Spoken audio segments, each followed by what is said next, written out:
Oi. I've got a delivery.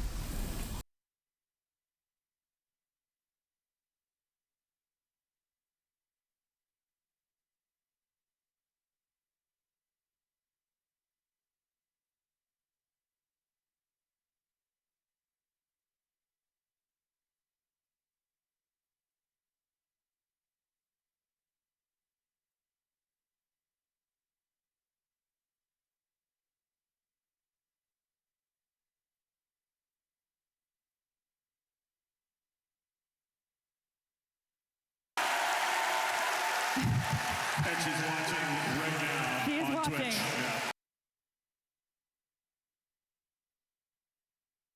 Everyone say hi, Rev. Hi, Uh-oh, I might cry already.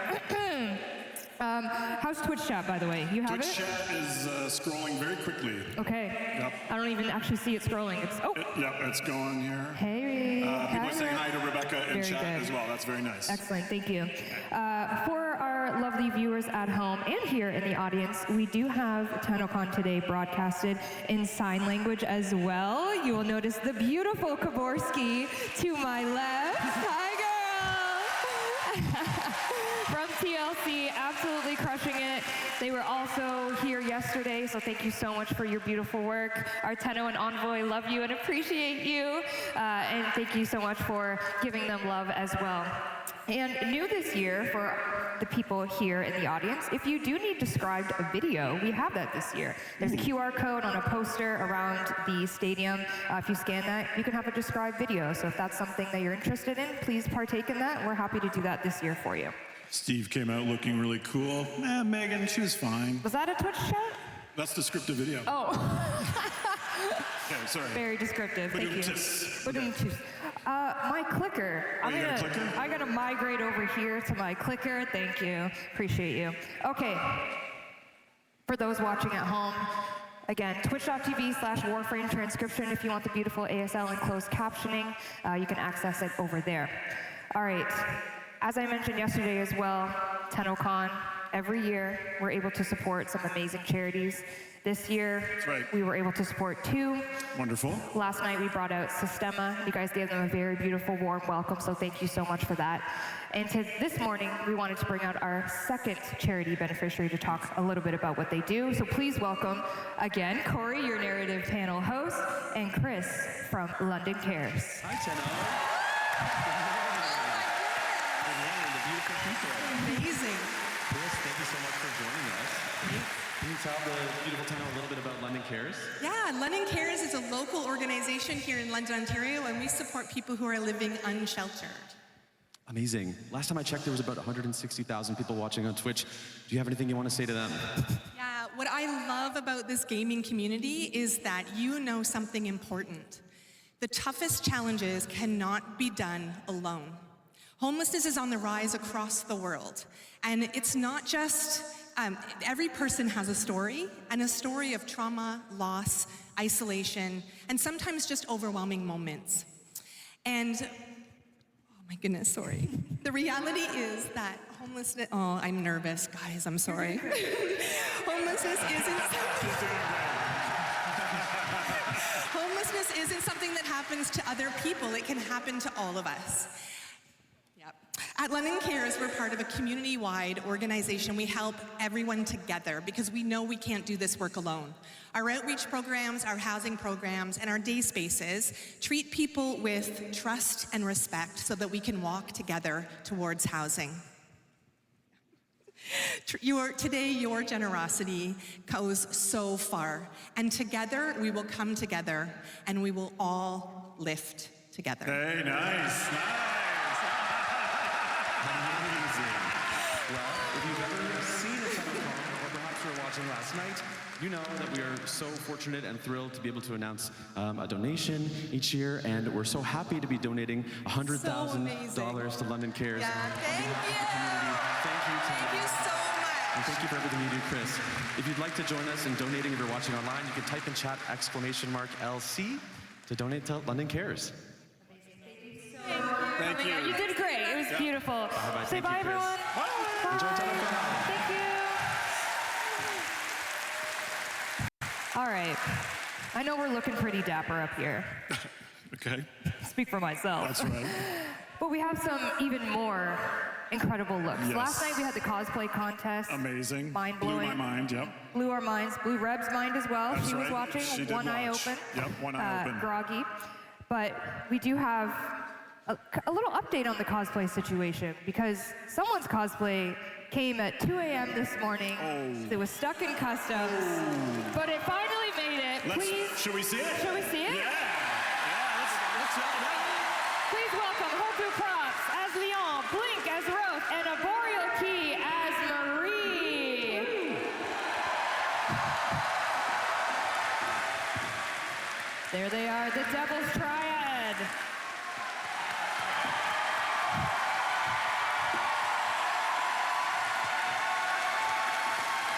Cameraman, can we get a close-up on the feet here, please, of Miss Marie? Get a real good close-up on those feet. Looking incredible. Impressive. You want to grab that mic for me? Thank you. All Appreciate you. right. Wow, the Devil's Triad in all their glory. Sorry about the All right. delay, guys. Mr. Hoku Props, Mr. I had to Leon. use the How bathroom we just doing as the today? stream We're started. doing fantastic. How are you guys doing, Tenno? Doing good, Tenno? Tell me about it. I know you probably talked at length about creating this outfit, but I just need to know more. What are we looking at and how are we feeling? Oh man, we're looking at so many different components on this. Whoever modeled it, you guys definitely put that effort forth, right? So we've got leather work, you've got a whole bunch of 3D printing work, bunch of really fun painting work, just everywhere. There's a lot of silicone. for the Welcome back everybody piece. who's in This chat. was Hope probably you're the enjoying hardest part to pull TennoCon. off. Yeah, we get, the nice close-up on the back. That's nice. So, Sick. yeah, definitely an absolute joy to bring to life. Thank you. You look incredible. Thank you. Anyone, We do have Leon drops going, lovers so out there? hopefully you will be getting those. There they are. I wasn't sure last night if I'm we gonna would come in actually get between drops you on my and channel come to Miss from Arboreal the Key. TennoCon event, but Hi, Queen. How you feeling? apparently I did, because I had an alt account running just to test things, and it got the drops even though it was watching my stream I'm so glad, and not the for official people stream. who don't know, the costume So, was stuck in Germany, and it arrived. hopefully you guys last will still night get at your 2 a.m. drops. So this is a miracle, basically. Marie is a miracle in herself.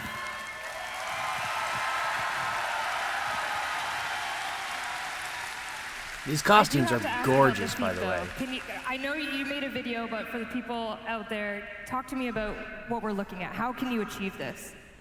So For reference- I worked with a stunt driver for the fit. So a guy who breaks cars for a living. I went to him and said, I have to stand like this. Please help me make some things that will hold. And he was very delighted to do his first pair of shoes. So we did the welding together, and then I built the leather shoe on top of it. So it should hold. It should hold. I hope so. If not, we'll hold you up. We got you. Give it up for Marie. Arboreal Key, everyone.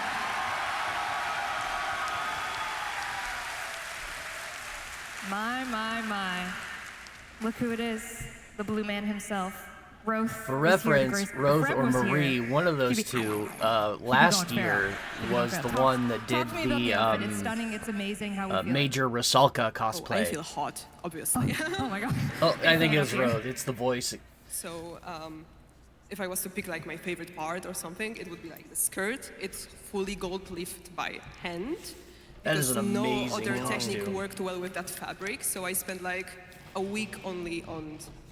My workshop is covered in gold, which is a vibe. It's very Orokin right now. I'm Very taking roleplay very seriously. Thank you. Of course, the back. Oh, the tail. Whoa. If anybody's bothered by the no full screen, just give me a moment. I'm still. Oh my God, that's a They hazard. started before I That's a was fully beautiful ready hazard. to actually go because We I have had the to make an Devil's Triad, emergency of bathroom course, but stop. as you So know, I'm still we getting also like have Soul Frame some happening background today. programs up and running. And It's we have the taking longer than I beautiful, wanted, the but I iconic. She promise doesn't once like that's all my done, I fast will go frame. full She might screen. like and You'll be yours. able to enjoy Plexi this. cosplay as Verminia, screen. everybody. Actually, I can probably go ahead and do it now. Hi, gorgeous girl. I'm just waiting on Discord. I'm trying to open my Discord. I And have a puppet. people in my Plexi. Discord who actually wanted Gorgeous. to watch, but they Incredible. don't They're lazy, and I can I'm gonna come over that relate way. because I'm lazy. So they're waiting for me I to do see post a your feet link are in out, though. Discord so that they can watch. Always. It's stylish. But Discord is Why did taking we its design sweet her time with her turning dogs on. out? That's a Jeff question. Jeff? Yeah, Jeff? Perhaps some fever dreams? Okay, we'll ask him on the dev stream. talk to me about it. How many rats did you make in total? Over 30, but I also have geez. an additional 200 floppets to hand out today for anyone Really? who needs a little help with their aura. Oh, I Might need have help actually with been mine. her that did Rusalka. I have don't. 0. Okay, you made the white. You got the white. I'm trying to go floppet, based on the you got voice because the half Rusalka floppet. cosplay was so there they good. are Like in the back. you got couldn't all see of their them? face. What was But the I know one hardest of them challenge on stage to right now was accomplish the with one this? who played Rusalka I had last to do year. 50 crunches a day. I want to say it was either her or it was the one cosplaying Rose right but now. also very fit. You look incredible. Thank You all look incredible. Can we These have costumes one are last just round of applause fantastic. for our beautiful costume? But the reason why you'll never see these costumes in like the actual cosplay competition, because these are all professionally done by teams of They people. will, of course, be around all day for floppets, pictures. Maybe you can do some Kim limes with them. Who knows? The world is your oyster. Thank you so much. Thank you. Bye-bye.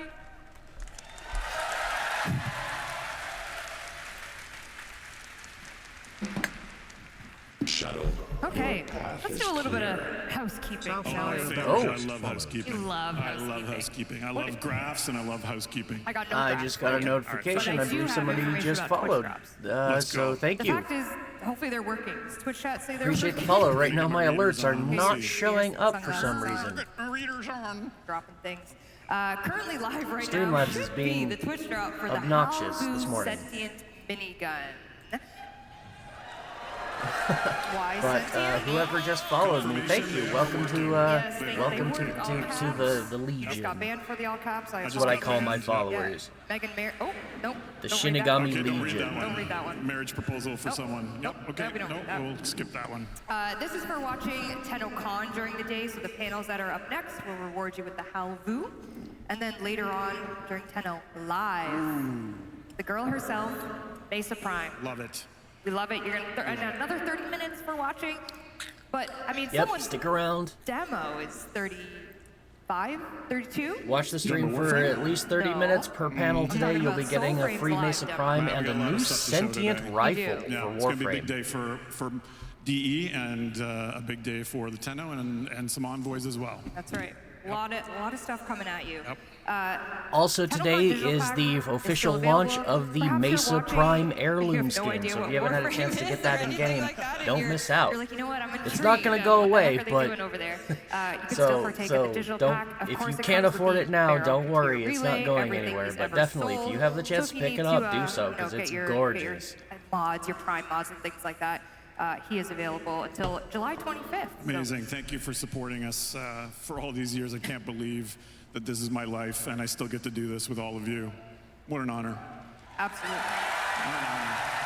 Steve has definitely got to be one of the best gaming And CEOs as well, ever. Romero, just an FYI. Of all the does come big with time voice gaming surplus, companies that are so out if you there, need that like legendary core- none of their Oh, CEOs everyone just care open about their their phones, game and their players more than They're Steve getting that does. void surplus. Something exciting went live PS5, anyone? on the build. We had a hotfix earlier in the morning. Sony? and it was sneaky. And it brought Mesa Heirloom. She's live. She's live right now. Hell yeah! On all platforms, Mesa Heirloom. Are you Team Duster or Team No Duster? I'm respectfully looking no duster mode. No Duster. Respectfully. Okay. Who else is Team No Duster? Team no duster! Oh, you're freaks. I'm gonna try both. The option is up to you. You got your cowboy Signa. Because or I your like the duster. I She's think it live looks in games. great, but I All also liked it platforms, without the a duster. beautiful So Liger I'm gonna design. try both. Incredible. Just Liger crushes it every single time. And then I'm just hoping that a that healthy helmet reminder. is Later on, not as there will big be as a it was in the in-game concept art, because in the relay concept art, that thing was experience. fucking If you go to huge, Saturn, and not I right did now, not but like the on helmet. Saturn, there will be a TennoCon specific relay. Here you will go. A little hint, go to the dry dock, perhaps. Okay, hang into the dry dock. Got Maybe it. go to the right side of the dry dock. Okay, You didn't hear that from me. Not subtle. Okay. Not subtle at all. But this will go live later when Tenno Live starts. All right. For our Tenno at home, you will experience a once-in-a-lifetime moment as we do the Warframe demo live. We'll call it out, we'll make sure everyone's ready, give you a heads up. But if you are at home, you want to participate, you can get in that relay very soon. Okay, we do have some online. Now, normally giveaways I that try to did do wanna that whole highlight, relay and thing, the but main I reason always brought seem you to up have is you're gonna be technical our issues. So Vanna I think White this of year I'm going to Okay, refrain from do I have that. We're to- just going to focus on we're doing watching this the now? We're doing broadcast. this now. Okay, which one do you want to start with? Let's see. Well, first let's talk about HyperX. You see Excalibur over there? Oh, I do see him. Can you lift him up With headphones on? with headphones on? Give him those headphones. he's gotta If the get them relay on thing here. is still You've got the around when the Ordnance broadcast attachment. finishes, maybe then I'll log in and we'll go check it out. But There it is. I think for the Please walk purposes of the across broadcast stage. What do we itself, I'm think? going to stay away What do just we because I think? always seem to have some really bad technical issues. And I don't want that to happen this year. Amazing. We have a Excalibur prop. It does come with Excalibur head, which can be used That is for pretty many things. cool, I won't but judge you. honestly, I just want the The headphones. Warframe headphones. What? Hey, relax. The Ordnance attachment as well, all from HyperX. This is a Gleam giveaway. That Excalibur online, bust so is if you cool, wanna but I have partake in nowhere to that, display it. You could be a lucky winner. Thank you, Steve. As well, we do have a Omen Gaming Hub. Now, can Steve lift the Omen Gaming Hub?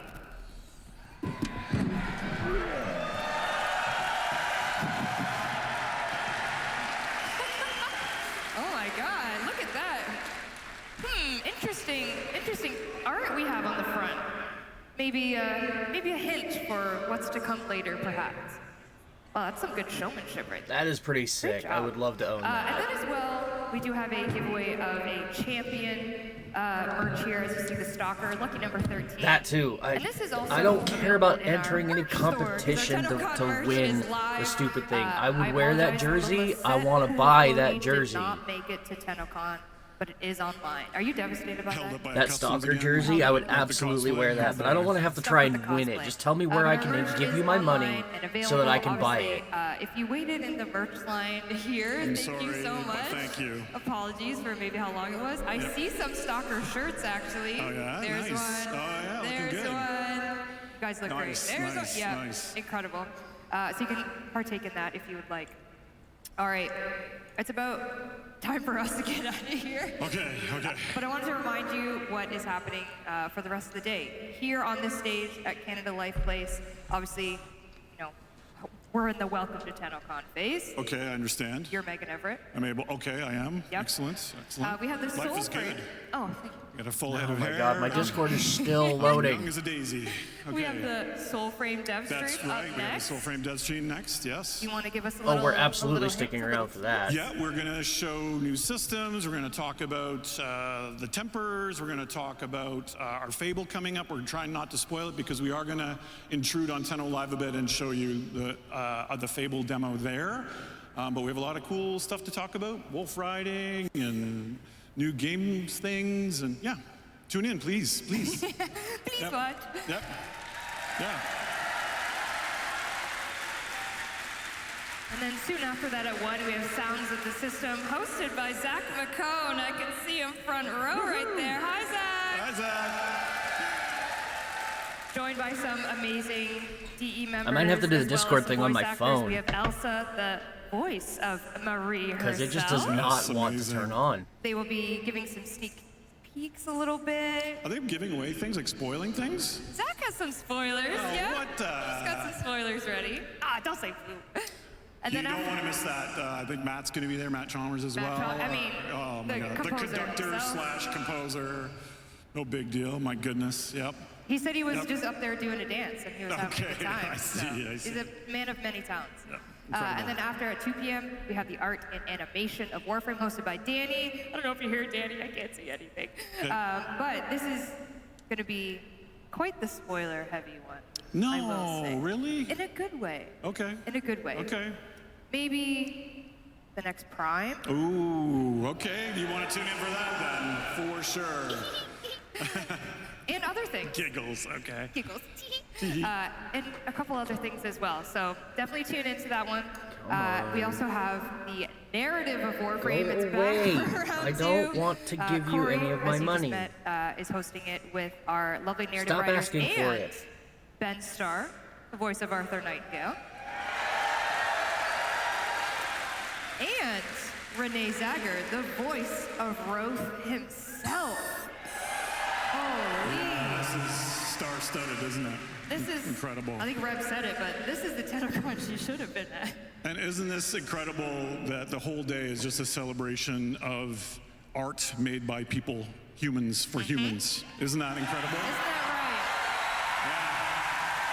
Yeah. This, more than any other time in the world, is when we need to celebrate this. So thank you for being a part of it. That's right. We do it for you.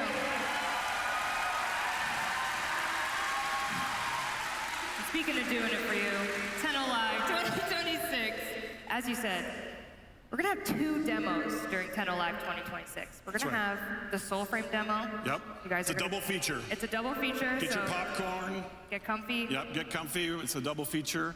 Yeah, I think we're going to hopefully surprise you with things that are happening in both of our games. There's a lot of stunning developments that you'll be seeing, and I think the one thing I want to address also is that Soulframe is a sister project, and I appreciate everyone being able to support it as well. I know this is called Tenno Live, but obviously this is for DE to grow stronger and to make Warframe even bigger as well. So yeah, we are going to intrude a little bit and show you a few things from Soulframe as well. I hope that's okay. That's okay. Okay. Thank you.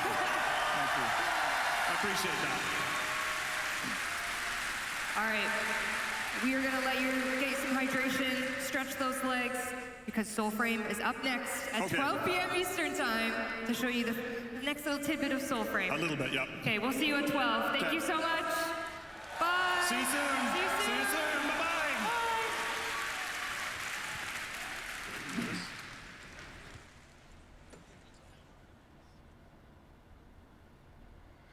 Bye-bye. Okay. That really doesn't give us a whole lot of time. Wait, noon? 11:22. Okay, so we've got about 40 minutes. Alright, yeah, so I just went ahead and did the Discord thing on my phone. Because I've had some performance issues lately. I know, big surprise there. Performance TennoCon, issues from day a 2. nerd. Yep. So you lost your voice at the Tenno concert, eh? You ain't here for nothing. No, actually, I didn't, Free surprisingly. rewards. It's always free rewards. Alright, I'm going to mute this for now, and I'm going to open up Warframe, since we have like 40 minutes to kill almost. And let's go take a peek at the Mesa heirloom skin. I don't know if the TennoCon... Well, the TennoCon relay is going to be open. The Barrow Katir TennoCon relay is going to be open and available. We can peek in there if anybody wants. But as far as, like, the Tenno Live relay, if that is open, we might check it out. But no guarantee it's actually active right this moment. That is provided that I can actually get the damn game to run. Because, yeah, 20 minutes trying to get Discord just to turn on, and it didn't do it. So I'm having some lag issues.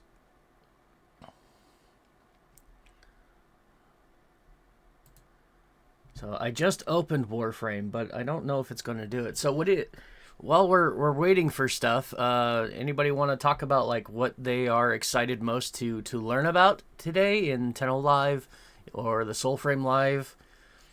In any kind of content you're looking forward to, in particular, or because they've kept it really like close to their chest this year as far as like what the reveals are gonna be. So there's not a lot of information to go off of other than what we really already have in Warframe. So I'm hoping that maybe we will get some more information about hopefully going to Tau, because they've said that is a thing that they're working on, and the new piece was actually like a prelude to us actually going and visiting Tau and running missions in there. So I'm eager to see what new updates we might have with that, so, although I'm not expecting any like big grand content drops before next year, especially if they're gonna do like a whole new star chart, for say. Like, I would love to see them do a completely new star chart in the Tau system that you farm and explore, just like you have our Sol system star chart. That would be awesome. But if they're going to go that grand, I definitely don't think we're going to see that this year. Probably next year, if it's on that scale. Now, if they expanded on, like, the Parita Rebellion system a little bit and just gave us more missions in Tau in that kind of fashion, where you accessed them all from the from the Sol system, and then it was just kind of you go to a spot, and then it gives you here's a list of different missions you can run on various Tau maps. I mean, I think that'd be a little disappointing. But if they were to do something in that fashion, I think you could get it done a lot faster than fleshing out an entirely new star system.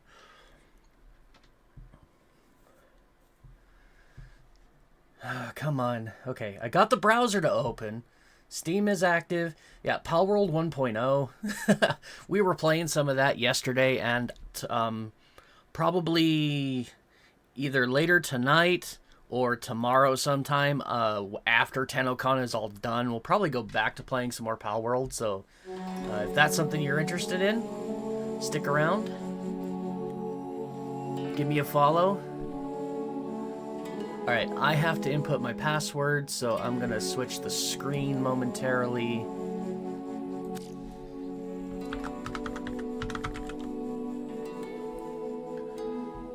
I do not have the auto login set up because sometimes I use other accounts. You know, tensions run high on the road sometimes, but at the end of the day, now we'll go back to the live scene so you guys can see what's going on.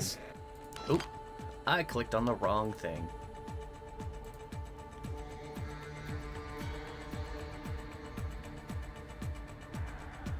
There we go. Okay. Back into Warframe. Hey, I have an unread message. Does that mean my, Dang it. It's another Barrow message. Barrow's TennoCon relay is on Earth. Okay. That's good. I didn't get my drops from last night. Even though I claimed them on Twitch, they never actually arrived in my inbox. Has anybody else had that issue happen? I certainly hope not. I mean, yesterday's drops, one of them was a poster, another one was a glyph, so if I don't ever get those, I'm not going to be big butthurt, because I don't think they're things I care all that much about. But still, it's a bummer, and I really hope that doesn't happen today. I've made sure to, like, triple check that all of my accounts were linked up so that today the drops will come in, because especially I want that new sentient gun. The Mesa Prime is a whatever for me. I already have Mesa Prime. But the gun, right now this is the only way to get the gun until they probably drop it later on as probably a Barrow Katir weapon buy. Alright, look at that. Okay, yeah, that hat, that's much more tolerable.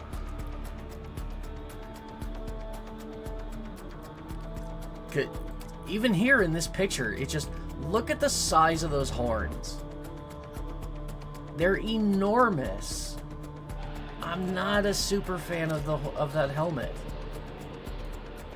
And even here, yeah, they're smaller. Or no, they're about the same size. They look smaller because of the Signa. That Signa is amazing.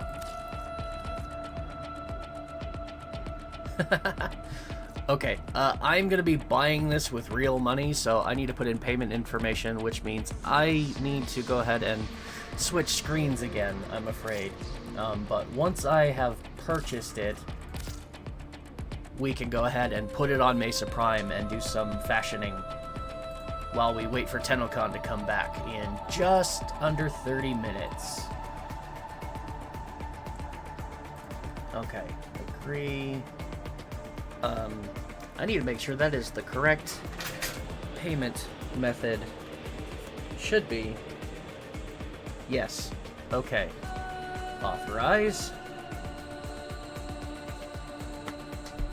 Return to transaction. Authorize. Okay, purchase complete. I can go ahead and switch back now.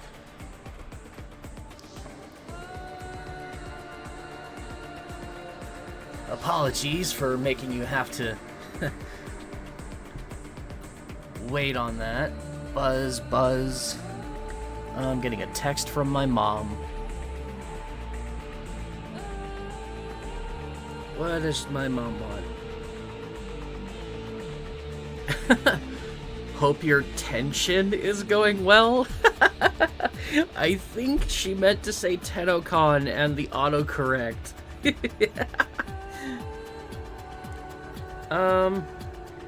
Do I still have the link? I do. You can join me if you'd like.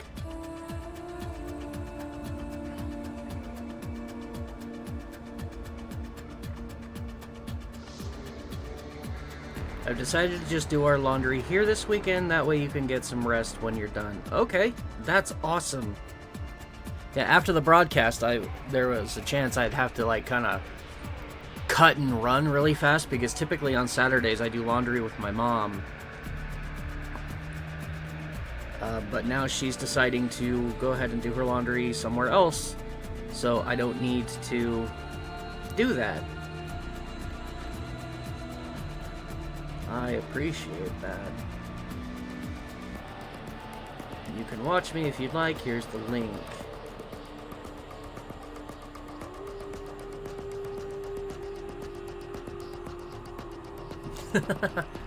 Okay. I'm probably gonna get a response from her, but in the meantime... Okay, so if we go to new and remove the hide owns, yes. So I have now bought the bundle, I have everything in it. And it gave me some more platinum, which is nice. Let's see. There's the message. Perfect. Sterilize this. Oh, look at that new gun skin. Well, dreamers. I didn't know we'd be That's getting exactly a gun what's about to skin. happen. Oh, that's In for the her deep regulators. mines Yeah, but let me below put that on a the regular pistol too, because Unless that is somebody drops in to nice. help. Okay. Mesa. Let's go check this out. I don't have a gunslinger. I used to have a gunslinger loadout. I don't have it right now, so we'll just have to swap fully out for Mesa. And here's my current Mesa Prime, which I am really proud of this cosmetic. So we're gonna swap to one.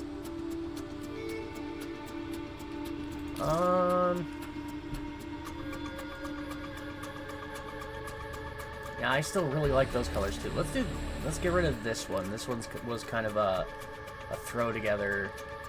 We'll go ahead and remove all the attachments. Really quick.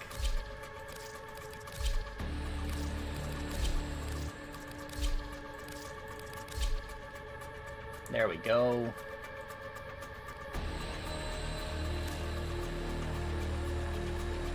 Let me do a quick peek at TennoCon and see. Okay, we're still waiting. So we still got the time. Oh, Cyan Donna needs to go as well. And default colors. Do I have any sigils active? Yes, let's take those off.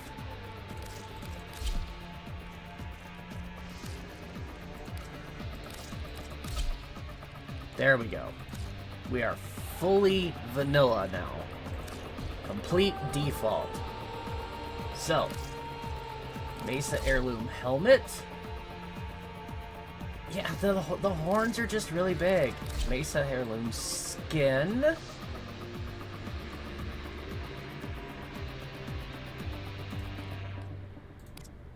Nice, very nice.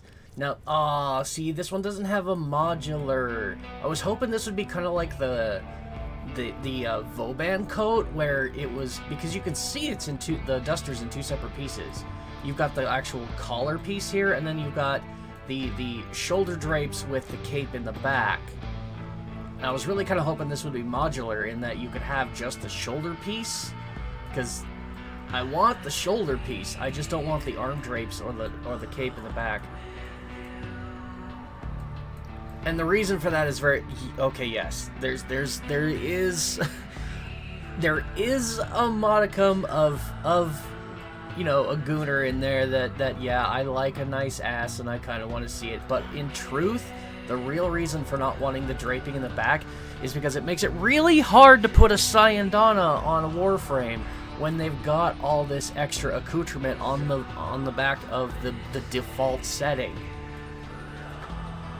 Because you got to deal with so much clipping and other things, and like I don't want to put a cape over a cape kind of thing. Like, it looks bad. So I think for my first fashion, we're just gonna get rid of the duster. I do, however.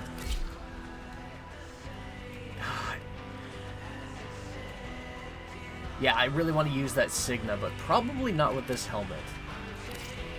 The heirloom helmet is nice, but honestly, I think, yeah, see, I want something like that.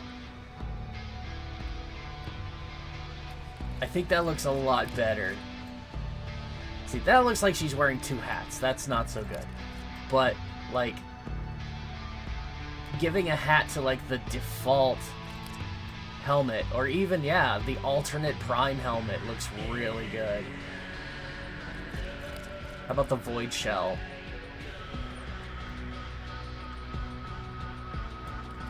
Yeah, see, there's a lot of other really good options that would go with this hat. Signa. Honestly, though, I think this Marley is probably my favorite. Although it does have that clipping in the front, so maybe... I don't know. I mean, the Grax was a huge popular one for a long, long time. The nice thing is the helmet seems to be designed in such a way, like the heirloom helmet, that like the color channels won't really matter so much if you swap the helmet for something else.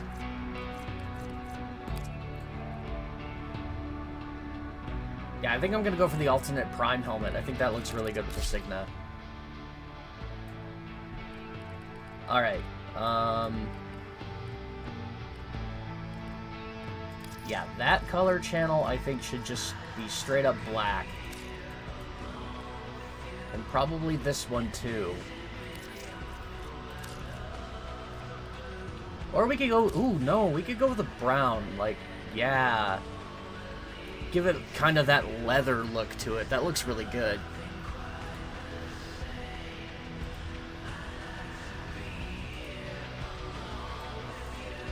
And then I think the buckles, yeah, the accents. I might do a brown as well, or rather like a bronze gold. Yeah, that looks really good.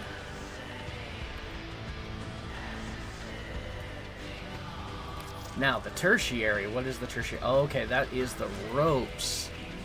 See, that you could go just about any color you wanted.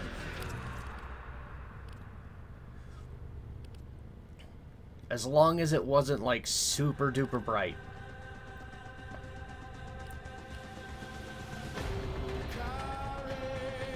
But those two, like, oh, they would look really good as, like, a brown. Again, give them that leather look. No, I need a better brown than that. Those are good, but I need better. Like, that one's probably the closest in this palette to a leather brown. Or, like, rope. Almost like, you know, again, because I'm not a fan of Westerns, but she's a cowgirl. You gotta have kind of a Western theme to it. Let's check out the new color palette that came with her. Mesa Heirloom, there we go. And look at the browns in there. Yeah, see, these are much better.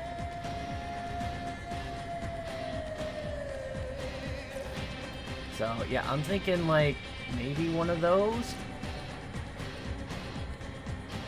Ooh, that's a really good red. Or we could go kind of grayish. No, I don't like that as much. Yeah, no, we're gonna stick with a brown, I think. Kind of give it that rope look to it. All that's left now, then, I think, is these emissive and energy colors. Which ones? Okay, so it's your default energy colors that determine the body color. So I think I definitely want one of these to be like really dark to kind of give it that shadowy sheen to it. And then the question is, what do I want for the second one? Like, I almost want to go for like a fleshy tone if I can, but maybe not.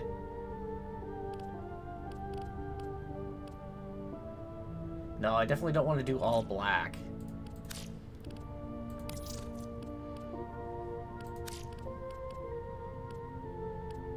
I suppose I could do like a dark brown on that secondary one. Yeah, I kind of like that. And then we can make it look a little bit more like the Valkyrie heirloom and go pink. Sure.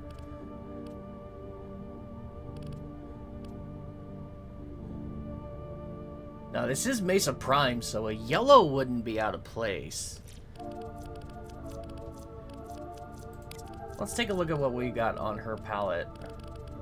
Oh, there's a nice fleshy tone right there.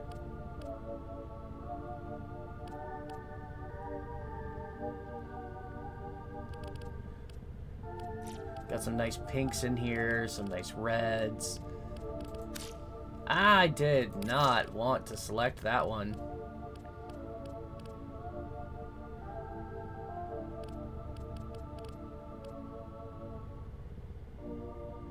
There are some hidden details on this skin. That's really cool. I don't know if you guys can notice this. Let me zoom in. And yes, this is going to get a little PG-13, so bear that in mind. But look, you can kind of see on the front of her right here the outline of a bikini that she's wearing.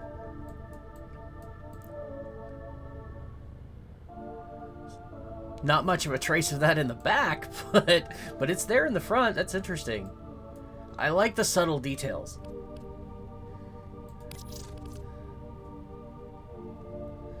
But I'm still not sold on that color, although that color is really good. I actually like that.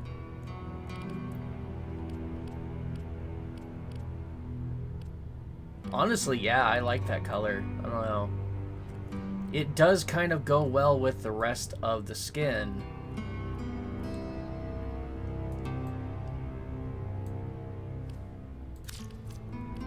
Alright.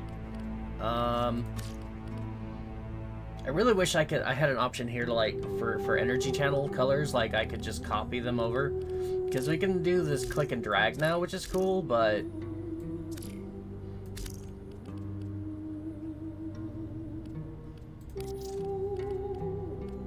oh, that was that one. And that's on the Deca heirloom pack. Okay. I could probably find an equivalent brown here, like that one.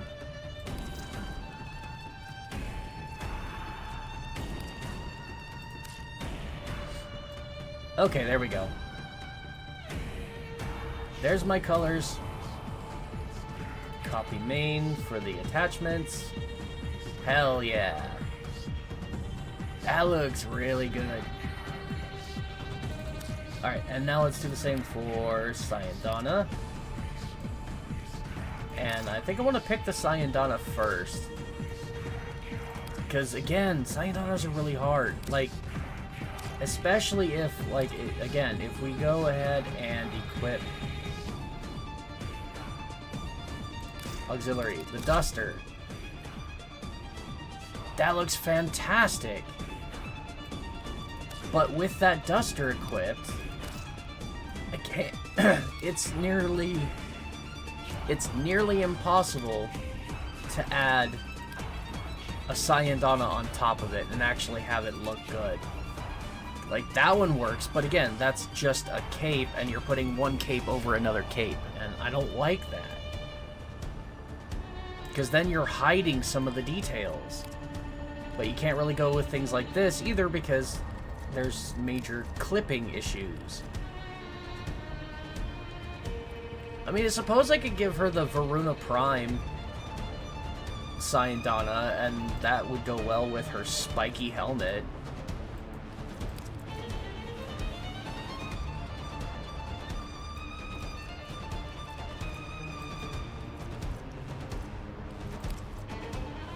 Like, if anybody's got some suggestions for me as like a Syandana they'd like to see me try out, if I have it, we'll take a look at it and we'll see what it looks like.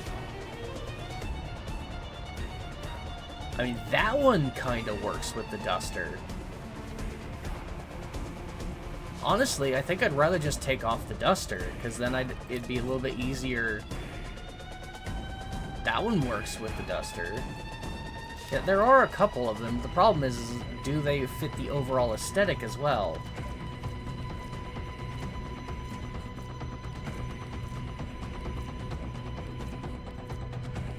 So many capes.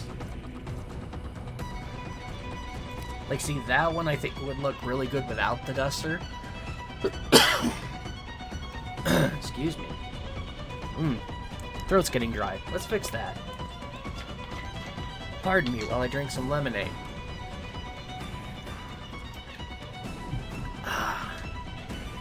Sugar-free lemonade.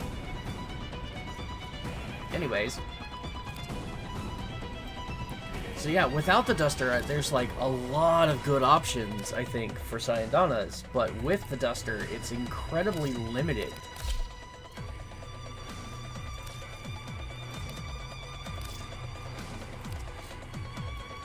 Like, some of the other ones that worked with the Duster also work without it, but then you have ones like that one, no more clipping, no more problem. Like, the fanny pack is a cool idea, I think. Or a backpack. But these would not work if I left the Duster on. That one still looks okay, but that one I definitely think looked better with the Duster. How many more times can I say Duster before we actually get back to TennoCon? Somebody keep count.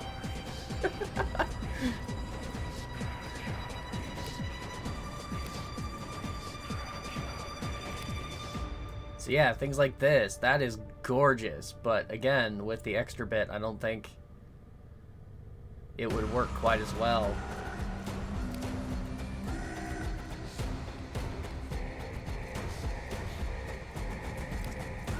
Yeah, see that one. I think that one looks amazing like this. Because again, the little air channels just add a little extra something there that you can't really see while she's wearing the Duster.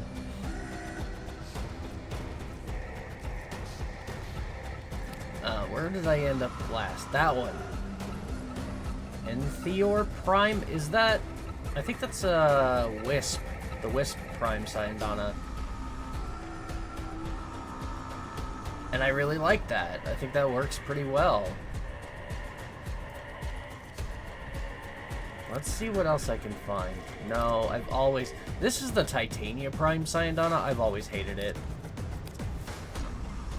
I got it because Collector can't do without it, but I don't like it. See, now this one's kind of fun because it separates as you're sitting still, but the moment you start moving, it closes back up like this. I wish it was possible to expand this one to its outward size and then leave it that way. There we go. Oh, hell, I love that. Yeah, that covers up some assets, but it just fits. Oh, goodness, excuse me.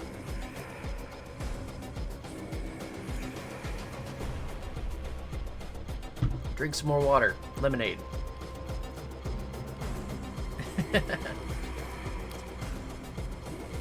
No. There's the Korra Prime Sayandana. That one looks really good, too. Damn.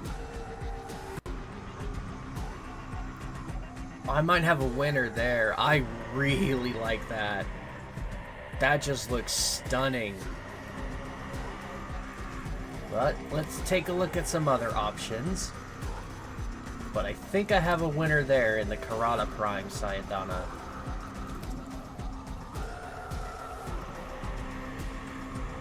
That's not bad. The Lichen Blight? Now she's really a hunter. Nah, see, that one would have to go with the shoulder pad, too. I do have the shoulder pad. That wouldn't actually be out of the realm of possibility.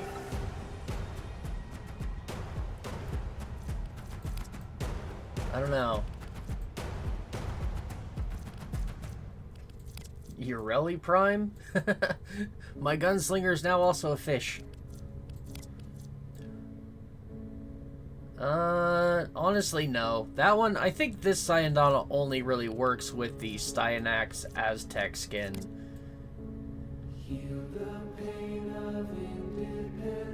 That one doesn't look horrible. Neurovire, here's the Caliban Prime Sayandana.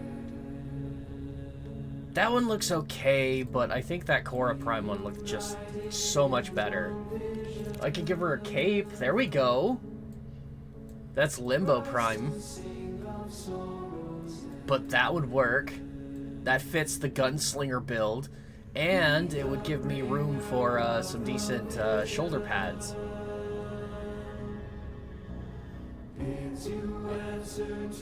Yeah, okay, there's a contender.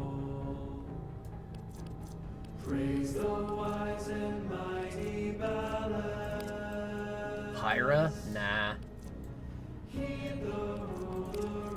Because, yeah, see, the big thing is it can't just look good from behind, it's got to look good from the front, too. Although the behind view is the most important, because that's where the most... You're gonna spend more time looking at the back of your Warframe than anything else, so you want it to look good.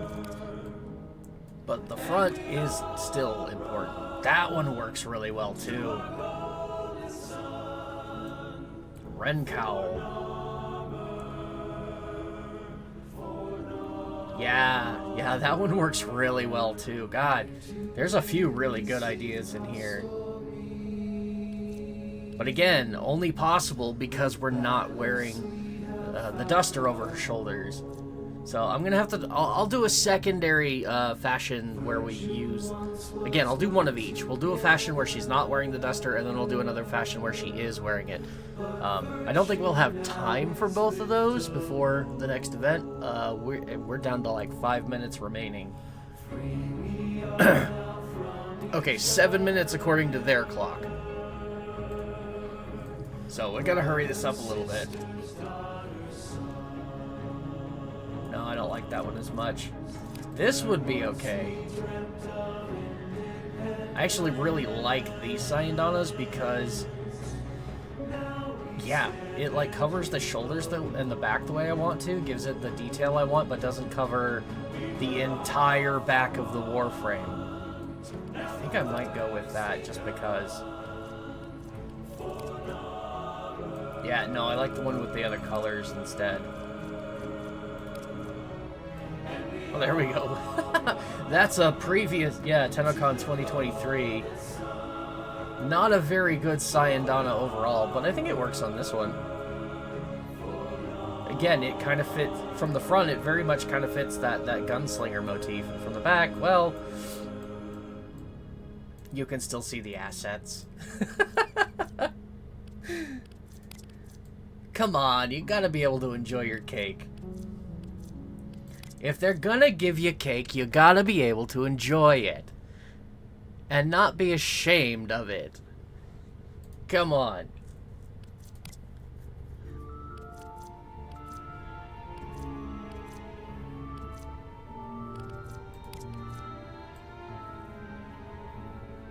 That one doesn't do too bad. Alright, it's kind of a toss-up for me between that one and, again, the Korra Prime. Where'd it go? It was in the middle. There it is. Yeah, okay, no, we're just going with this one. It just works too well. Alright, back to attachments. Chest, I don't think I'm gonna have a chest piece. Of course they would center it right there on the sternum.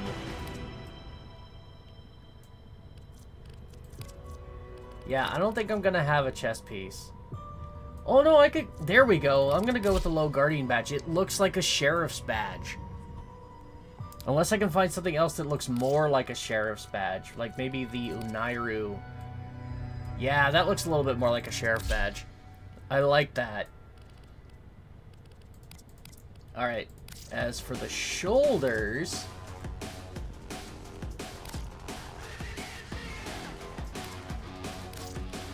Would the DAC shoulders work? Oh, yeah. Oh, yeah. Who needs the duster when you could just kind of make your own duster? I like that. And the legs, we just gotta go with some spurs. She doesn't need anything more than just some spurs on her boots. So, for that, I'm thinking we're gonna go not Edo Prime, we want Eos Prime. The Eos spurs work, but the Eos Prime has the color channels, which make them stand out a little bit. Yeah. Just need some spurs. Fantastic. See, and again, the Sayandana just does not work with the duster. The other attachments do. But the Sayandana not so much. It looks better without the duster. So we're just gonna leave that off. As for the ephemera, there's quite a few options that I think that would look good for the ephemera. Obviously, the Didima is probably one of my favorites. Just give her that nice little sparkly glow. I also...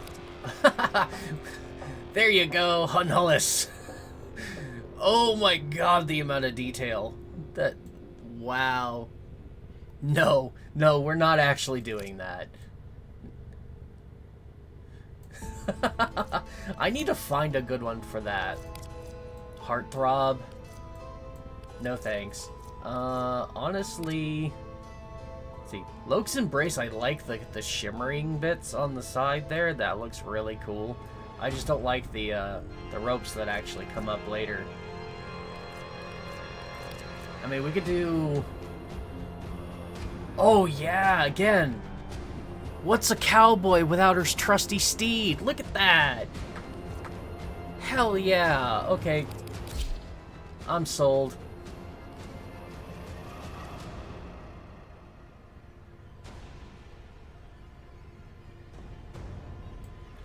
And yeah, there we go. Okay. There's my first official Mesa Heirloom cosplay, and we're gonna swap that to position A. Oh, I think I swapped these two prematurely. No, I want to keep these, so what I'll probably do is spend a bit of platinum and open number 4.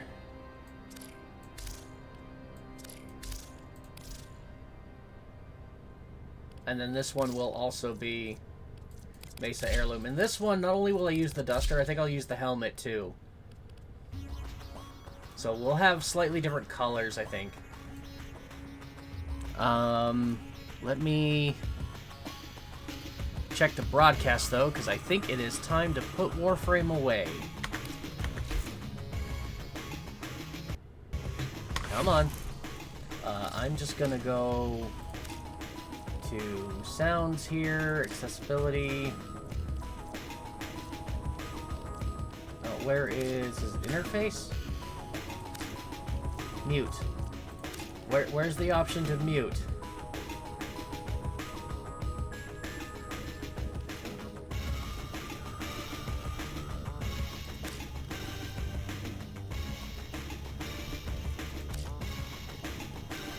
Should we just check? There it is.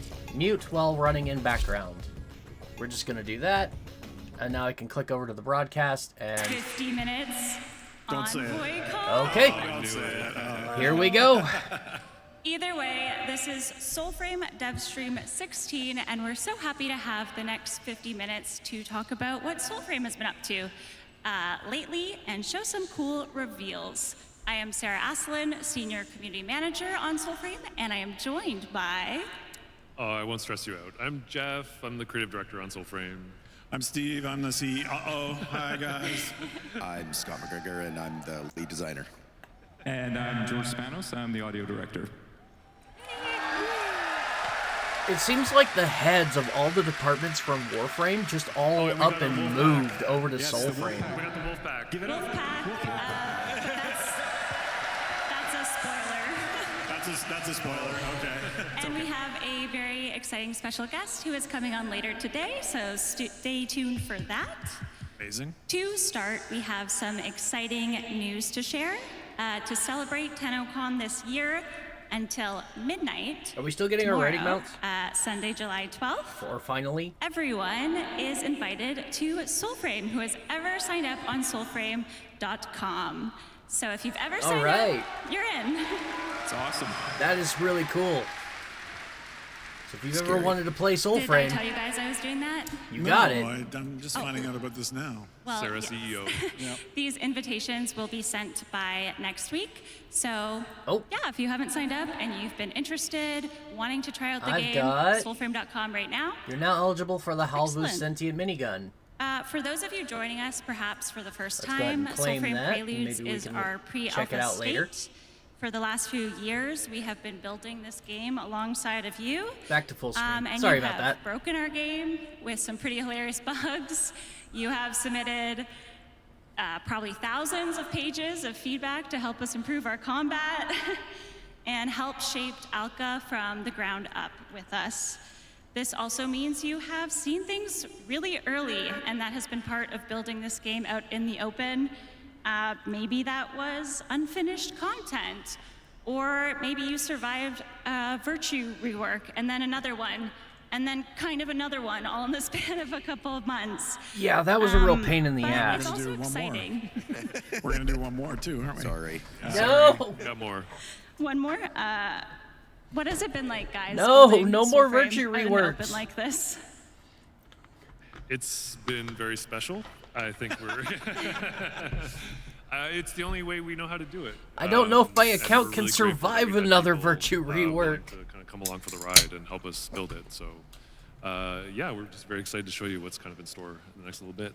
Yeah, I think we wanted to make it as close as we could to the way that Warframe became successful, which is build it alongside a community. And thank you if you are a Soulframe founder. I really appreciate you supporting us in that way.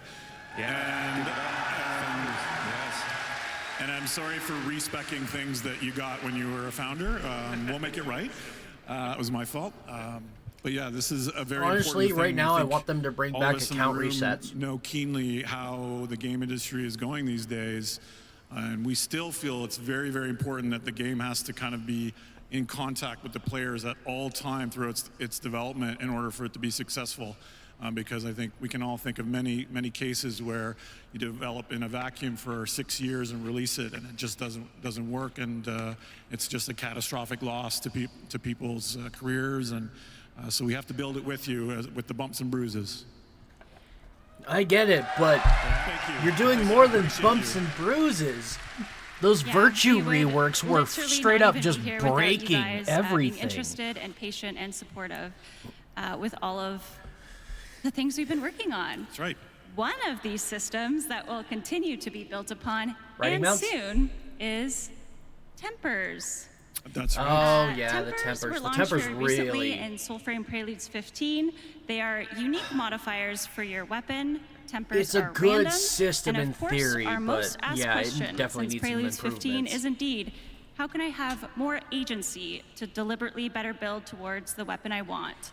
Well, good news, we have an update to share. That's right.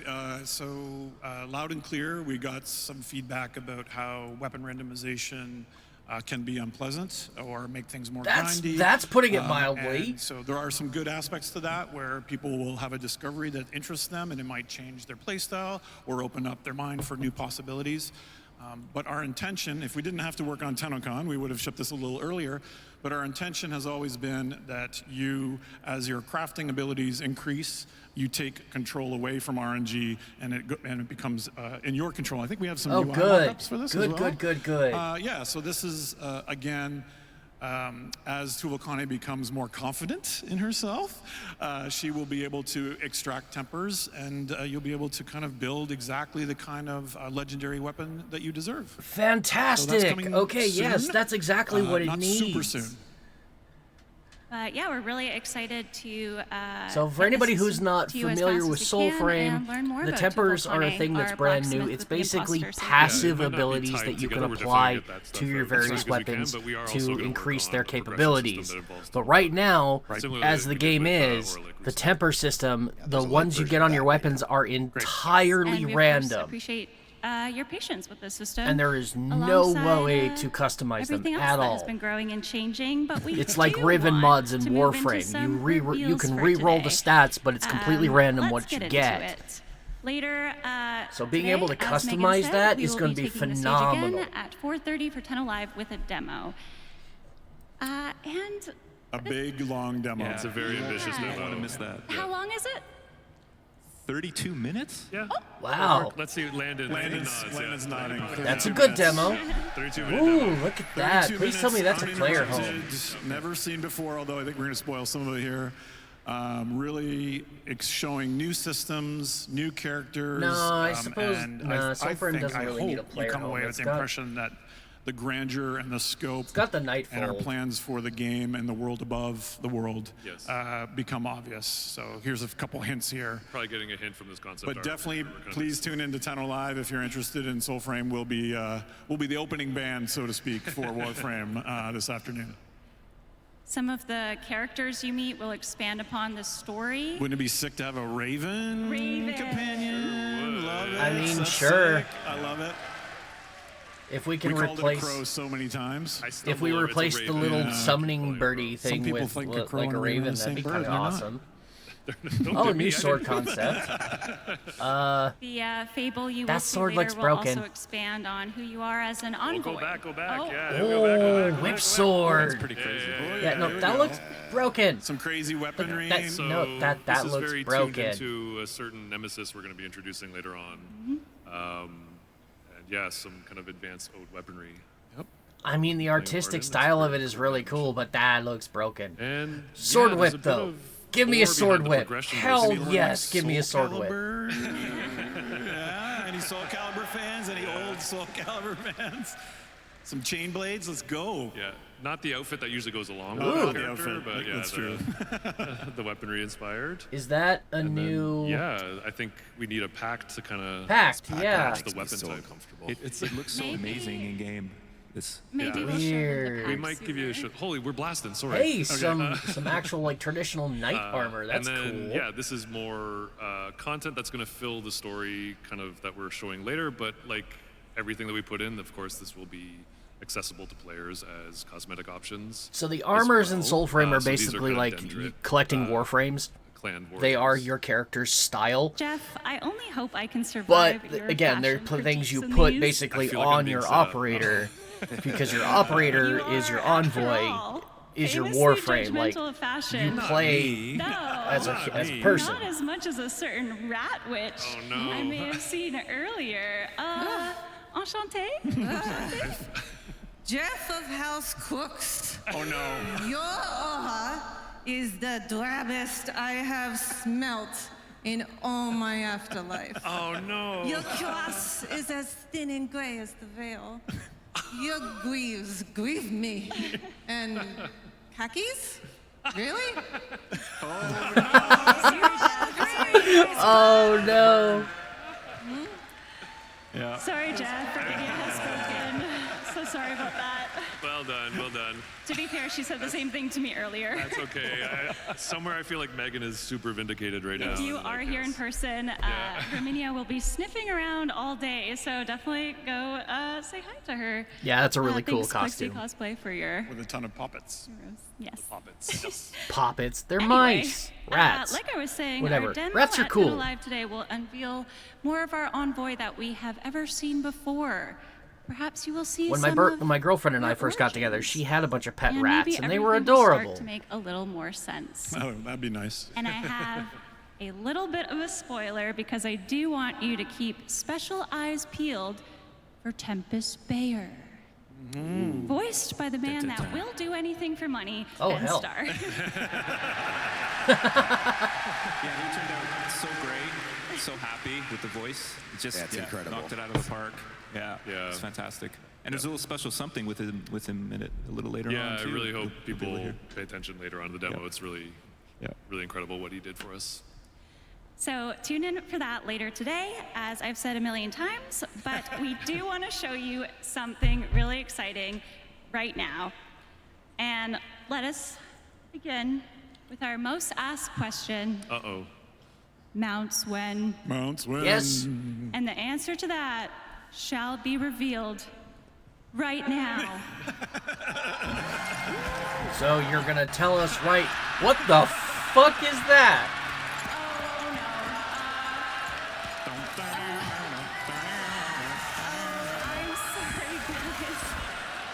I'm so sorry. I am now guys. emotionally I must have scarred. sent them the wrong video. I'm sorry. What on earth do you was think- that? Do you think? Could we just show it live? The joys of Okay, dev. maybe we show it live Can then. we show it live? Okay, please. Landon. Less broken. Anything better than that? Sorry, I know you're practicing for the demo, but That was Can we show it horrifically live? disturbing. He gave the nod. Are you joining? Are you joining? Are you joining the wolf Oh, pack? the wolf pack. All right, let's go. Here we are. Shout out for the wolf pack. Dev build. Let's show it. Let's show it. Dev build. So yeah, one of the biggest weaknesses of Soulframe right now is travel and how slow travel is. What's gonna happen here? So having mounts is something they've been talking about for a with couple the end years on the- now. on the other So line. Excellent. Yeah, here we go. Yeah, at yeah, last. that's what we've been wanting is a summonable mount.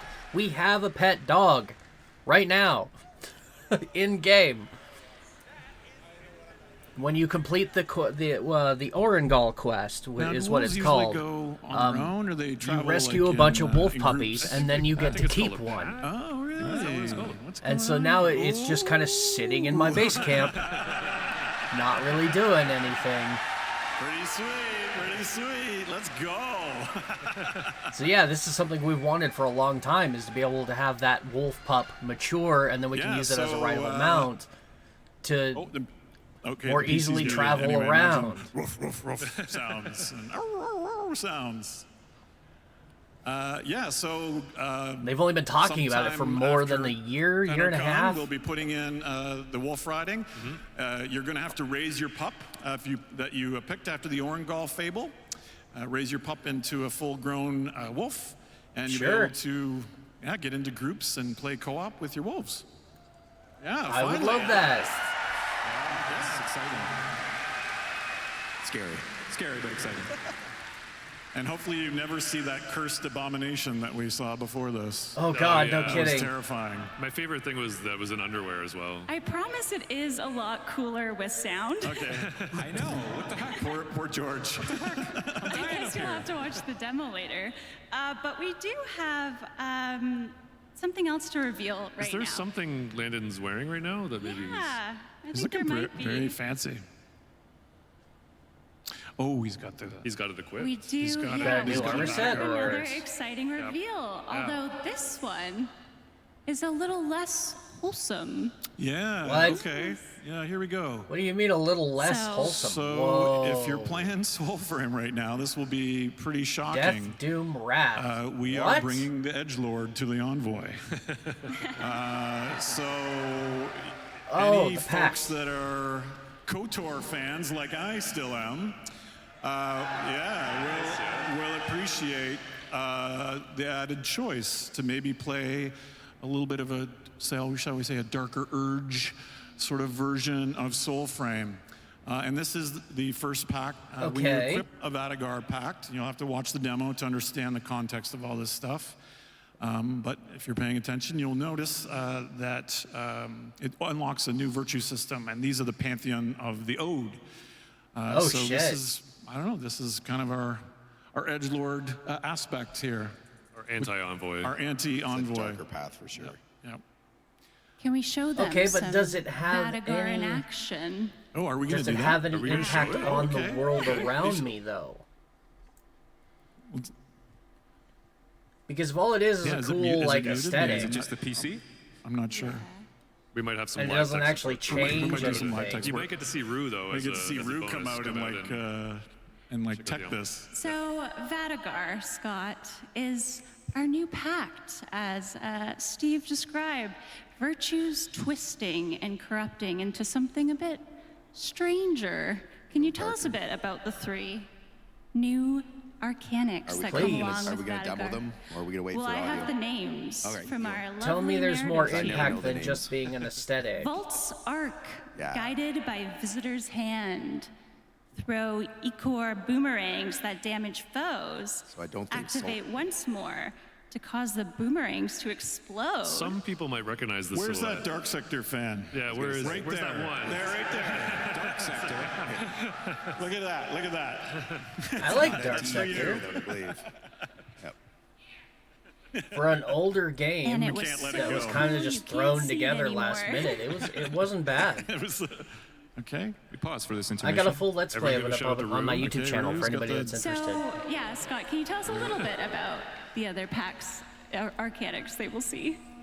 Yeah, so there's the second ability is Zephyr's Grasp. Zephyr's Touch, a Zephyr's gasping Touch, breath yes. in Ichor It's grasp. changing, yeah. Yeah, so we can grab your There you go, enemies. George. Sorry about Nice. that. Okay, you guys can continue now. Yeah, so you can grab your enemies and debuff them and set them up nicely for use with your arc ability at your first. The third ability, I'm not really sure what the name of that was. Osaraxius yeah. Stampede. He doesn't want to pronounce it. The waiting I'm terrible. herd. Yeah, so it's like a crowd control ability that you can like summon a bunch of demon horses to like trample your enemies to death. Who doesn't want a demon horse? Yeah. Lots of them. Come on. Landon, can you show us some in action? Let's take a look.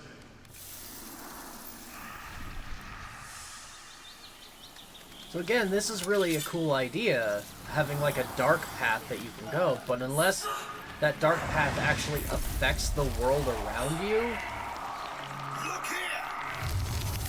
because you're still fighting the Ode, but in theory, if you were to put on a pack that turns you evil, you should technically be in support of the Ode, which means you would be fighting a different faction, and you would actually be siding with the Ode.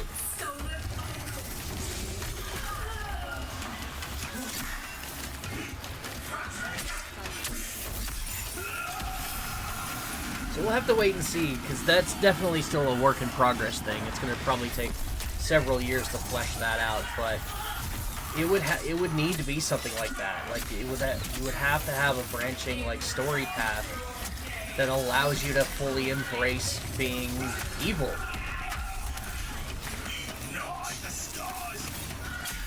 Otherwise,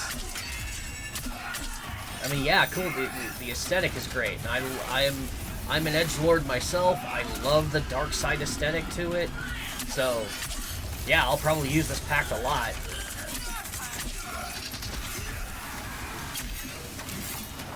But if you dress up like an edgelord and then it still has you playing the hero, it kind of defeats the edgelord purpose.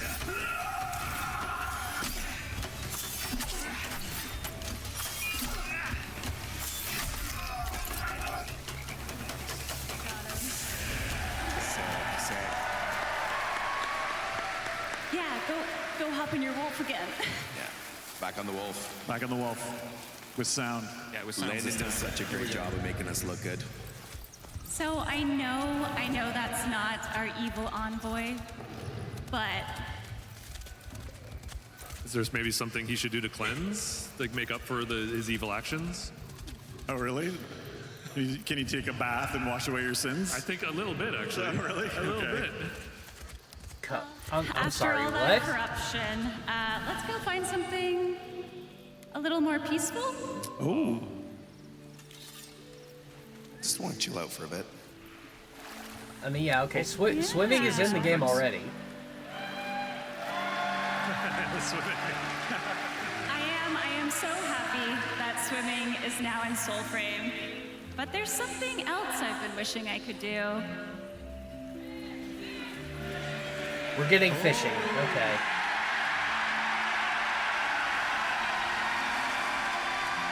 Okay, that's awesome. I'm glad you're happy. Sling fishing.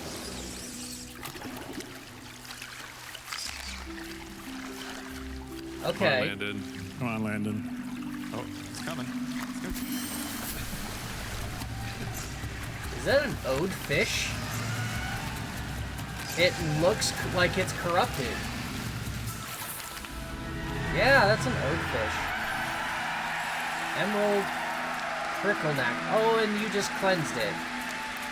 Okay. Catch and release. Catch Okay. and release. It's the world's first ever vegan fishing minigame. Thank you to those who laughed. I'm okay with So yeah. fishing is coming. I'm okay Very with catch and exciting. release, but again, And what what's a lovely day in what's the Alpha. purpose? I actually, I don't know. I What kind do you of gain wish by it doing was it? maybe gloomy and raining. It's a little too hot, a little too warm. Yeah, I kind of wish it was tragically Do you gain a lightning new resource? Oh. New type of totems, Yeah, maybe? that reminds me. We have weather changes. That's right. So we have a whole Weather bunch of changes. systems Okay, that's again, cool. Which is so cool. The most amazing part for me at playing this, I played like an hour just in all the familiar places that changed so much just because the weather became so dramatic. So I think this is going to be a really exciting and welcome change to the game. Part of the systems that we're adding. Yeah, I think we're gonna look at having specific animals maybe go and hide during different weather periods. Maybe the enemies will change up a bit, so there'll be some interesting things we can tie to the weather systems of the game. No birds in the trees at night. Yeah. Stuff. But better fish to catch. Maybe. All right, that's enough gameplay for now. Oh. Sorry, tune into Tenno Live. Yeah, shout out to Landon, Gavin, Sam. Thank you, Wolfpack. Thank you. Nice. All right, so when's the release date? You said you were going to tell us when it was releasing. Okay, so mounts are indeed coming to Soulframe, finally, and put my cute asset up. And they are coming fall 2026. Yay! Fallish.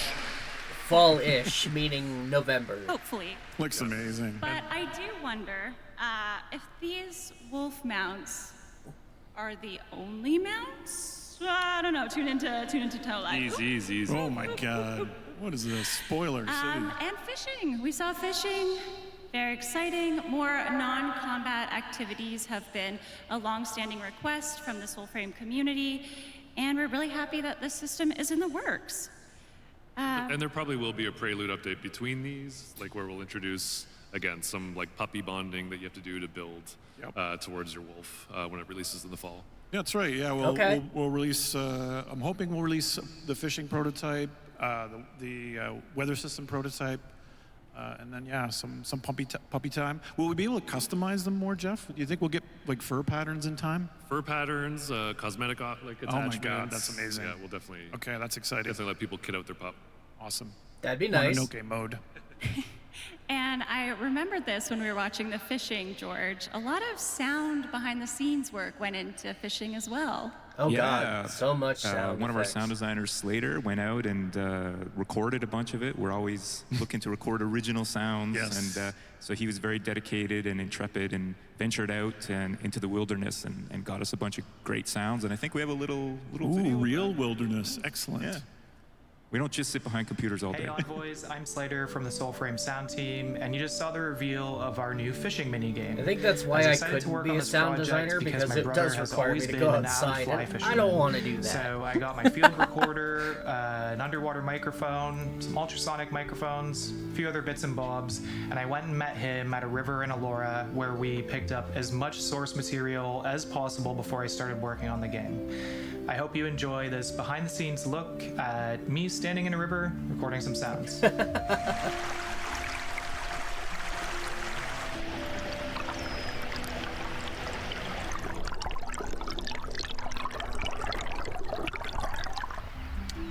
It is great that they actually go out and like do this, like make their own custom sounds rather than using stock assets from like a website or something.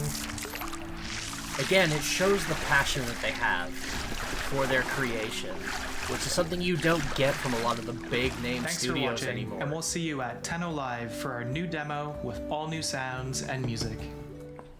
It's a tough job, but someone's got to do it. You didn't see the case of beer off to the side there. It's okay. My favorite thing about the video is imagining how annoyed Slater's brother is. Yeah, probably. It's just like, you know how many times he had to cast that reel to get the perfect sound. Yep. Oh God. Yeah, so I think the too fishing many, system way will too be many. a little deeper than just run up and grab. There'll be lure customizations and that sort of thing. You have to build these wisp hook lures that catch the polluted fish.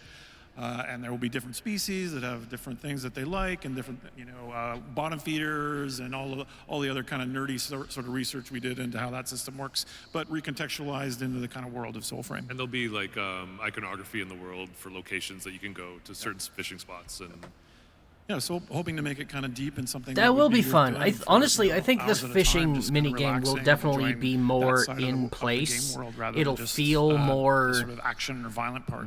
like natural So delightful once in again. Soulframe than it does in Warframe. I just Like Warframe, we had more fishing just kind of felt like a darkness. tacked-on system, And so in that they could fact, have a new way to do. farm more resources. We do I think it'll indeed have a feel. preview of a new I think it'll corrupt feel more enemy natural and encounter more. to show you today. Okay, let's look. One you may have seen a What's the little word bit I'm of looking before. for? We saw concept art before, right? In Yes. place. Sneak peek It of won't this. feel Oh, so did out we? of Oh my place. It'll goodness. feel Give me more one. like Those that it's have been supposed to following be along. there And this is a preview in in the Soulframe. form of an undead knight and her absolute And just having more activities to do in the game will be really nice, because right now that's one of the things the game is really lacking. You do all the quests and then it's just, okay, just wander around and kill random enemies until you get new loot. So it'll be nice having more activities that you can do in the game. So, I don't think anybody was asking for fishing, but I think it'll be a good addition.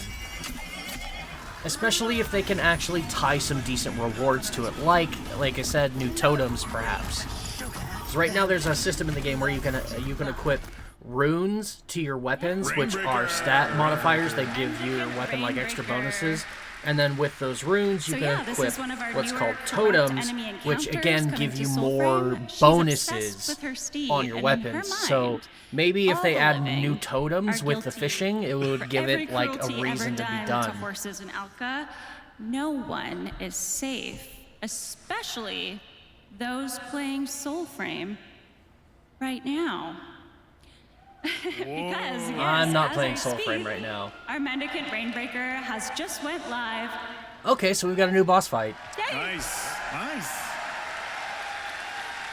I love how everyone's cheering and they can't play. But I like that awesome. Thank you spear for he's cheering. holding. I hope that's a weapon we can claim. I'm getting a last minute note here that I think maybe a bit of an issue. Is the horse out of the stable? Let me just see here. Partially? Let me just see. Come on, hamster servers, come on. You guys go find her at home. It's nice and to let know us I'm not the only one that suffers from Um, technical But difficulties. she will be going live today. Let me just check here. Excellent. And yeah, if you're not in Soulframe, like I said. So it's not a showstopper, but there might be a host migration Okay. situation, but I think we're going ahead. No updates complete with one of those. Yeah, so go find her. Excellent. in the wastes. Okay, guys. Just a reminder, I Retuning did say this Tempers is yesterday. I don't know if coming I've said it yet soon. today, Mounts are but coming, once this fishing broadcast coming, is weather done, changes. we will be Mendicant playing some Rainbreaker may Soulframe. be or not be So live stick in around game. for that if you want to watch And we have a sick new Fable and see being what it's all demoed about. later today. That's right. But within that demo, We are going ahead, actually. I just got note. We're going ahead with it, so we're good. Okay. Also, a reminder, if you Go want find to that play rented horse. Soulframe, go over to soulframe.com right now, and if you haven't created an account yet, create an account, because but every within our account demo made later today we gains also get access to learn the game. more about a rather elusive character. It's still up in until pre-alpha this point, phase, so you one can't we go may find have it not on actually Steam. You have to seen go too to their much website, of. soulframe.com, and make an account. Yeah. If She you do it might today, be. then you gain access The immediately. Empress of Eldvale Allura will also be seen, and she is, of course, voiced by no other than the one and only Jennifer English, who we would like to welcome to the stage. Yeah. That name rings a bell. Jennifer English. She's voiced somebody in Warframe before. Hello, hi, welcome to TennoCon. Hi. Is this your first TennoCon, Jennifer? And have you met any Tenno or envoys yet? I can't hear a word you're saying. Hang on. No, met several envoys, and this is my first time in Canada, let alone my first time. Okay. That's cool. You're all really lovely. Well done. Well, we're so happy to have you here. Both you and Ben add so much to our Fable, which will be seen later today. And of course, I'd love to ask, when you first met the Empress on the page, what did you think? I'm not allowed to say the C word, am I? But C-wordy. Like, look at her. Oh, okay. Yep. This design is incredible. I would wear this outfit. I don't know about the bug on the head, but the rest no, of it's I definitely absolutely very loved nice. her. But the thing is, the writing was just like, as soon as I read the script, I was like, I have to play this character. She's incredible. But you're saying her and every attitude is a session bit I have, of, I just go, this is the best arrogant. job. I love it. We'll go with arrogant. One Very of the arrogant. things I find so interesting about the Empress is that she can be playful and yet deeply unsettling in the Weird. same breath. How does it feel to take on a character like that? And as a performer, how do you capture that? Well, I think the best note I got for her was that she has the morals of nature itself. And yeah, just like nature, she can be enormously cruel and fair and unfair, and she's so fun to play, and yeah. Yeah, it's great. There's so much presence in the demo. Yeah. Very I wasn't sure- interesting I wasn't sure you were design. going to say something, and I was like, again, the only yes. thing I don't like about it is the bug on the You're head. too far away.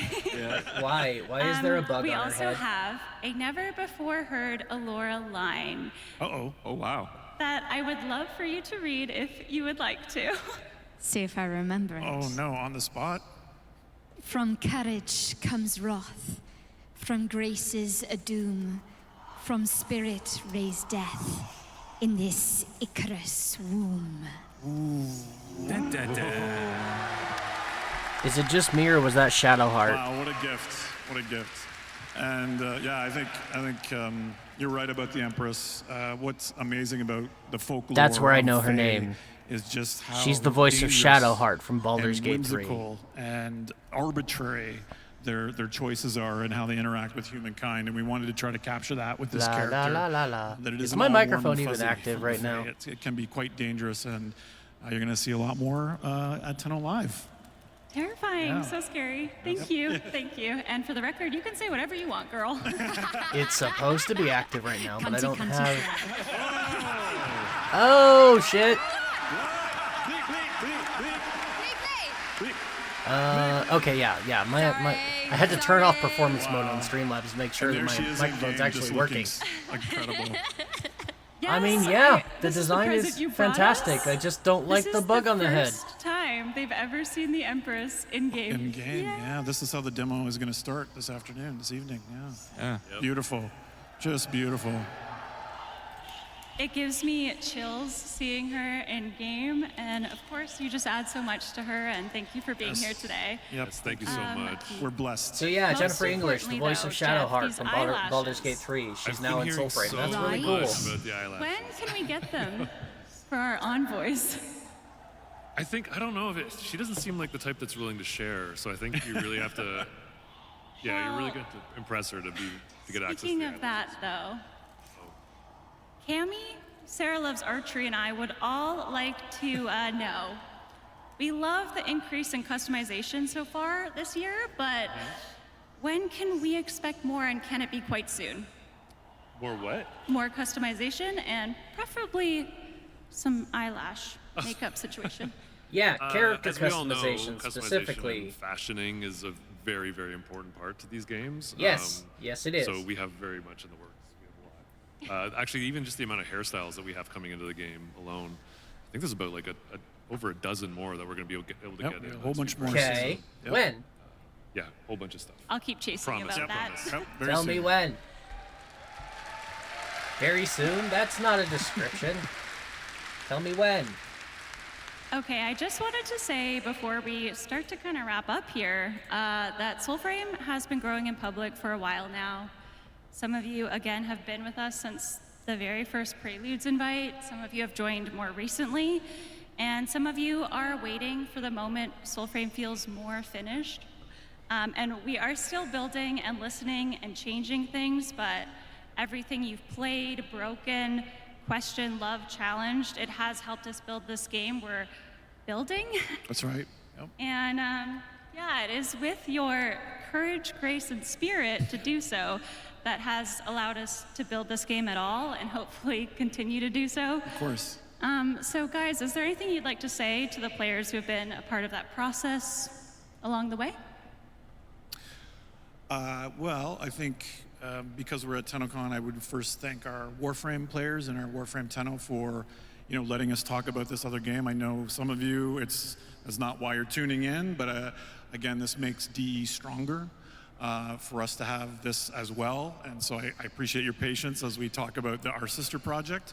And then, of course, I have to thank our envoys who became founders or have been signed up for a very long time. Hell yeah. And who have been with us through a lot That's of the me. upheaval. I'm Soulframe founder. I would say a lot of the changes that have been difficult have been ones where we've diverged from the things that we know in Warframe. And we've kind of gone into a slower, melee-focused game. We've changed how, say, some of the crafting system works, and I think that has created a bit of friction maybe between updates. And I just really appreciate your patience and your generosity because if we don't get it right, we will make it right. Our motto. Yeah. And that's why I stick with their games, because they're constantly taking Thank you. feedback and I really making appreciate you all. improvements. And they actually care about their Okay, games. so today we it's have not a showed cash you the world grab. of Soulframe expanding, but we have not shown you the full story. We will today. For that, again, you gotta tune into Tenno Live, but we do have a teaser now. Jennifer, would you do the honors and cue that up for us? A teaser A trailer? splinter For in what? the heart sings in the dream.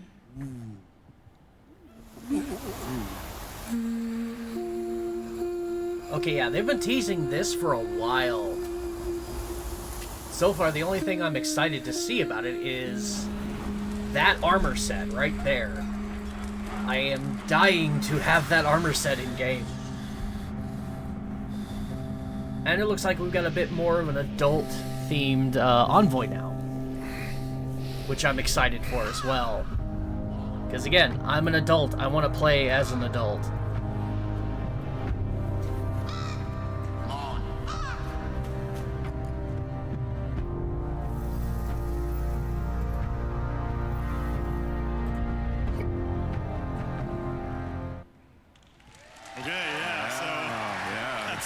So exciting.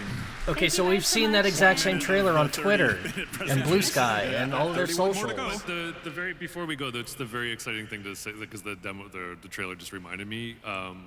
Just something to look forward to and give a shout out to someone we are fortunate enough to collaborate for since Dark Sector is Keith Power. That's right. The music, Yeah. you're gonna yes. Thank everyone. Give it up for Keith Power. Keith knocked it out of the park as he always does, and he's given us, I think, some, like in Warframe, some of the most iconic music, but now for Soulframe as well. And so, and I really think what you're gonna see this afternoon is just some really special music that he wrote for us. So. Definitely. Yeah. Wonderful. Thank you guys for watching. Thank you for watching. And shout out to all of the Tenno for being here, and hopefully you go sign up at soulframe.com. Yeah, genuinely, Yep. thank you so much, everyone. Thank you. Go create an account right now, soulframe.com, if you want to play the game. You'll get immediate access for the duration of the day today. And if you're busy and you forget and you don't have the ability and they shut it down before you can actually get in game, hit me up. I have a few early access codes that I can still give away to people as part of the Soulframe Founders. Every Soulframe founder pack you buy comes with 10 alpha keys that you can give to friends and whatnot. And I still have like 7 available, so if you can't get in today, then hit me up like later and I can give you a key. TennoCon, day 2. All right. So you We lost got your about voice at the TennoCon 15 today. minutes. You ain't here for nothing. Free rewards. It's always free rewards. All right, If you I'm watch going to Tenno- go ahead and mute this, and we're going to go back to Warframe for a moment. While we were watching the broadcast, I was able to claim my drop for the gun, and that drop is not here. I may have to relog. Yeah, I may have to relog. But we were, before the Soulframe thing there, if you're new to the channel, we were looking at the new Mesa Heirloom and doing some cosmetics with it. So far, this is what I've come up with for my base Mesa Heirloom cosmetic. I'm excited for it. Of course, this one does not use the optional auxiliary duster that comes with, so I got another one, and we're going to do some more cosmetics with that one, although I don't know if I'm going to do that right now.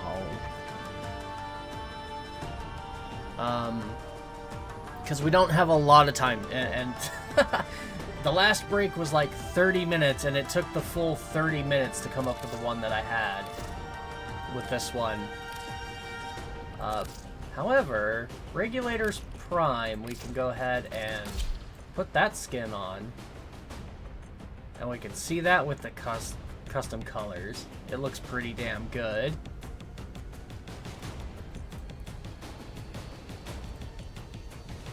Although, where is that pink coming from? I don't remember.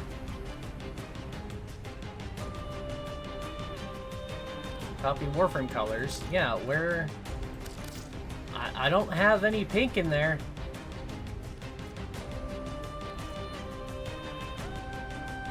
That's weird.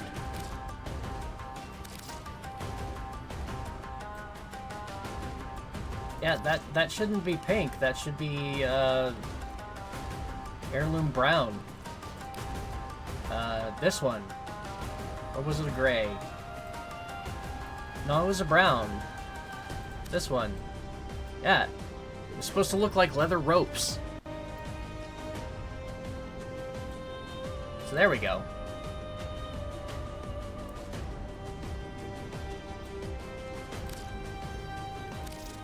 How's my build looking on these? Still not complete, but we really don't need an Exilus modifier. No, I think this is okay. Radiation heat with magnetic damage. Yeah, we're good. That's a lot of damage. Enervate for the crit chance. Yeah.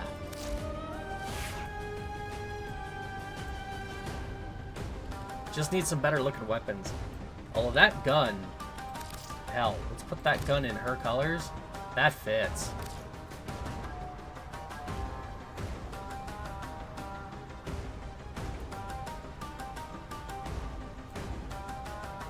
That's my Bronco Prime. That too. Let's put it in her colors. Yeah, that looks really good.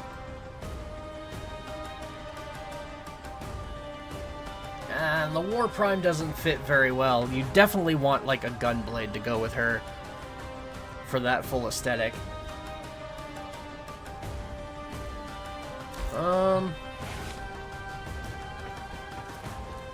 Okay, I don't really want to get into anything because we don't have a lot of time for the next segment. So, what did y'all think about the Soulframe release? Let me know your thoughts on that. If that's something you're interested in playing, if you're already playing, what do you think of what they revealed? Again, I like the ideas. The fishing, I think, again, will fit better in the universe of Soulframe than it does in Warframe. Warframe, it feels like it's just tacked on so that they can shove more resources at you for the open world. Whereas in Soulframe, it doesn't feel that way.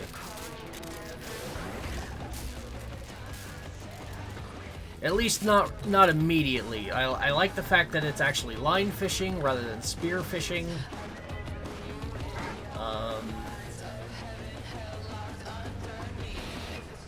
So the big thing is going to be whether or not... Did I have... Come Heed the Song Unvoiced Soulframe Dead stream is up for... Yeah, we already did that. So yeah, like, the big clincher on the fishing is going to be what kind of rewards they actually offer for the fishing. And the easiest one would be, again, totems. Totems are enhancements that you can put on weapons to go ahead and give them boosted stats. And that would probably be the easiest W for them right away, is just add fish totems, basically, to the game, because you can already earn totems by... One of the main activities you can do in Soulframe is you can run around and you can rescue different animals, and then there's also a system where wild animals that are running free, you can capture them temporarily with your soul mode, and then sing to them, and then if you sing to them, you'll get a totem. But also, if you rescue them from the Ode, the ones that are captured in cages, every animal you rescue from a cage is also going to give you a totem. And those totems you can apply to your weapons to enhance their base stats and abilities. So, again, the easiest W there would be to just add the fish to that system as a method of gaining new totems with new effects. And I think that would be enough, really. Although it would be nice to see if they maybe did something different, something new with the fish. New resources, perhaps, for crafting runes or whatever. I don't know. So, but I think it is going to fit in place a little bit better in Soulframe than it does in Warframe, for sure. Also, the Dark Pact. So, for anybody who's not familiar with Soulframe, Pact it's basically a gauntlet that you wear on your operator. And the Pact in Soulframe is your Warframe. It's the equivalent of your Warframe. It's what gives you your special abilities, and it has different stat modifiers that actually affect your overall attack, defense, and whatnot. So your Pact is basically your Warframe. And so having that Dark Pact in there is a cool concept, but again, if it's just for an aesthetic feel, I think it's going to be a little bit out of place. I mean, the aesthetic is really cool. Again, I'm an edgelord. I like edgelord concepts. I like that style.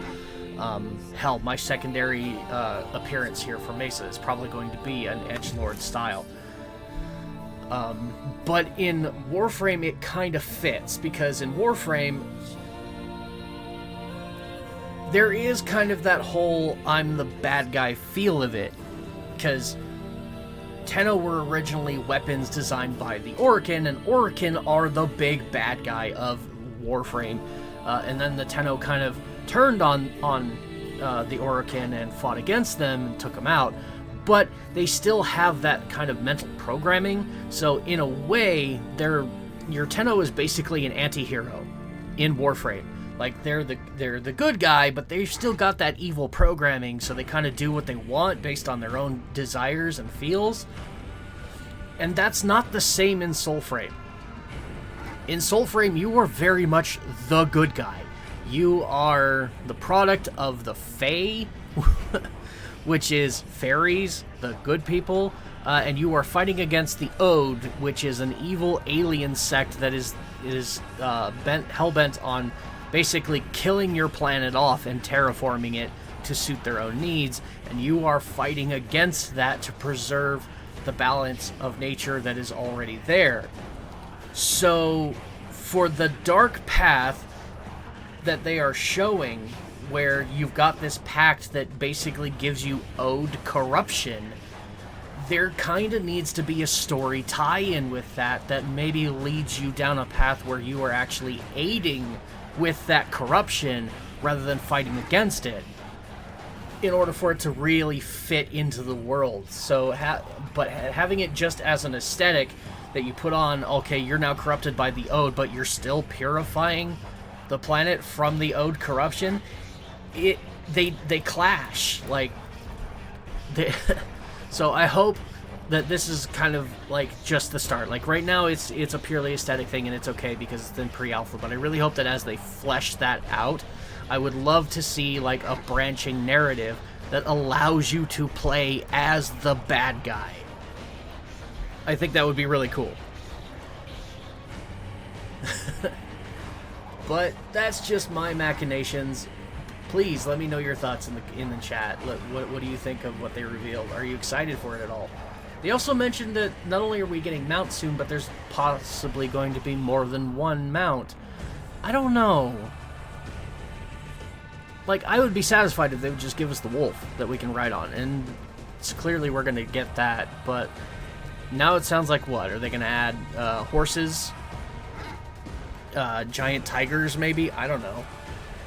This isn't World of Warcraft. So, and honestly, I really don't think that it needs more than one type of mount. Like, just the ability to have the wolf and have, like, unique customization that you can do to your wolf, I think that would be enough.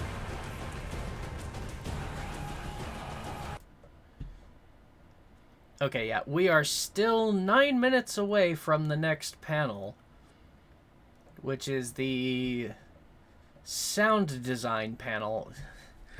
I've never really been a big fan of the sound design stuff. It's cool, but I don't care. Like, the sounds are awesome, but I don't want to hear about how they're made. I just want to get in the game and experience them. But we are going to watch it.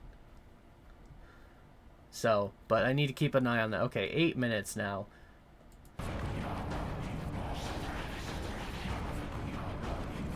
I don't think there's any new major updates to Soulframe that I need to worry about. But I don't really have much else that I can do here in Warframe either. Because again, I don't have the time. It'd be one thing if we actually had the time, but we don't.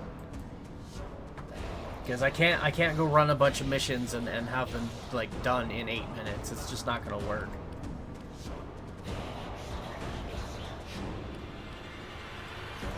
So yeah, but yeah, speaking of Warframe, again, Warframe Tenno Live is coming up here soon.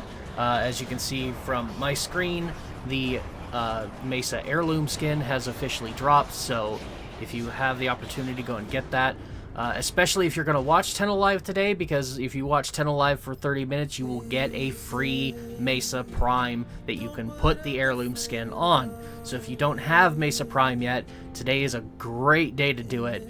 And the skin itself, I just went ahead and paid money for it. It's $25 for the pack. Now you get the skin, you get the weapon customizations, the free Signa, there's a new color palette, as well as some cosmetic stuff and a new color palette, all for 25 bucks, and it will also give you 400 platinum for buying that bundle. So if you have it, get it. It's absolutely worth it. There is also, though, an option to buy the bundle with platinum, so if you don't have $25, you can just go farm the platinum from other people by selling some stuff, and you can purchase the bundle with platinum as well. So there's no excuse not to get it if you have the opportunity.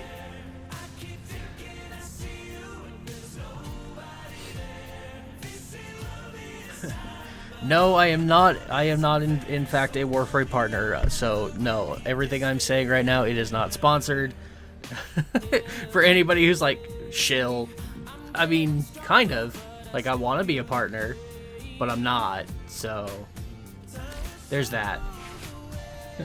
Alright, I think I'm actually going to go ahead and we're going to just leave Warframe for right now. We've got 6 minutes to the start of the next event, so I'll go ahead and unmute the broadcast so we have a little bit of music we can listen to. It's kind of loud. I'll turn it down a little bit for right now.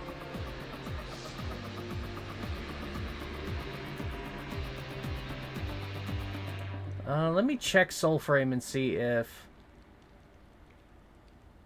it has any updates. I don't think it does. Not unless it's like a hot fix. But once the event, the big time event is done, so we've got the sound system coming up, and we've got the art animation at, it's currently coming up on 10 o'clock for me, which will be the sound of the systems panel. And then, so, the 1400 is 11 o'clock for me. And then after that, I believe, will be the Tenno Live portion. Because we've already been streaming for over an hour. And this event is, yeah, we're almost at the 2-hour mark. This event is supposed to go for at least 4.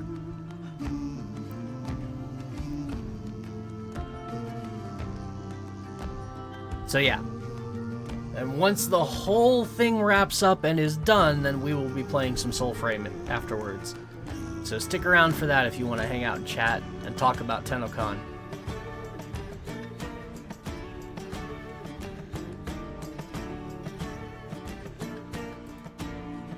There we go. Here's the launcher.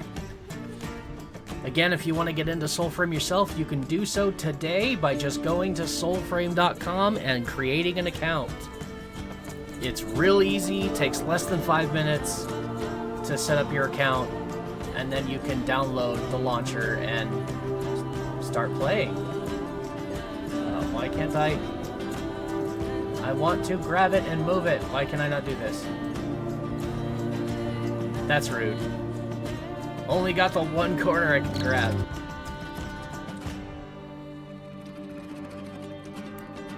Four minutes remaining. Let's pop in real quick and check some stuff out. I'm gonna have to switch screens here for a moment so I can put in my password info.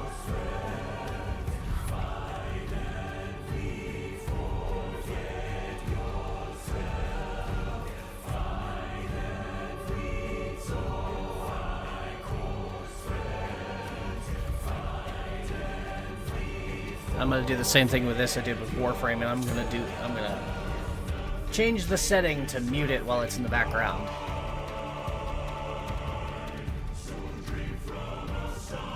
If it'll ever load.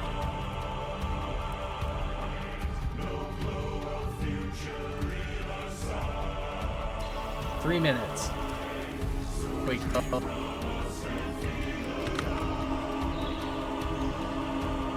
And I use a different password.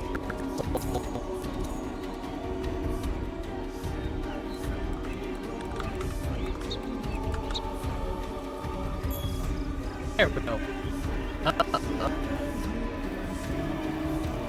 Your microphone is unmuted, but has no signal. What do you mean?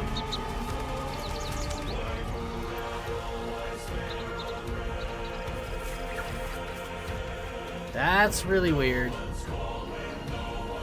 One unread parchment awaits. Also very weird. Let's go ahead and switch that back. I'm going to disable performance mode for a moment and make sure. No, okay. No, you're lying to me. It shows my microphone is working on Streamlabs. You're lying. Alright, so this is a whole frame. That's what it's named. Here's the map. This is the world of Alpha.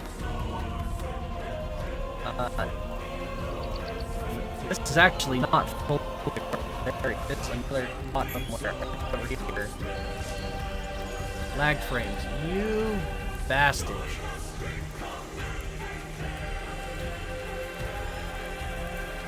Okay, it really does not like me playing Soulframe. That's annoying. Alright, let's go ahead and... Sounds like they might be getting ready for things. Mute with the background.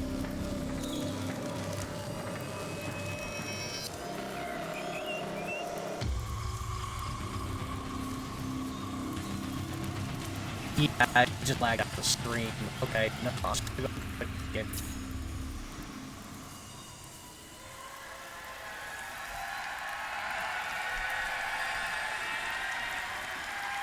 Okay, bear with me a moment. It is catching up. Wow, wow, wow. Hi, everyone. How we doing? Wow. All righty. Well, what do we think of Soulframe earlier, huh? Looking pretty good. I love it. Well, welcome to this year's Sounds of the System panel. We have lots There we of go. fun behind Okay. the scenes and some reveals to get into. Oh, that's today. But really a before we get drag. into all that, I don't would know love to why. introduce our lovely I might have to adjust my panelists. in-game settings because that's Composer, not the first lead time that's vocalist, happened And now conductor of TennoCon. with Soulframe. Please welcome back to the stage Matthew Chalmers. Hey, everybody.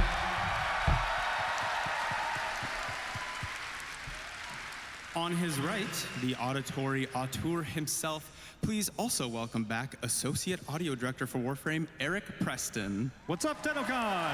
Hey, everybody. Wow, you guys look great. Oh my God.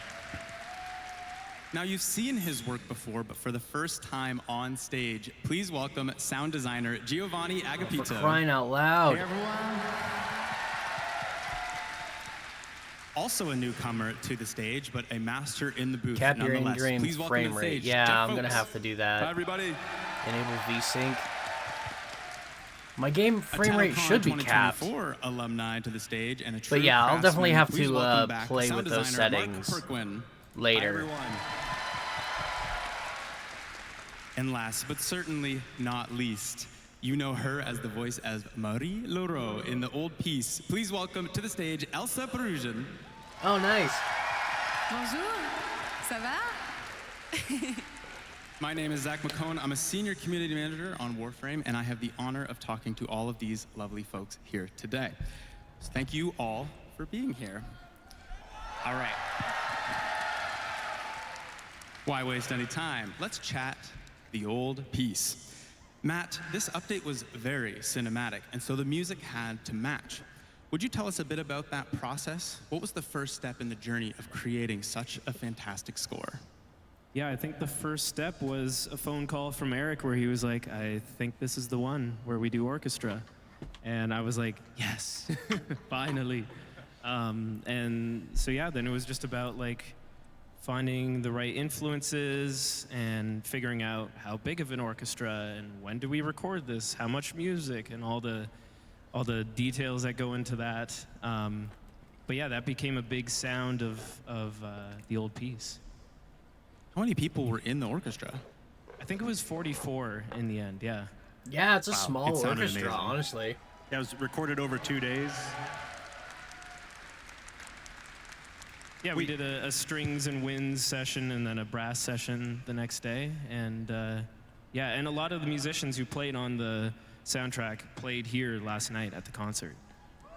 That's really cool. Well, Matt, you also seem to be collecting jobs. How was it like conducting in front of a live audience last night? It was cool. It was cool. I mean, very different from last year where I was the lead singer and, you know, pretending to be good at that. And instead I pretended to be good at conducting. You were great. You were great. Yeah. You're Thank amazing. you. But you know, it's easier in some ways because I was facing this way, and so my field of view included no audience members until I turned around and I was like, oh my God. I love it. Eric, I want to ask you about nailing that emotion in sound when there isn't a lot to go off of in the early stages of development. Tell us a bit about what it's like as an audio director in the development. Honestly, it's probably one of the funnest parts when you're right at the beginning of the project and there's no rules set yet. A lot of that process just involves looking at like early level designs and early concept art and putting up reference material to kind of see what sticks. And actually, for the old piece in particular, I remember there was one level that I loaded up, and it was kind of like a crater level, but it had this beautiful kind of ambiance and style to it. And that was the very first shot that I used to put some music up to and some sounds up to get a feel for how it was going to work and what's going to work and what doesn't work. So yeah, it's a great fun time at the beginning. Honestly, it's so impressive. If you've seen some of the early videos, it's literally just squares, circles, and triangles. So it's extremely impressive to be able to bring out all that emotion in such early stages. Congrats, Eric.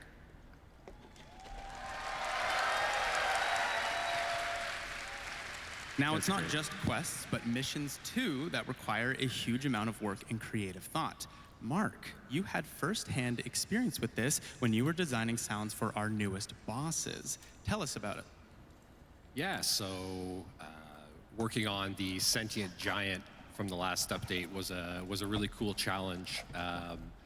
Typically with enemies, what we will do is have one bark vocal sound coming from them.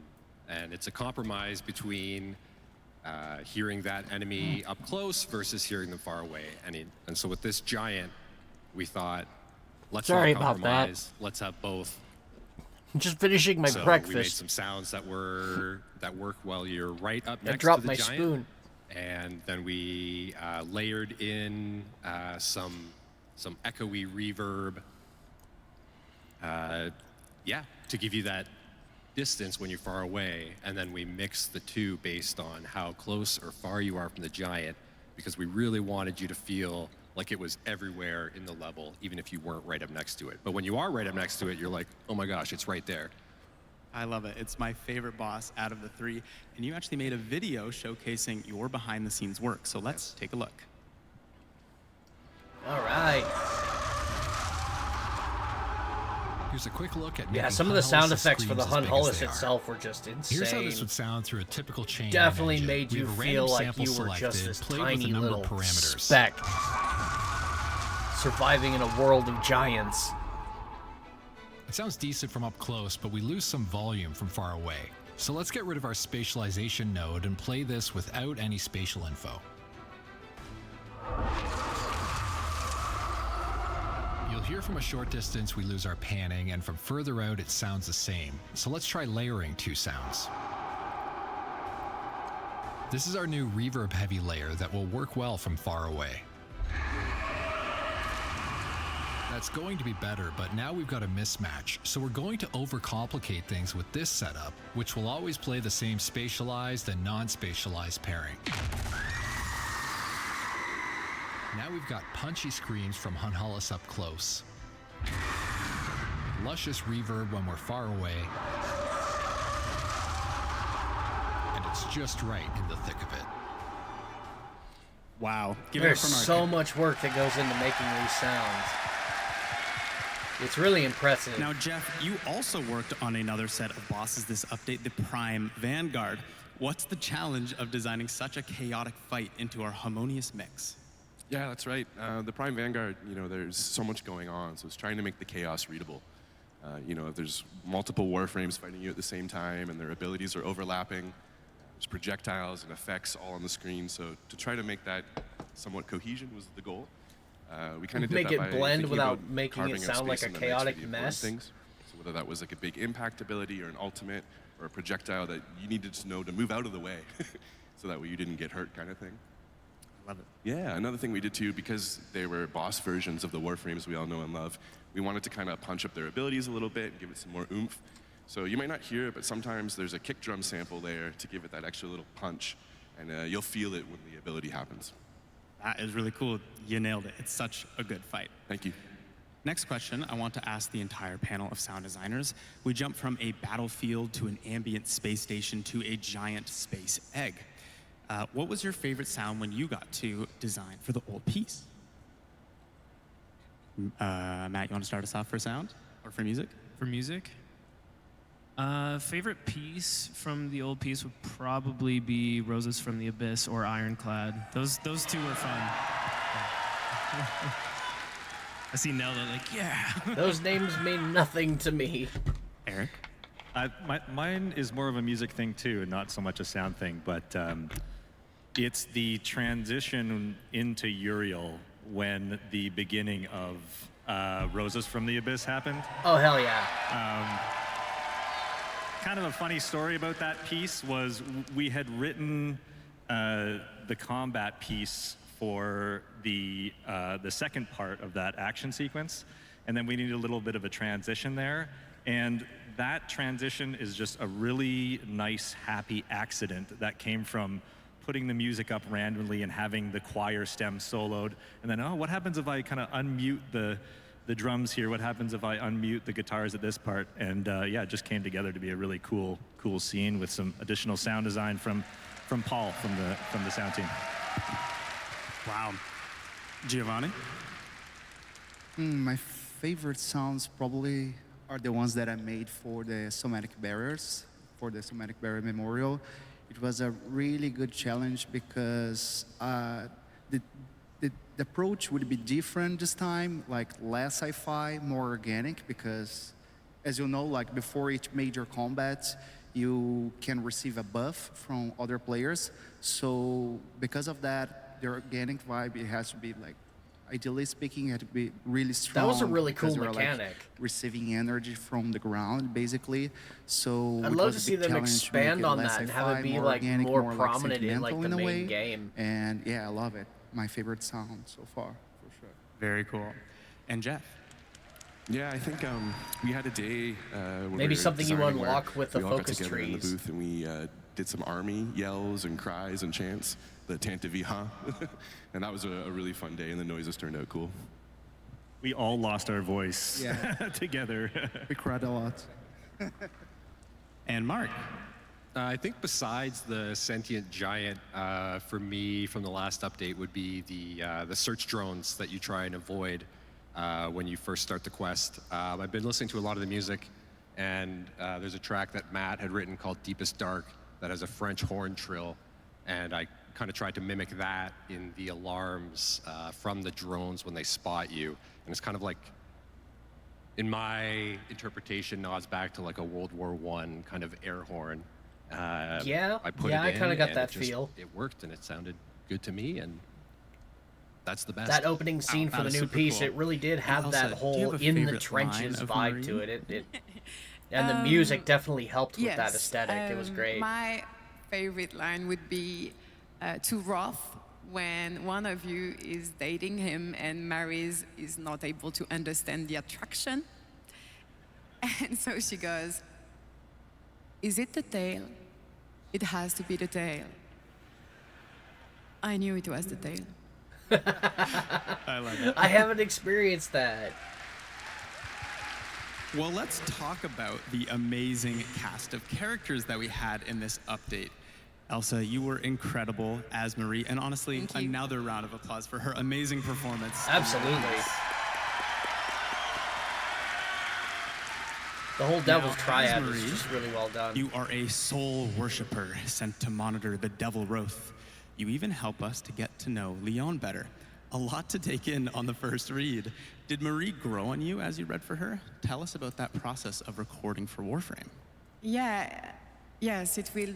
It's been an incredible journey voicing Mary, and we've had several work sessions throughout months. Yes, and since I had never played the game before, the DE team had to guide me through everything, the situations, the relationships, the lore, basically. And as you may have noticed, it is quite something. Oh yeah. And vast the more we and worked completely together, open-ended. The more I understood and loved Mary very much. I mean, her loyalty, her kindness, the French outburst every time she gets emotional. Her cleanliness. She might probably iron her prayer books. And well, the fun point is that session after session, she's starting resembling me a little also, because I'm sure you already know Kat Kingsley, who is an amazing That's the mark of a good writer, voice actor. Yeah, yeah. And as she got to know me, she started writing a little bit for me too, adding touches of humor sometimes, which I love. And I mean, how cool is that? That is really, really, really cool. Well done, Elsa. Well done. That is the true mark of a good voice actor, is someone who can figure out how to embody the character Now, they're Eric, you're voicing. in the editing room when you receive these voice recordings. Tell us about that. Yeah, I mean, it's always a treat to get to receive all these incredible voice actors' files in the emails, basically. But it's nice to be able to work in an audio environment, you know, with sound effects and music, and then once that final piece comes through of the dialogue, it's incredible how much it really brings it to life.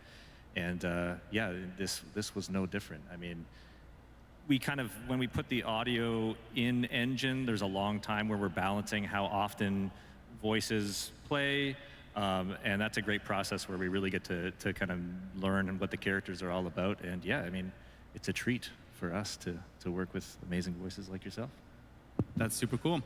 So that means quest, missions, and also romance, as we've seen in the latest update. I bet you many people in this room are dating Marie in-game. Actually, let's hear it. Who is dating Marie?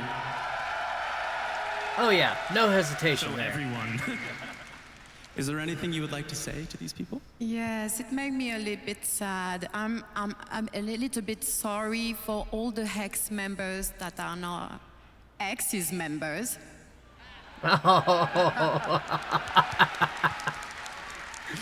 I love it. Thanks, Elsa. Now, you were also joined by the wonderful Elliot Cloud. Hey, now, as I'm still Adis romancing and Eleanor, Mike too. Weston as Master Itsam.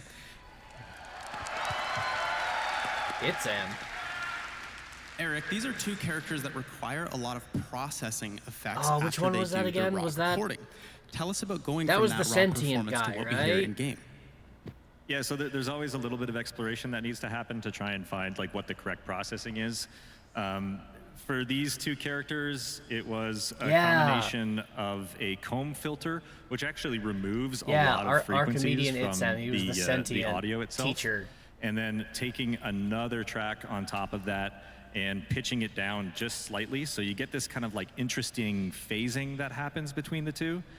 And I tried some processing that was a little bit more extreme, but I found that having a good balance of a little bit of sci-fi and still hearing the essence of the voice come through was the right balance for these characters. Well, we actually have a short clip to demonstrate that process. Let's take a listen. Lestratus? They lead. They know orders from Galastra. Make them tell. Lestratus? They lead. They know orders from Galastra.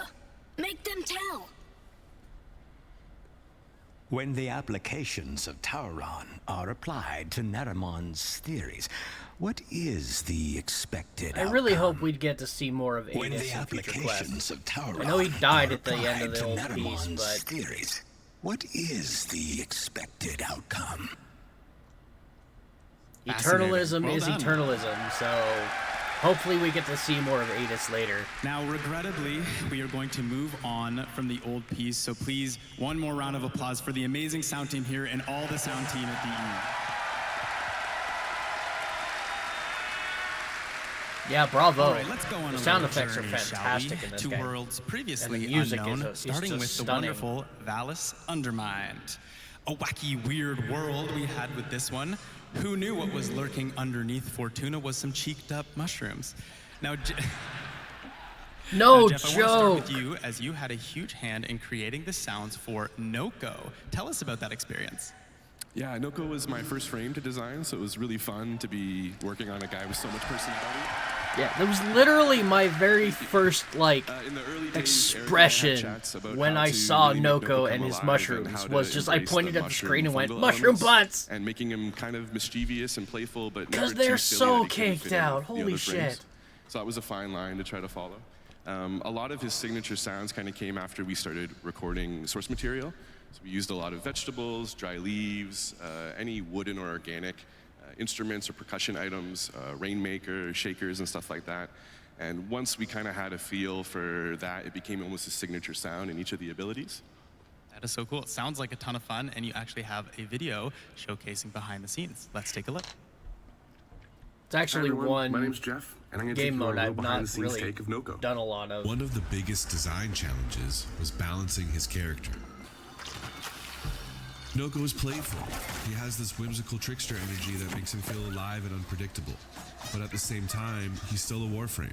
As players level him up, mod him, and take him into tougher content, his abilities still need to feel impactful and powerful. So every sound had to walk that line. Lighthearted enough to sell his personality, but never so silly that it took away from the gameplay. To build that identity, we wanted to stay as close to nature as possible. A lot of Noko's signature is actually simple Foley recordings. We experimented with things like a rainmaker, wooden shakers, branches, plants, anything that gave us those earthy, natural textures. This rainmaker became one of my favorite source recordings.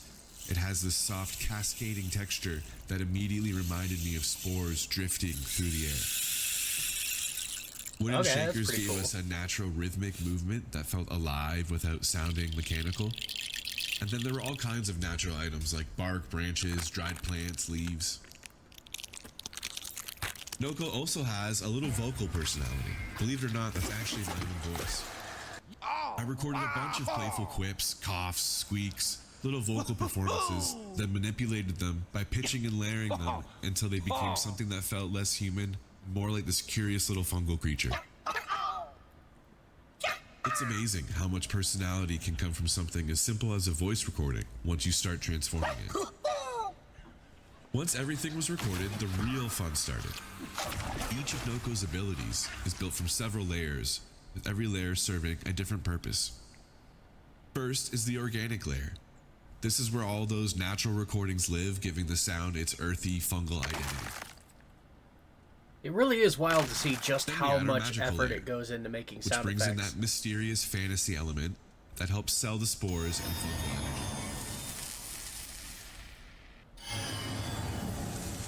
Next comes the impact layer, adding that punch and weight needed to make the abilities feel satisfying during combat.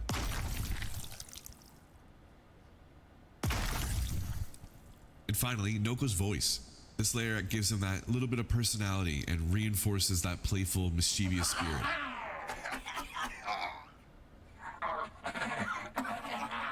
But it's only when all of these pieces come together that Noko really starts to feel alive.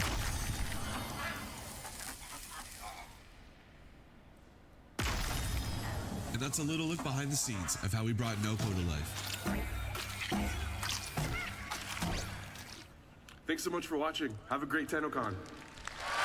Yeah, honestly, you listen to these sound effects in game, they don't sound that complex. And yet, to look at it in an actual like audio synthesizer, it's insane to see how many different layers there are. Arpeggios, we get a very new sound to Warframe. Tell us about that process. Yeah, there was a lot of new instruments on this one. The first instrument me and Eric talked about was the CS80, which is like a classic 80s synthesizer, which I couldn't afford, so I got something similar to it. But then we wanted some of that organic influence, and I thought of African music, which I've done a bit of studying. If you haven't done it yet, don't forget to claim your Twitch I've always drops. wanted to get an mbira, which is basically like a thumb piano. And so I found a maker in Zimbabwe on Etsy, and I bought a couple of them. And then that became sort of like this, and they're tuned slightly differently. They're not like Western harmonies, so the way they split up the octave is just slightly different, so it gives like some weird, microtones, and then the vocals ended up, I used auto-tune on them, so they sort of have like this really locked-in pitch, and then all the interesting melodies around them were sort of like all, it had the analog synth detuned kind of sound along with the mbiras. So yeah, that was kind of the sonic palette. Amazing. It's a beautiful soundtrack for an underground world. Congrats, Matt. And Eric, I gotta know, who makes those little mushroom sounds? They're too cute. He's in here somewhere. Paul, I'm looking at you, buddy. One of the sound designers, when we were kind of creating the little creature, Paul went off into his studio and came back with the most adorable little noises for this guy, and I don't think we really changed much after hearing it for the first time. It's like, yep, that's Noko. Let's go. Noko. Yeah, exactly. That's amazing.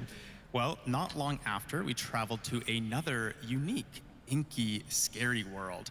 The Shadowgrapher, of course. Yeah.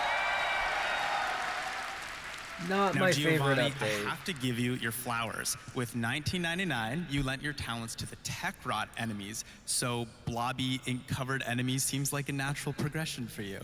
Tell us about how you brought the inhabitants of Vesper Relay to life.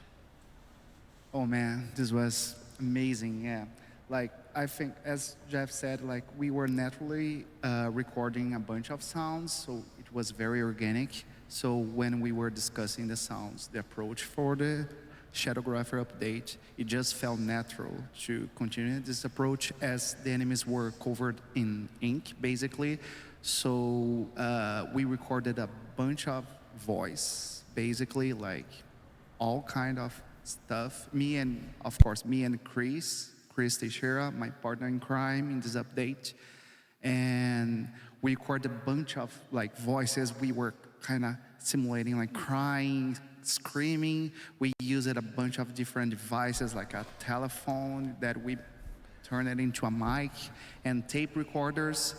And for the Values Under Mind, we recorded a bunch of vegetables. So we had this source material already. So as all the Shadowgrapher textures, they were kind of gross in a way, we kind of used that as well. So we already had everything recorded. So it was kind of blend between me and Chris and Eric screaming and crying and making a bunch of weird sounds and weird vegetable sounds, basically. Pretty gross, if you ask me.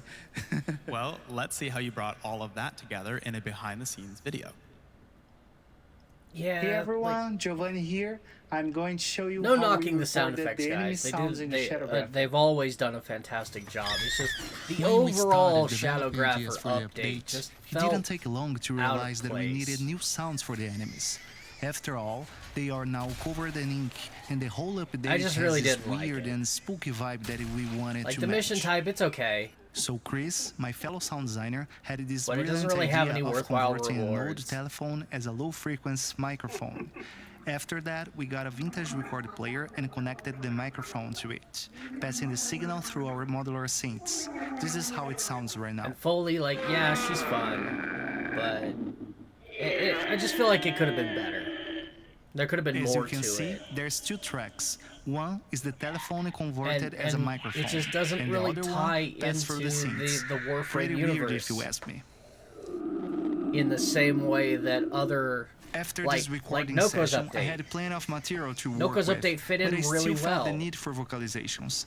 I really liked the idea of the enemies having baby sounds, Vesper so I Relay decided to give it a try and recorded myself just being at like home, covered in acting paint like and a big almost like baby boy for a haunted. day. It just In the end, it I don't turned know, out it to just be a doesn't strange fit. little creature with a high-pitched voice, but I think it fits what we were looking for. Oh, yeah. You'll be the judge.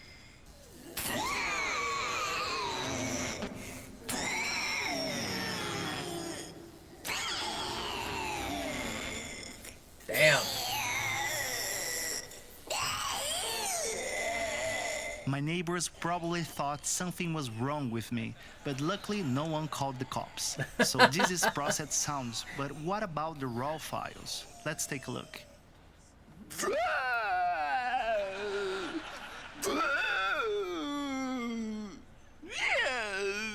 Okay, I know. You are tired of listening baby sounds. I get it. So now, after everything is processed, edited, and implemented in the game, this is the final result, finally.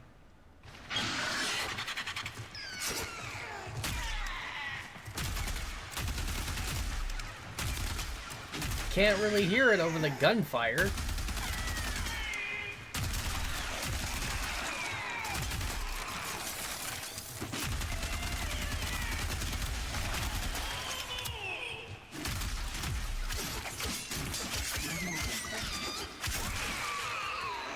I mean, yeah, the sound effects are fantastic. As always. The sound design team has always knocked it out of the park with every update. Bye. They really have. Thank you. Wow. I would not let those babies near me at all. That's Again, gross. it's Well done. it's yeah, Mark, you also it's the worked Shadow on this Graph update update with an itself that interesting just really doesn't microphone. feel A like it binaural fits microphone, in you with the said? rest What of is the that? universe. That's right. It is this. And I mean, if that's the Binaural style they were reveal. going for, cool. It just, Any ASMR fans in the audience? I just didn't like it. Oh God, not one of those. That is so cool. Would you tell us a bit about it?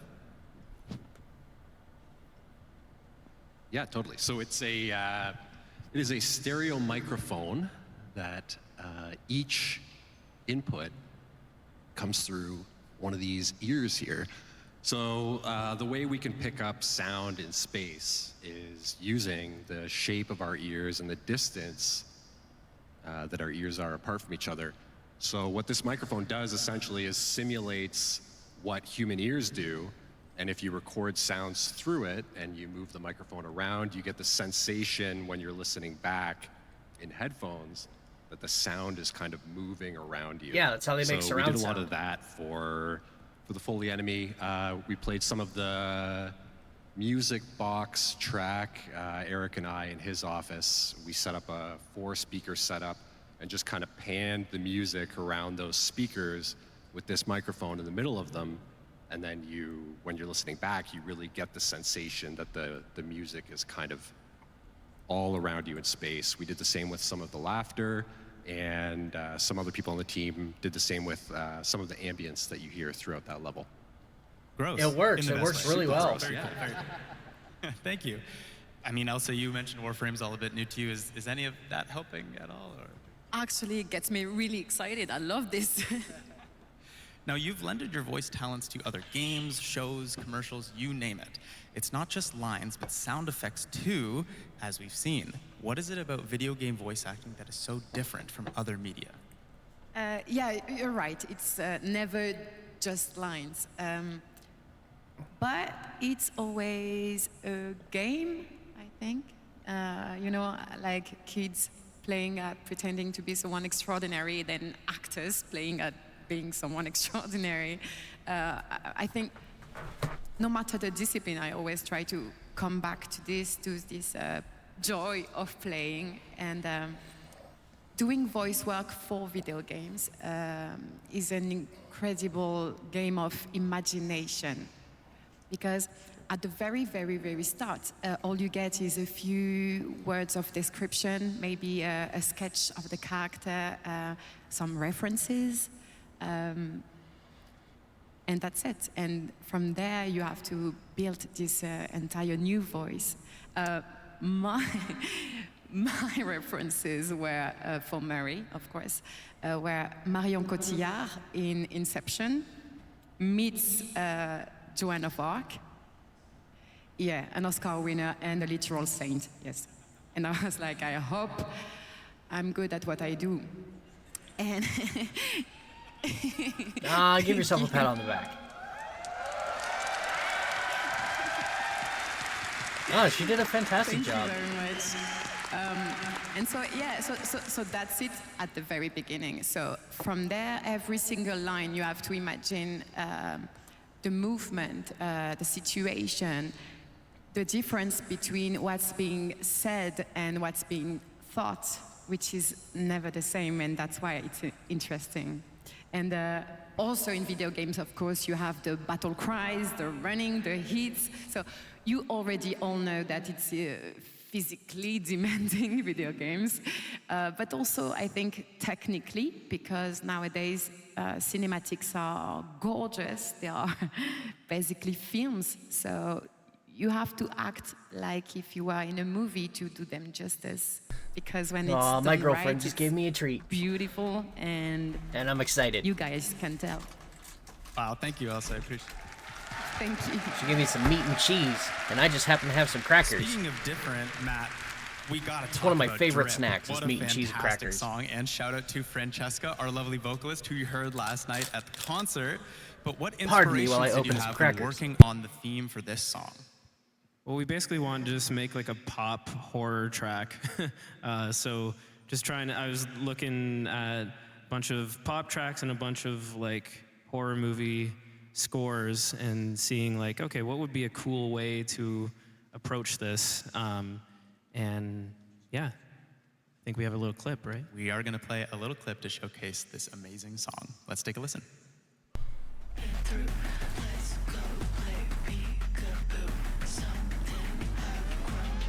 Okay. It's a nice new song. Ooh, cupcakes! Thank you.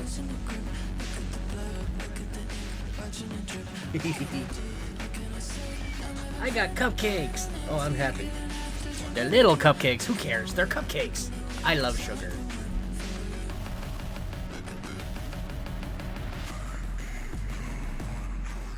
Ooh, so good. Love it. Yeah, that was awesome. That was a good song.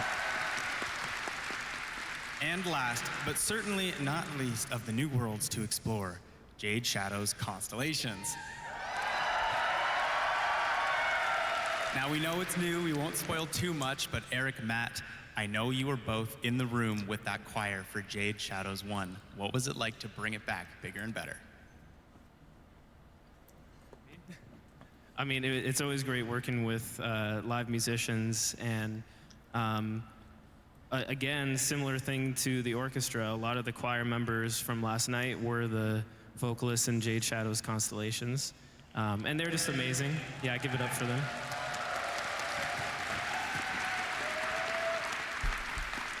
And yeah, it's always great to work with live musicians. You know, you picture what it will sound like, but then when there's 12 unique voices singing it, and it's not just me layering it a bunch or me and Fran layering it a bunch, it turns into something different. You know, it becomes a more collective thing. And you also record the sound of the room that they're in, and it's all happening live rather than multi-tracking. So it brings like a humanity to it, which I think was very important in the first Jade Shadows, and that sort of became the standard for anything Jade Shadows. And it's so beautiful. It works so well in the quest. Nice work. Speaking of the quest, Eric, I want to quickly mention a fun little project, the first cooking mini game in Warframe. I believe one of yeah, the when are we going to get more of that? Yeah, Laura Dickens is the sound designer who did all the work on that, so shout out to Laura. Yeah.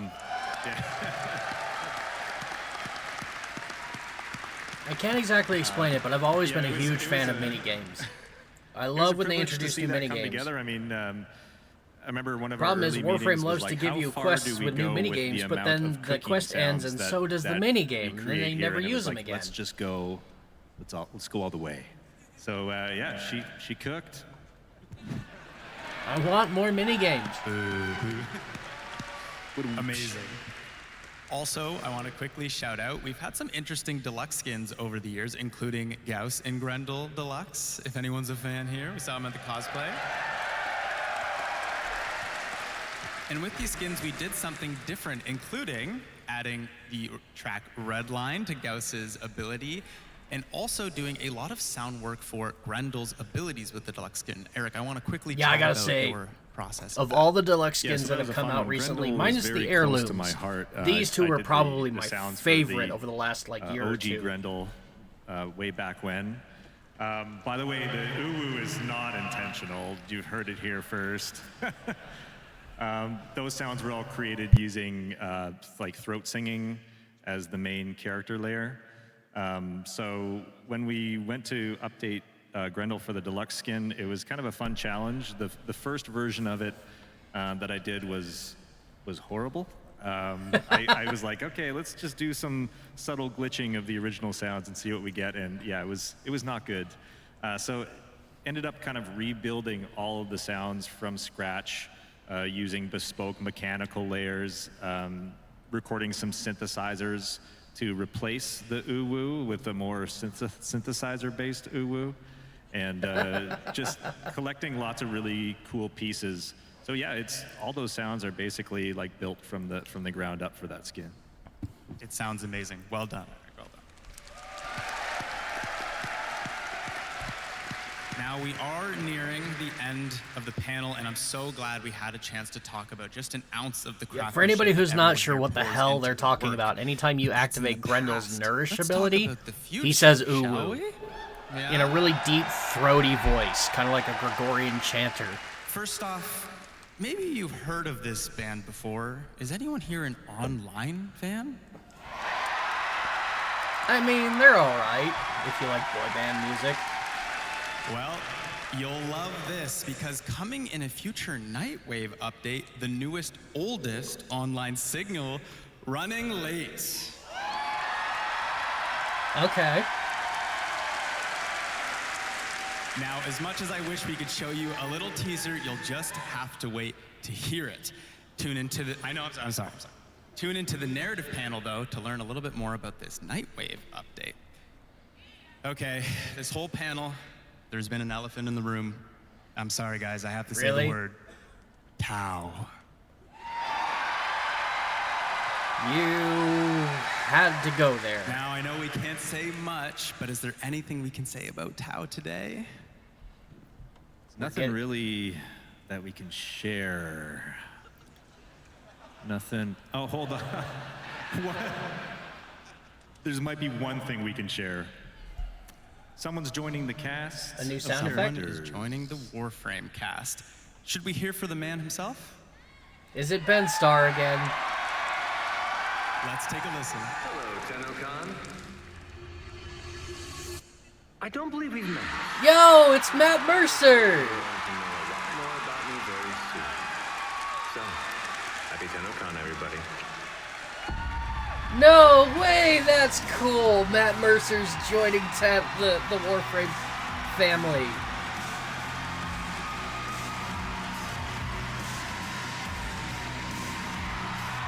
That's fucking cool. Yes, that is right. Matthew Mercer is joining the Warframe cast next. You're going to want to tune in to Tenno Live to learn who he plays. Okay. Yo, that is sick. Well, thanks for telling us the big update today being revealed is Tau. Incorporate you guys, the players, into the next sound for Warframe. Now, we have a little idea, and let's just say where we're heading has some interesting weather. So we're going to create some rain today with your help. Eric here has got a microphone to record you, and all you have to do is follow my instructions. So listen first, and then we'll do it. We're going to start by rubbing our hands together. This will make our wind. Then we're going to do some light snapping. This will be our light rain. Then we're going to start smacking our legs with our open palms. This will be our heavy rain.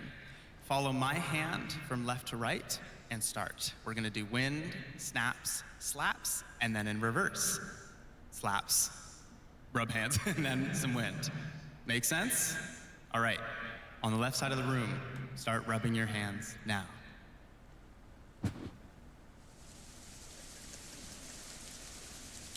Oh, that is cool. They're now we'll do some incorporating light the TennoCon audience into the sound design. And then we'll do some slaps.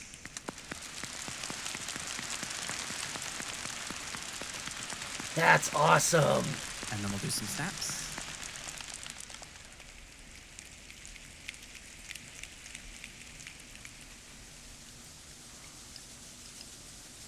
Did we get it, Eric? Amazing. Hey, thank you. That's awesome. They're going to be a sound effect in the game. Well done, everyone. Well, that does bring us to time. Thank you, everyone, for being here. Thank you, panelists, for your amazing answers today, and the whole sound team at DE. That's really cool. God, that makes me wish I was there in person.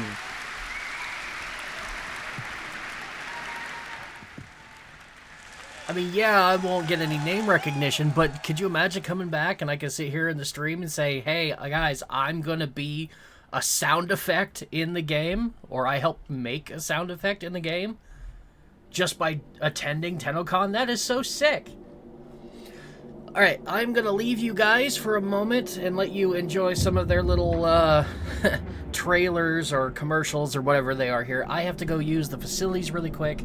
We have just over 15 minutes to the art panel. So sit tight, talk amongst yourselves. I will be back just as soon as I can relieve myself. So, thank you and enjoy. TennoCon, day 2. So you lost your voice at the Tenno concert, eh? You ain't here for nothing. Free rewards.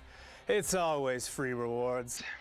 If you watch TennoCon for 30 minutes between 11 a.m. and 4:30 p.m. Eastern, you'll receive the Halvu primary weapon. Someone offered me a free weapon once. Hey kiddo, he said. Gave me the creeps.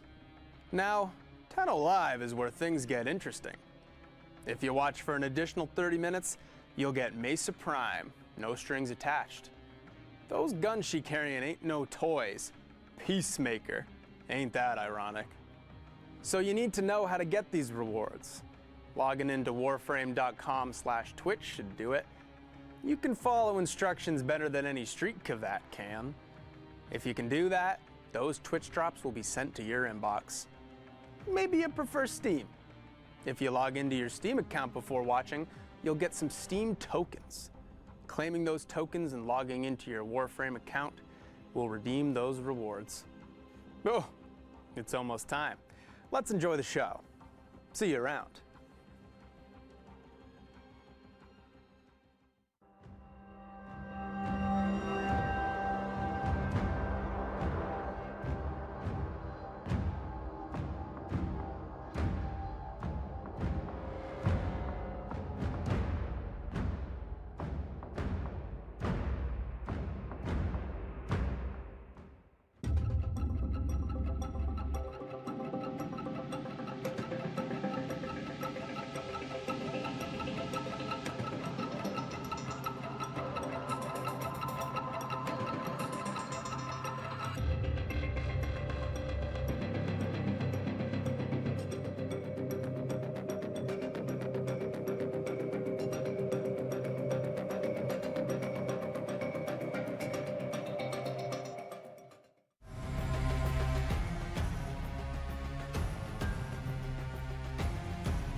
Alright, I'm back. I came back at just the right time, too. They're showing off some sick-ass dojo art.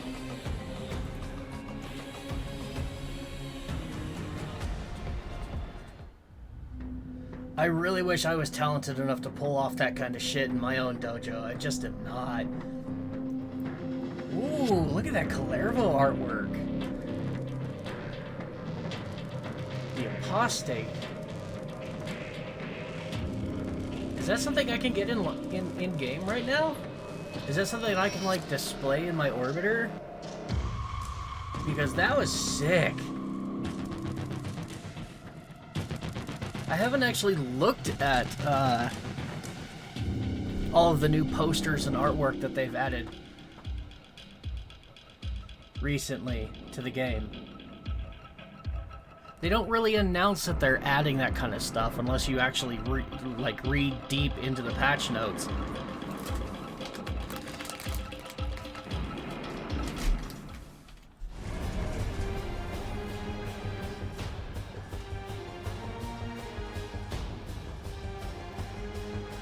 So yeah, I don't really have much to say about the sound panel. Like, it's sound effects. Like, the DE team has always knocked it out of the park when it comes to their sound design. It has always been top tier. Even the updates in the game that I really don't like so much, like the Shadowgrapher, the art design, the sound design in Shadowgrapher is fantastic. I just think the update itself felt really out of place. Would have smelt your aura from here, where my sights not drown in brine.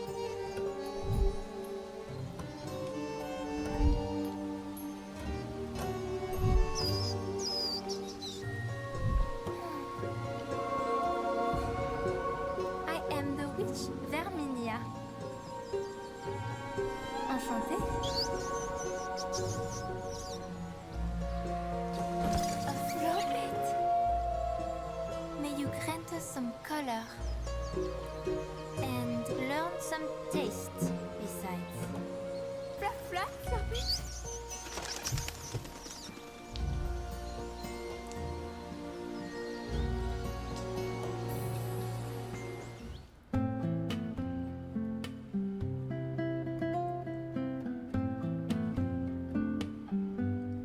I think this is another YouTube personality. Musical design.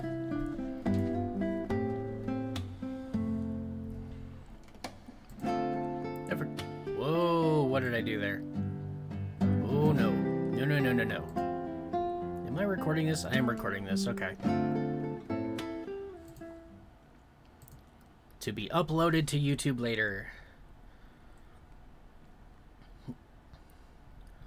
Speaking of YouTube, currently my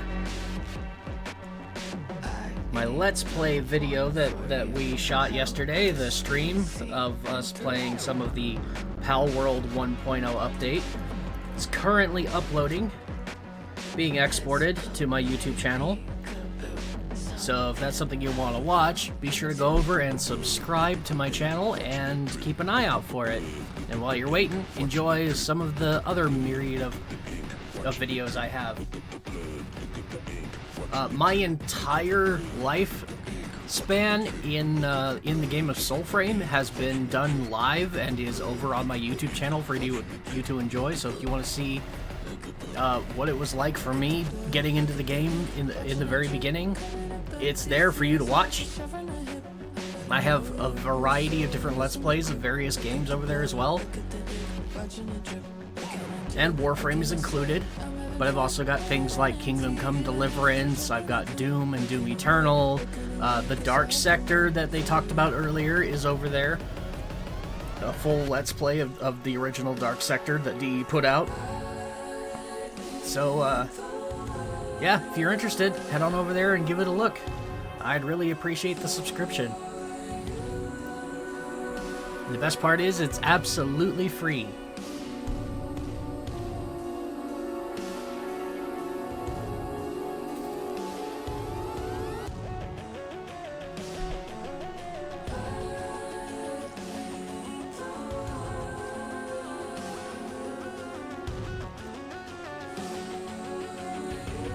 Just 8 more minutes to the art and animation panel.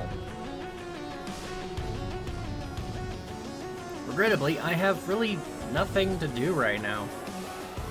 And nothing I can talk about either.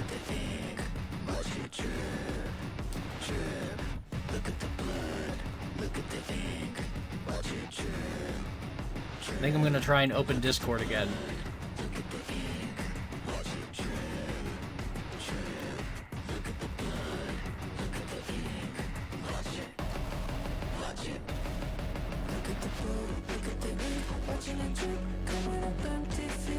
Wait, is it already open? Like, I tried to cancel it earlier. I have something here.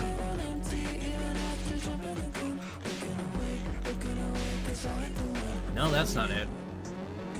Yeah, that's Discord. It's trying to open. It's just not doing it. It's trying, but not succeeding.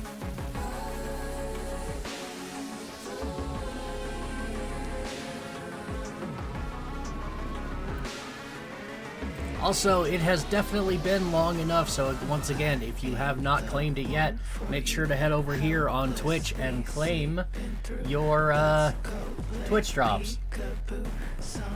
Specifically, the Halvu Sentient Minigun, which I'm hoping will be waiting for me soon.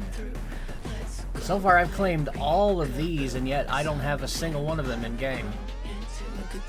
From here, from this spot here, the weird cloak thing is Crimson Desert, which I don't own.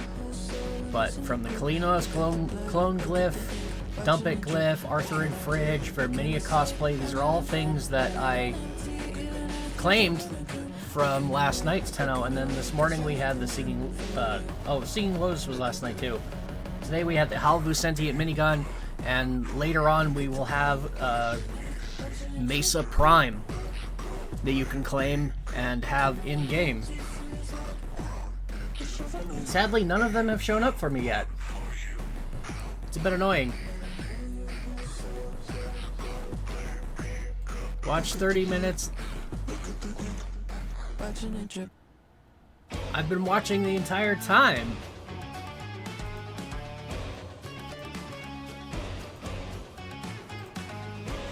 Yeah, I've already completed my drop.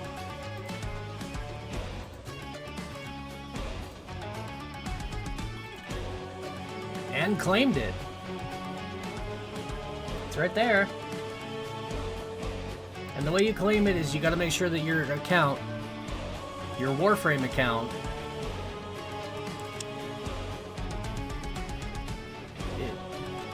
is connected. Whether you play on Steam, or you play on Epic Games, or you just play straight from their website off of the browser. You gotta make sure that your whatever account you have with the Warframe.com website is linked to your Twitch account. And then you just claim the drop from Twitch, and it should add it to your Twitch account. Uh-oh. I closed one too many tabs. Oops. James? Now we've got bloody commercials.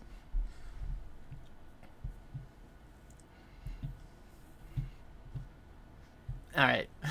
I'm not showing the commercials. They earn enough money as it is.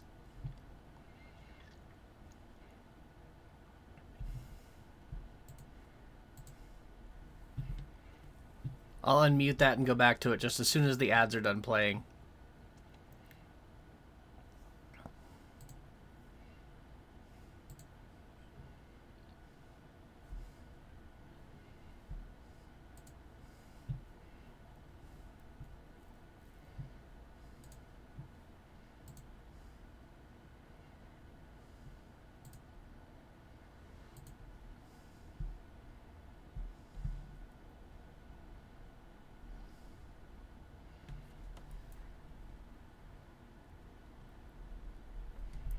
Okay, there we go.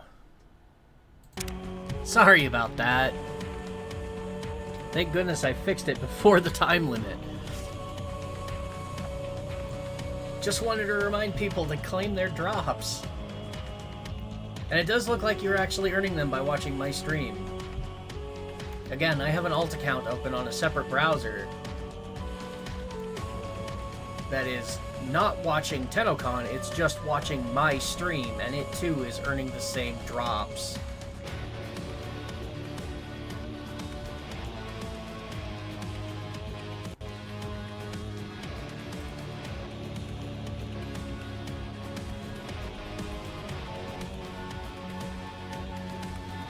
I'm really glad that's the case, too.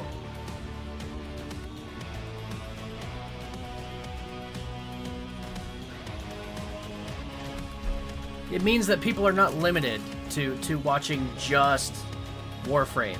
The fact that you can actually go watch other Warframe streamers and still earn the rewards from TennoCon, that's really awesome. Again, it shows that Warframe actually supports their community, and that includes people who stream their game. And I love I love it when companies, especially game companies, show that they actually care about their players and their audience. Because it's so rare to find that these days.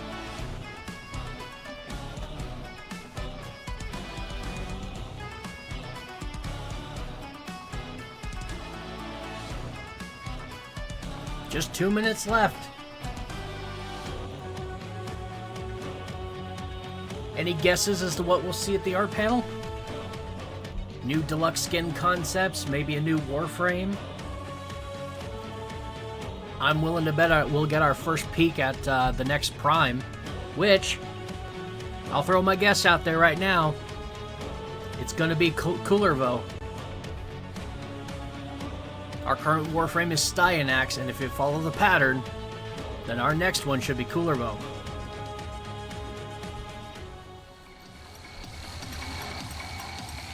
Here we go!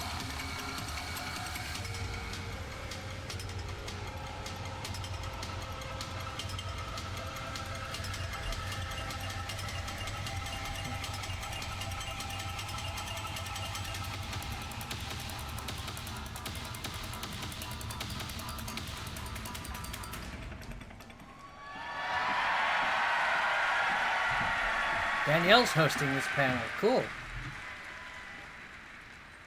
I follow her on Twitter. I follow a lot of the DE staff on Twitter. Oh my goodness. They make Twitter bearable. Hi, friends. Hello. Welcome to the art and animation of Warframe.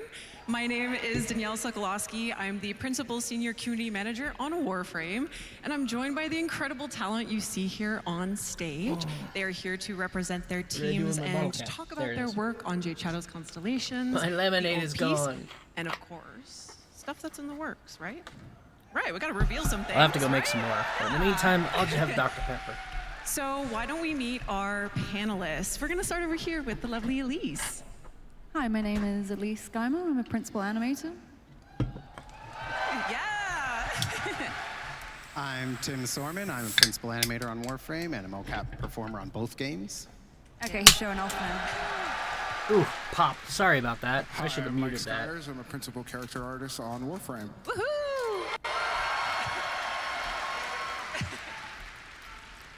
I am Marco Hasman, Associate Art Director on Warframe. Yeah, Marco!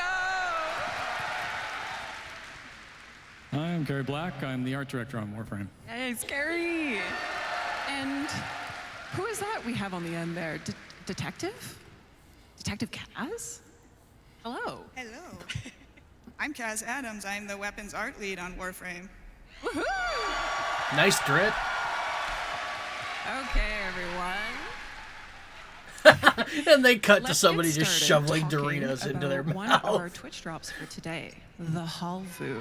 Yeah, hey, a free sentient weapon? Yeah, that's the Twitch drop we just got. Free. Make sure to Yes, claim if it. you're watching from home, It you'll be looks getting really this weapon cool. for free just by watching. For those who are in the audience, you're getting it in an email. Don't you worry, we got you. For free, of course.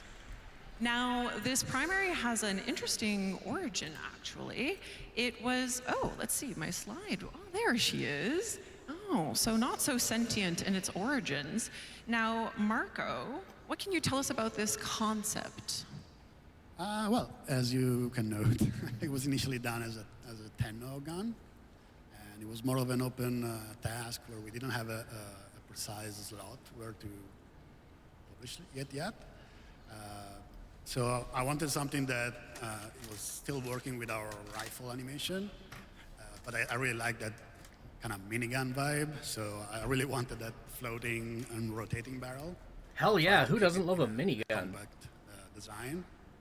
So that's what it was at the beginning, and then, yeah, a while later we have a slot for it, and we decided to give it a sentient twist, which I think having it be a sentient weapon made it such a more unique weapon at the end than it was initially, especially thanks to the work that the weapon team and the specialty team just kicked it out of the park, I think. Absolutely, absolutely. And Kaz, can you talk about giving the Halvu a bit of that sentient treatment?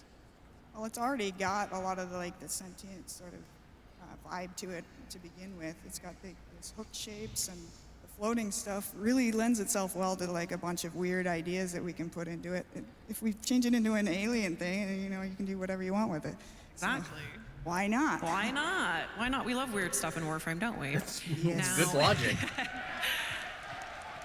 It looks and amazing. those weird I can't wait to components play really with it. came in, Hopefully and I'll the get it team in on my the drop. animation team made that a bit of a focal point in the alt fire, and actually kind of like every animation aspect got of an this alt weapon, fire. utilizing its many moving parts. So let's have a look at the animation work that went into that. Oh, yes, And please. Tim, what were you thinking about going into this?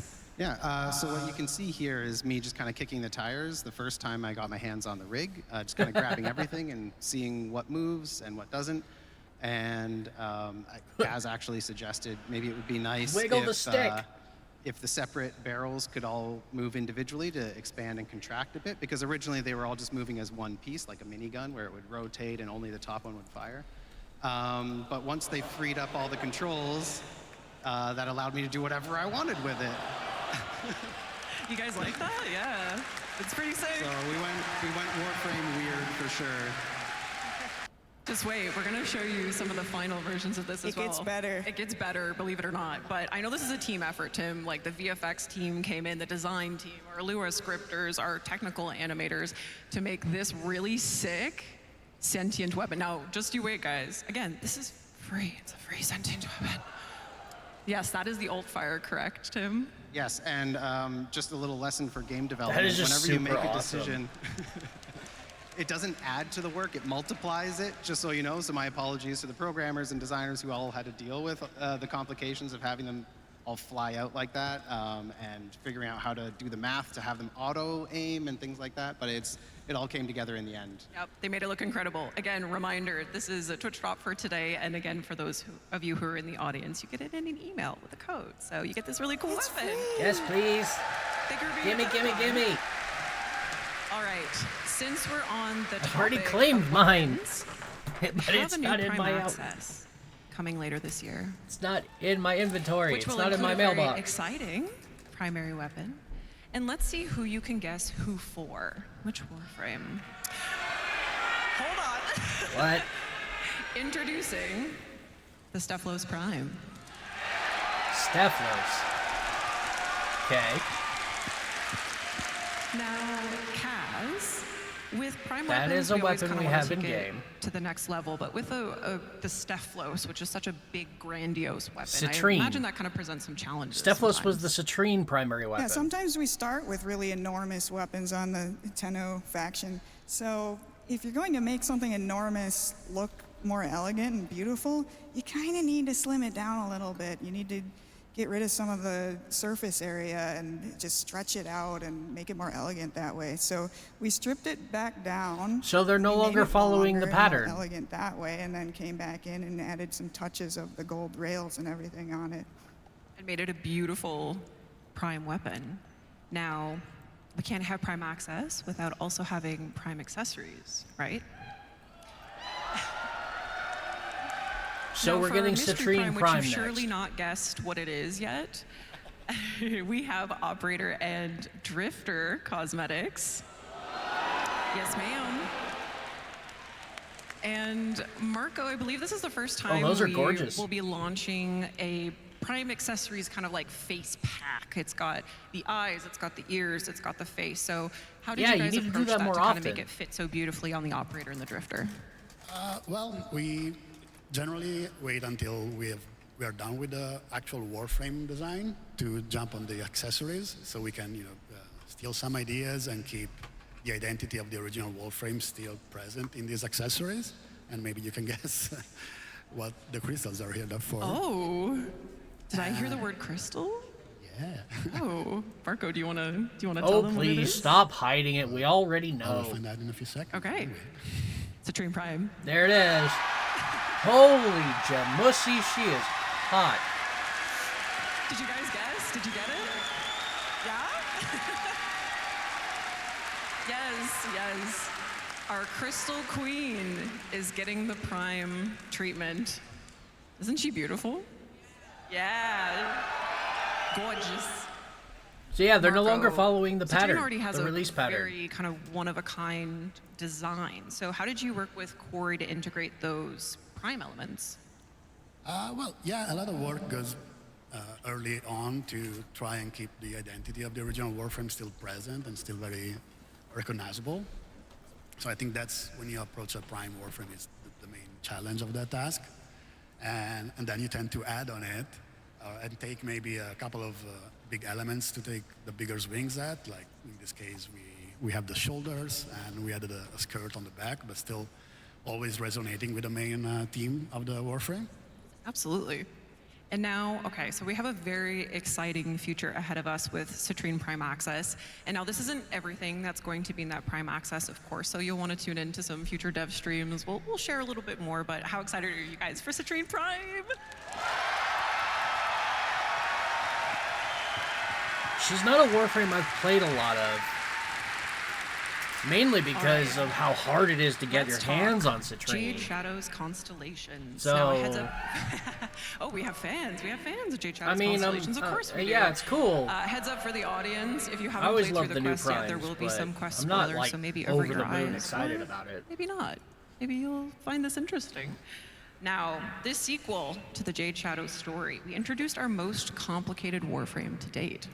Right, Sky? Yeah, you can say that again. Sirius and Orion, a 2-in-1 Warframe.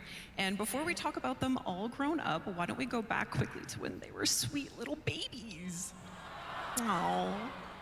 Now, Mike, as the creator of the Jade Warframe, what was it like for you as an artist to not only see 2 cinematic quests come from your design, but also Warframe babies? I never would have expected this. I still want I want them to explain how it is that a Warframe can be born and grow amazing that up. an idea I had spawned such a story that was super intrinsic to the Warframe world. And then when I was about 1 week left in my paternity leave, Reb reached out to me and I'm like, if she's reaching out to me, this must be important. And then she's like, so we're gonna do Jade's babies. Do you want to design them? And I was like, yes.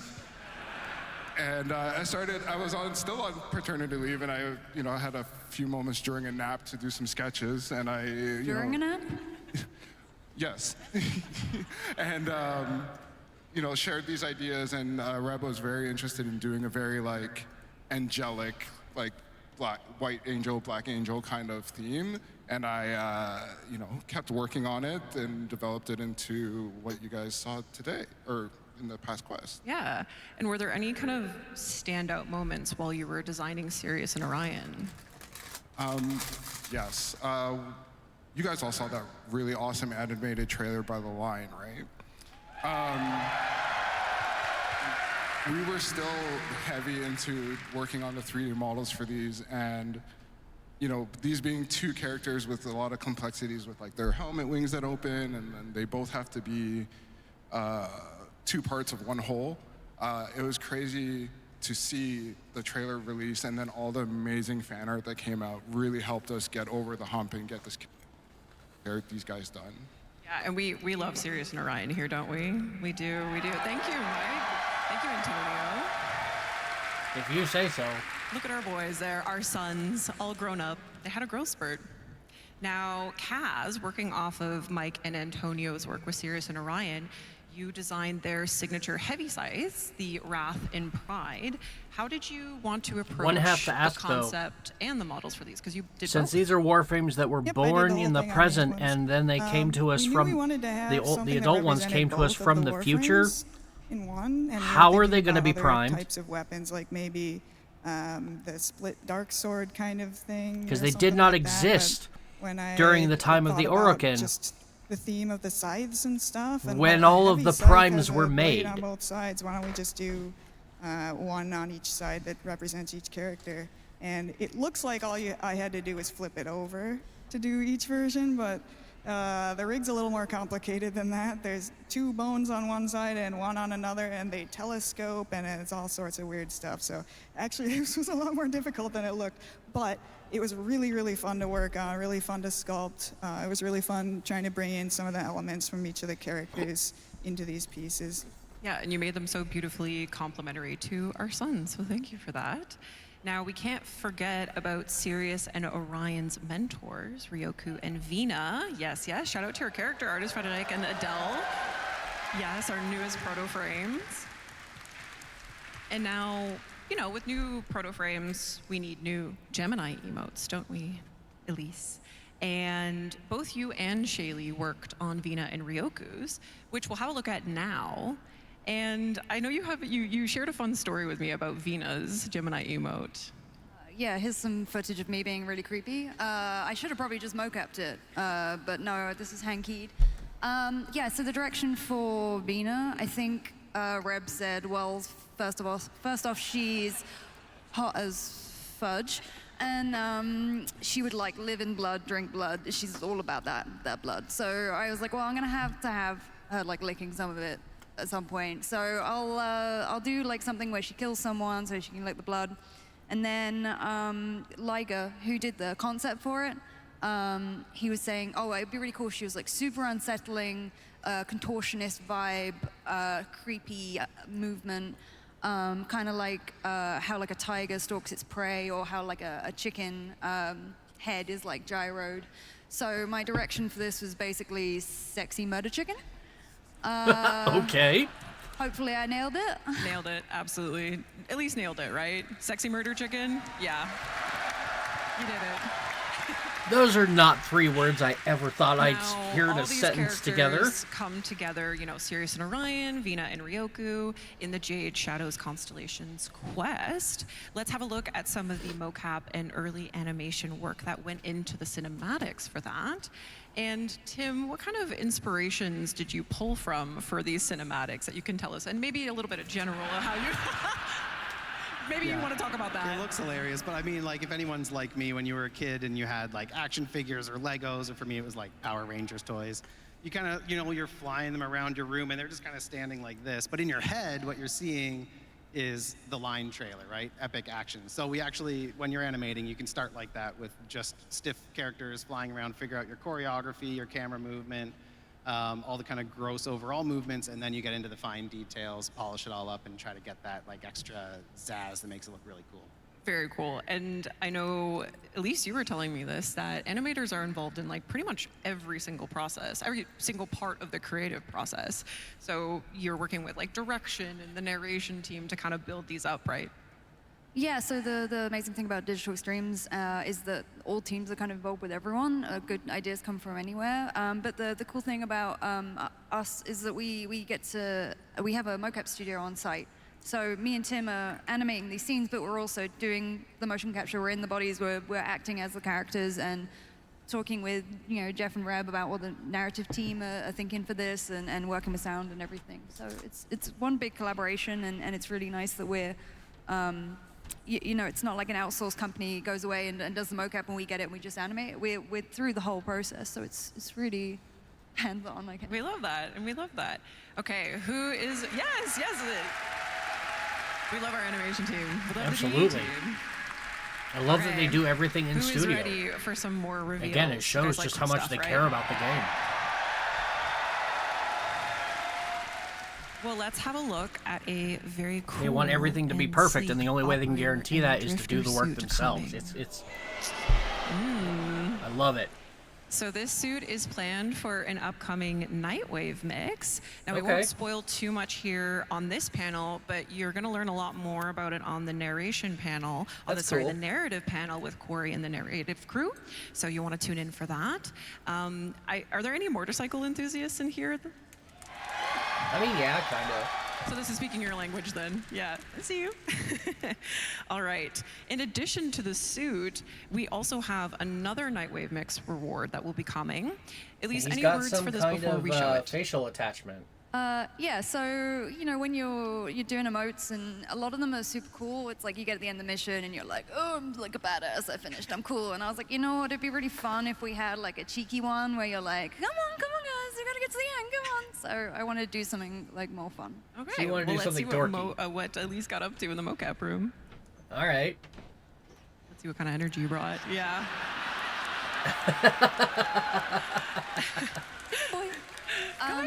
Yeah, and this is animated by Eric. Shout out Eric. I know you guys are cooking up the most diabolical ways to use this right now when it comes out. You little nasties. All right, I have a feeling that this emote will pair quite nicely with our next reveal, which is actually a community artist creation by Fomorian. Yeah, say hello to the Conquera Signa. Conquera. Ooh, there she is. All right. We got cat ears. Fantastic. Jeff is really happy about Jeff this. is so Oh, yeah. happy. Fantastic. I got away with getting We're dancing getting votes cat in the ears. game. Now cat ears? What else can we get away with? But yes, this is a community creation by Fomorian, and you might have noticed it says Conquera, so this will be our top tier donation reward for the Quest to Conquer Cancer campaign in October. So yes, you'll unlock this that's together as a cool. community. Free reward. Get excited for that. I really hope I can actually afford Now, to donate. to tide us this over year. until then, someone was pretty eager to model them for us. Oh my. Oh my. This man is never going to talk to me in La Catridad now. He's never going to forgive me for this. We also had a very special opportunity to work with another community artist for a deluxe skin. For who? What Maybe is you guys it? can create a sound quake in this room right now. For Banshee? Whoa. Does this mean she's gonna get an upgrade? A rework? Banshee, Please tell me this Banshee means Deluxe. it's gonna come with a Banshee She's rework. real. And 'Cause I this really want is to play designed by the lovely Banshee, but Mishka, she's so who's actually here at bad. TennoCon. Mishka, where are you? Hi, Mishka! Hi! Yes. But yeah, that's a beautiful Yes. deluxe concept. Beautiful, beautiful, beautiful, beautiful design by Mishka. And yes, so this is an upcoming deluxe skin for Banshee. Yes, just Now, please tell me that Carrie, it's we just also saw coming with a two rework. community 'Cause Banshee artist really needs a creations. rework. How does Desperately. Like, how does it feel? How cool is it to see years and years of establishing Warframe's art and design come through in community creations like this?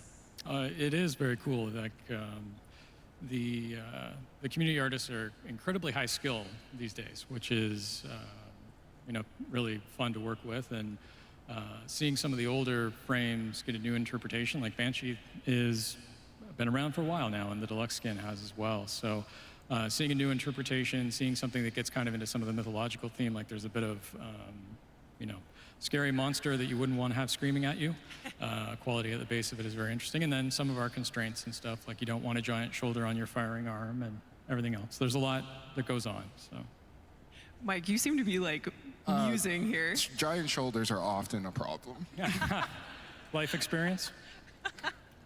Okay, well, we're very excited for Banshee Deluxe. You guys excited for Banshee Deluxe? Yeah. But I'll be more excited if you announce that they're also going to do a rework for Banshee, because Okay. I want to be able to much actually look forward to, enjoy but the let's skin take a look while back. enjoying playing The with old the piece was Warframe. quite a monumental update for obviously you guys, the players, but also for us at DE. We essentially set the stage for our journey forward with the old piece. But, of course, before we look forward, we have to look back. So we looked back through the eyes of the operator as they relive the moments of the war-torn moon Parida. This was an entirely new environment and setting that was majorly ambitious for the team to execute on. So let's have a look at some of the work that went into building it. And Carrie, I'm curious, what did the beginning, weeks and months look like establishing Parida? Rushed. Yeah, it was coming off a very big update. So 1999 and the Encore were kind of huge for us, as I imagine a lot of you would remember. Oh, yeah. So, it was an intense patch at the beginning, and trying to nail down what it was going to be and what we had to achieve was an interesting process. So, it's the World War I vibes where you see that there was a grinding conflict. It was trying to make it much more personal as far as the story goes, like a note of friendship between two people in the middle of what was recently a war is an interesting concept to try to bring across, show some classic Orokin when it's intact and on and on. And then, of course, rocks. Rocks. Yeah, bane of our existence, I as it learned that turns they were out. very challenging for the For team. years, yeah. Plains of Eidolon, about a week and a half, 2 weeks out, we were still trying to make rocks that would look sufficiently good, and it feels like it's a solved problem now. Rocks are hard. They are. Rocks are hard. Parida. We love rocks, yes. Oh, you're just so Parida funny. is also where we meet Adis, our little sentient friend who went through many iterations actually before we landed on the version that we know now. So let's have a look at some of the exploration the team did there on that. Marco, how in the Ada's world is did a you very make players care unique about a design sentient among the character? It's kind of sentients. unintuitive for us, right? Well, this is one of those rare occasions where we managed to get most of the concept team to take a stab at this. And we had, stuff that was very, very alien and something that was a little bit more into the human. And then, you have to pick one artist to go at it and finish it up. And in this case, Alfio took care of the last steps that you see here. And even at the very last steps, we even took more of the humanity out from taking care of the skin, but still keeping that kind of mask that could still emote, and you have like the original Eddie's face under it, aligned to the eyes, etc. So we pushed it more and more into less familiar, more alien, and I think at the end the reason why you still care so much for the character is mostly for the narrative, for the story, kind of the whole quest that you run through with him, and especially the work that the animators and the voice actor did. Yeah, I still, like I said before, I really hope we haven't seen the last of Adis. Now, if you've played he the died quest, at you the know end that of the new Adis has piece, the but ability to I control really hope that we what haven't has seen the got last to of him. be one of the They got to bring him back at biggest least in some way. bosses in With Warframe Eternalism, to date, anything the is Hunhalas. possible. Oh, Carrie, you might want to fact check me there. Is it the biggest to date? Are we including spaceships? Ooh, spaceship bosses? Maybe bipedal characters? Let's go with that category. Golems or something. It's very big. Yeah, he's very big. Yeah. How did you guys go about tackling such a large-scale sentient?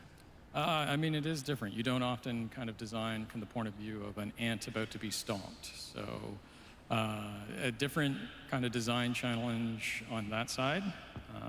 And happily, we had the same person who did the vessels actually did the Hunhalas, and there's a lot of overlap in terms of scale and everything else that's involved with that. But it's a different point of view. You actually care quite a lot about a foot design. I know there is a lot of caring about foot designs in Warframe, but this one particularly. Carrie, we're trying to get through this panel without mentioning feet. It's a fetish. There is that. But yeah, you look up, so your silhouette at the top, everything else matters. So it is a bit of a different game, and it's bloody huge. So. It is bloody huge. Shout out to Alberto for such phenomenal work on the Hunhalas.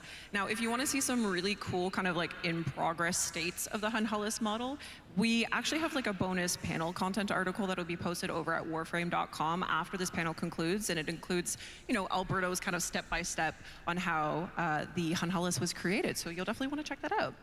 We also can't forget about the Dactylus in our lineup of sentient characters. And now, Mike, can you tell us a little bit about how it was cool. collaborating like with different this boss departments fight. to make the Dactylus? It's kind of a dynamic character in the boss fight. Before that, next time you guys are doing a big, giant robot, please let me know. I think we already did. Working on this guy was really I think Carrie told me to say fluid process. It is. There's a lot of interdepartmentals. Yes. Often, sometimes or actually I should say, the question often is what comes first, chicken or the egg, and the answer at DE is generally yes. So working on this, doesn't we seem worked very with helpful. a bunch of departments, and Corey did a really cool design, and then having to make that in 3D and make it to the specs of the game designers for the boss fight was interesting. Like, I tried my best to split it up into different parts just in case if there was anything they needed to do, or if they changed their mind, they could do that.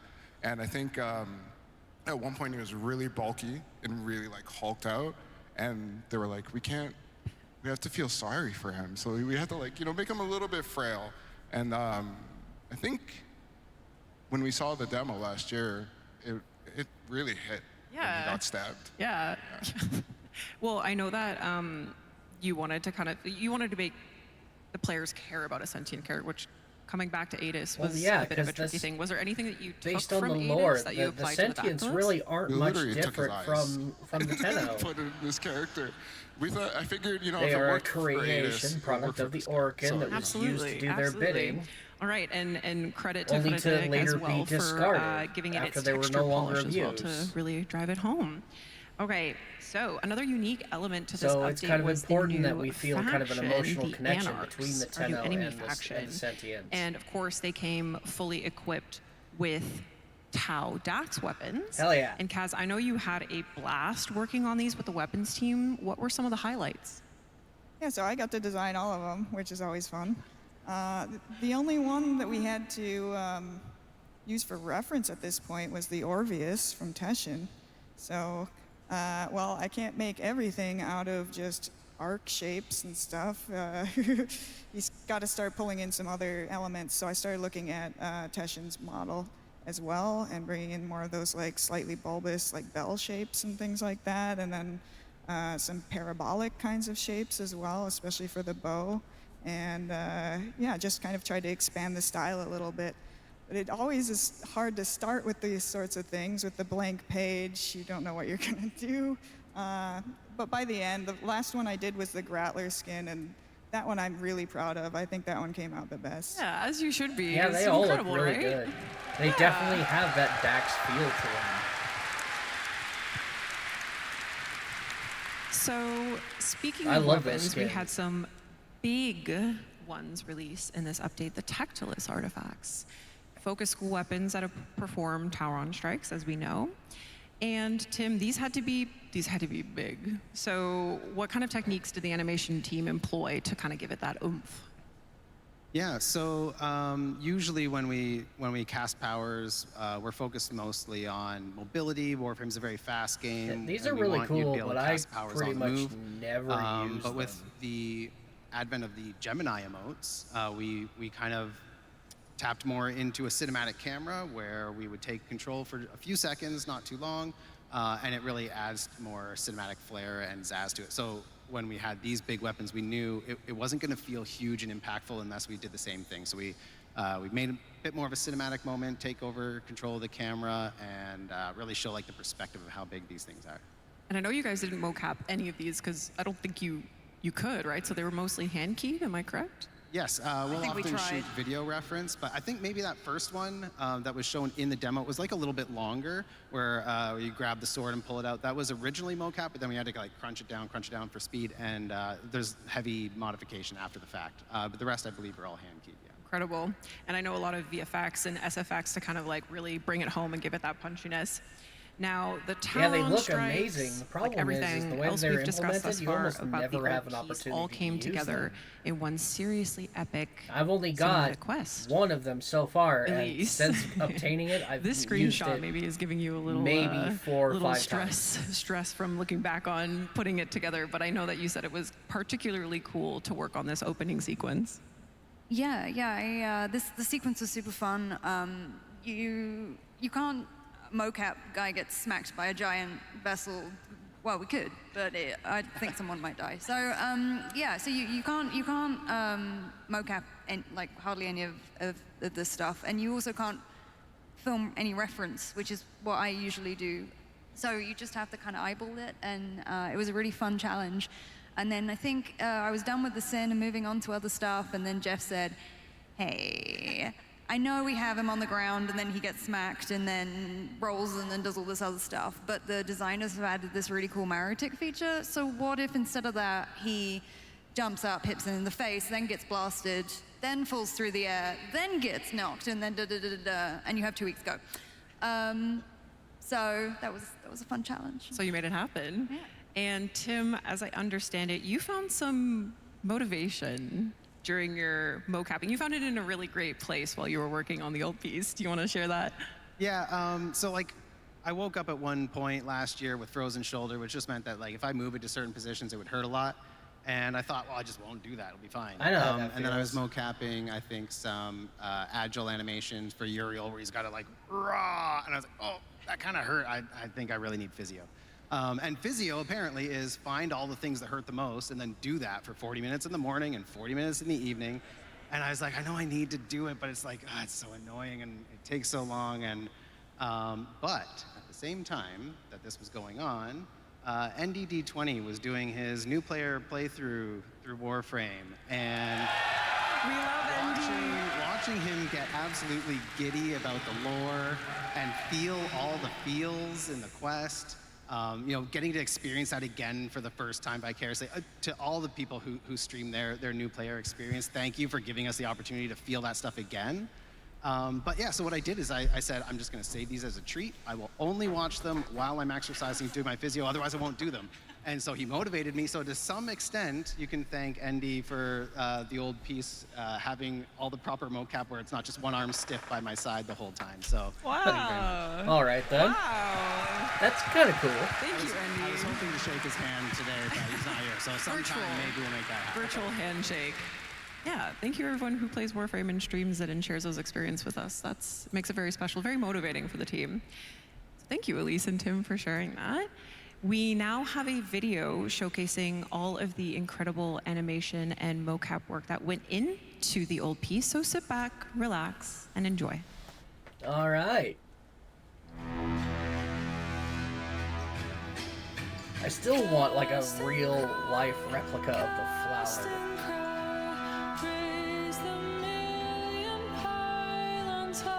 Yeah, the animations and cinematics for this quest were absolutely amazing.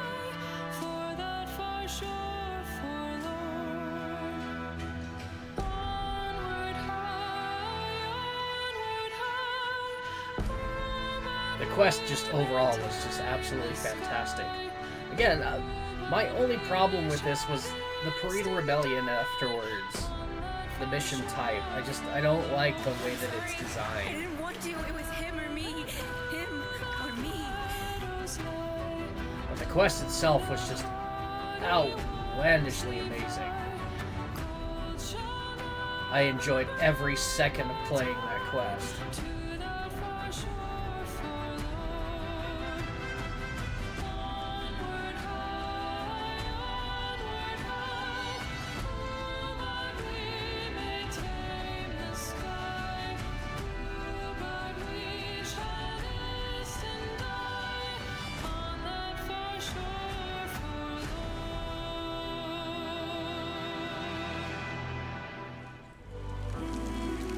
These guys look like they have a lot of fun with their job, too. I would love to work on the mocap team. I tried.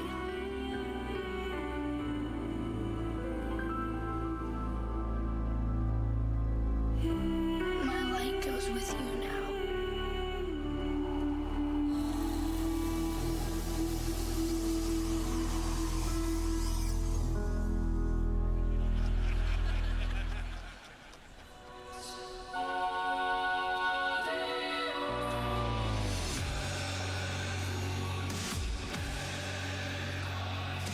Hell yeah. That was one of the most badass moments of the whole quest. Just you getting your hands on Uriel and just off you go, off to go murder the Orokin. It was great. It was so good. I mean, wow. I'm sure. I think we know how your shoulder got messed up. Yeah, actually. We gotta talk to Jeff. Literally just got a case of the olds while I was sleeping. Well, shout out to the animation team, DE team, obviously. Like I said, this was such a monumental quest for us, so give them a hand for such incredible work on such a big, important quest for us.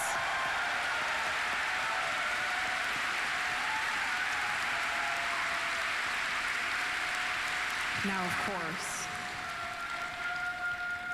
that quest sets the stage for our journey to Tau. Right?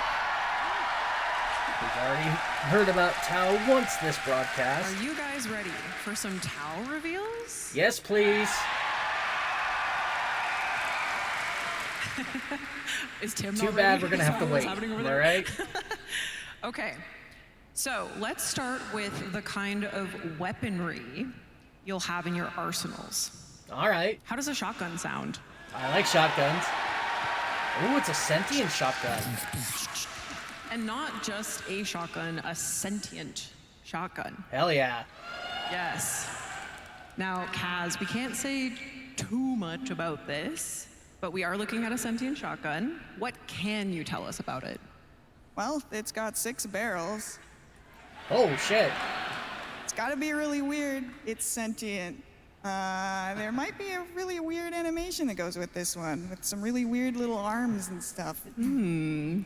Tell do you me it wanna- shoots do you energy wanna give them a little projectiles and tease, has maybe? infinite ammo. Warframe weird. Warframe weird, so sentient arms, 6 barrels. They move. They move, they do stuff. Okay, you'll just have to wait and see.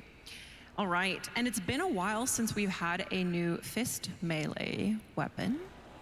Because nobody likes using them. Yes. That does look sick, but... Kaz's jazz that you guys are excited. It is an unbelievably cool design. Perhaps we'll see it later in action. Without spoiling anything again, Kaz, I'm not... Sorry, It's Kaz, I because haven't the given you any fist crazy weapons are prompts for not- this, but what can you tell us? Fist What was melee actually your in favorite general part about just this isn't design? very good. Well, the metal parts on the front, they might look a little bit like the sentient thingies that move in that undulating way on sentience. I don't know what you call those. What are they, generators? Wings. Wings? Yeah, so it's kind of like, you know, when you're like tapping your fingers. It's kind of badass. Ooh, undulating fingers. We like that. And with a new shotgun and with a new fist melee, you'll surely need something to shoot and punch, right?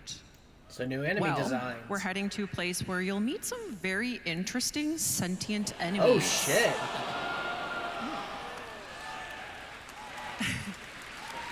The hell Pretty is cool. that monstrosity? He's gorgeous. Don't you just In a want to very punch him? Cthulhu hellscape vibe. Okay, again, so sorry we can't say much about this at all, but maybe you're theorizing. You got some things going on in the brain. All shall be revealed soon, Tenno. We can, however, show you some work in progress animation for this new sentient enemy. So let's have a look at that.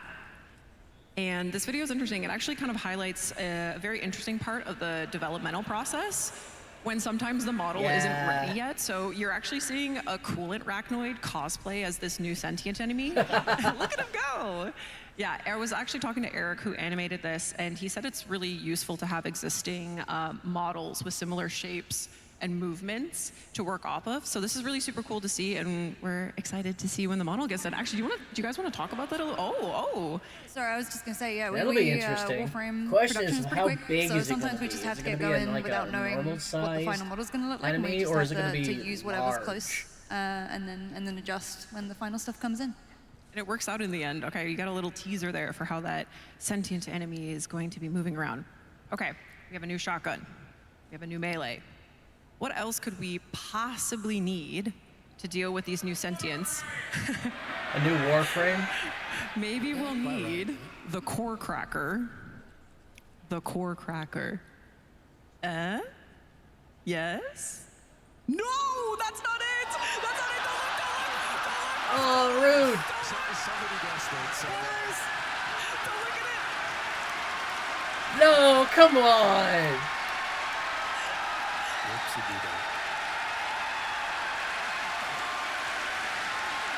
Rude! They all got a sneak peek at something! Yeah, we love the core cracker, wow. We love the core cracker. Wow. Yeah, Okay, don't play ready for this? coy. An interesting weapon like this surely needs an equally interesting Warframe! Oh, hell yeah. Briscoe?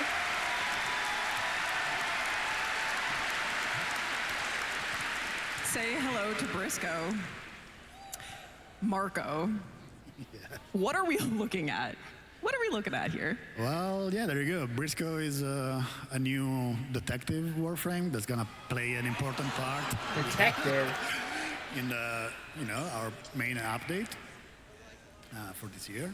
Absolutely. And as you've seen, he's carrying a big gun, and we're kind of going with that long trench vibe with him. But as you can see, probably, and guessed by the spoilers that we've seen online, he has some sentience influence going on. Well, yeah, you can see that in his design. But kind of an opposite take compared to something like Caliban, where Caliban is more very heavy on the sentient elements. The open chest is floating, a lot of floating elements. In this case, Briscoe is almost, what was that? Sorry, I can hear you, buddy. So in this case, Briscoe, he has more of a almost a normal Warframe design or a blueprint, which maybe we are suggesting that it's made with sentient resources. Marco, teasing a little too many things there. So who's excited for Briscoe? I mean, yeah, he looks cool. But the design is questionable. I have one extra little tidbit of information about Briscoe that we can share. He will have his very own hound companion. It's very exciting. Oh, okay. And it looks awesome. And it looks awesome. I'm we can't show sorry you right we're not now. showing it to you today. So now we have Cora the cat lady, and we'll have Briscoe Picture the it in your dog. mind. the Picture it dog in your man. mind. But we will show it in future dev streams. Don't worry, but get excited for that. Little Briscoe hound companion. Okay, Tenno, that brings us to the end of the art and animation panel. There will be there will be an article, like I mentioned, a bonus panel content article posted over at warframe.com. It features things like a video about Descendia's level design process from Cole Crosby, which is very cool. You'll want to check that out. Thank you, panelists. Thank you, Elise. Thank you, Tim. Thank you, Mike. Thank you, Marco. Thank you, Carrie. Thank you, Kaz, so much for joining and sitting up here in front of this amazing crowd of Tenno, sitting here in London, Ontario, Canada, watching from around the world. Shout out to everyone at Digital Extremes. I think before I get Steve super said it excited best at about the beginning of the Briscoe, day. I'm We going to have love to hear humans more that about make his art. lore. We love human-made art. Yes, sir. Because again, right now, I'm getting the same vibe from him that I got from Foley, where it just doesn't really fit. Thank you for creating characters and worlds that make us fall in love more and more with Warframe with each update, with each chapter of this 13-year story. We are so appreciative for all of your hard work. Thank you so much to the DE team, the art departments, the animation departments, everyone who makes these updates happen, who makes Warframe happen. And thank you guys for watching and being here with us today.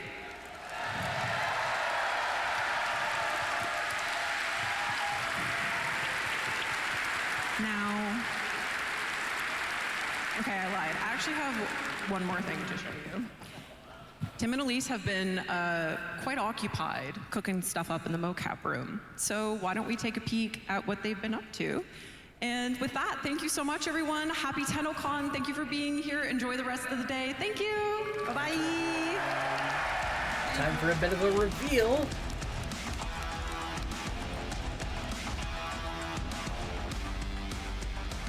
Are we getting zombies?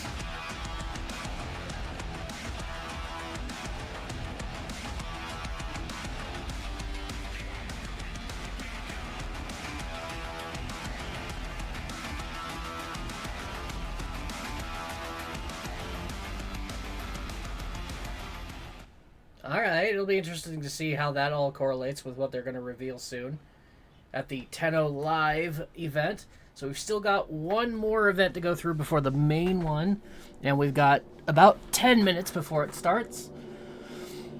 So let's talk about those reveals. Specifically Briscoe, which is the one they accidentally teased. When the whole audience got excited and they were trying to show the gun, the Warframe was what they accidentally jumped the gun on. So it's good to see that we didn't entirely miss Day out 2. on So what you it lost your was voice at everybody the else was seeing. Real happy Here for about nothing. that.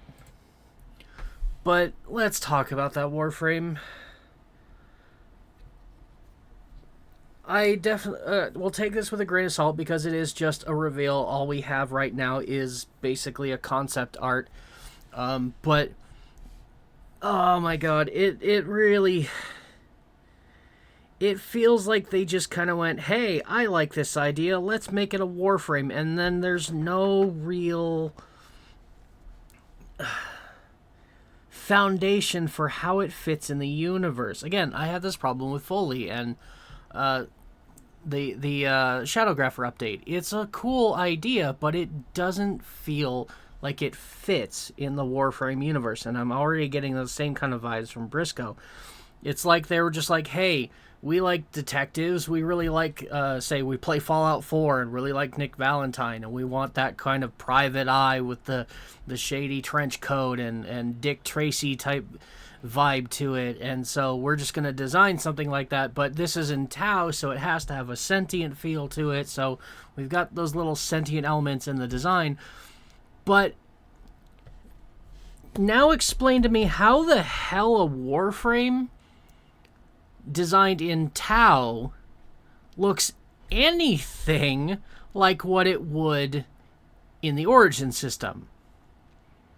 How did the sentients get the concept of a private eye secret detective? The only thing that makes sense is that maybe it was actually designed by an Orokin remnant that stayed alive in the Tau system. But even then, like, where did... a private detective? Where did they get the idea for that in the Orokin era?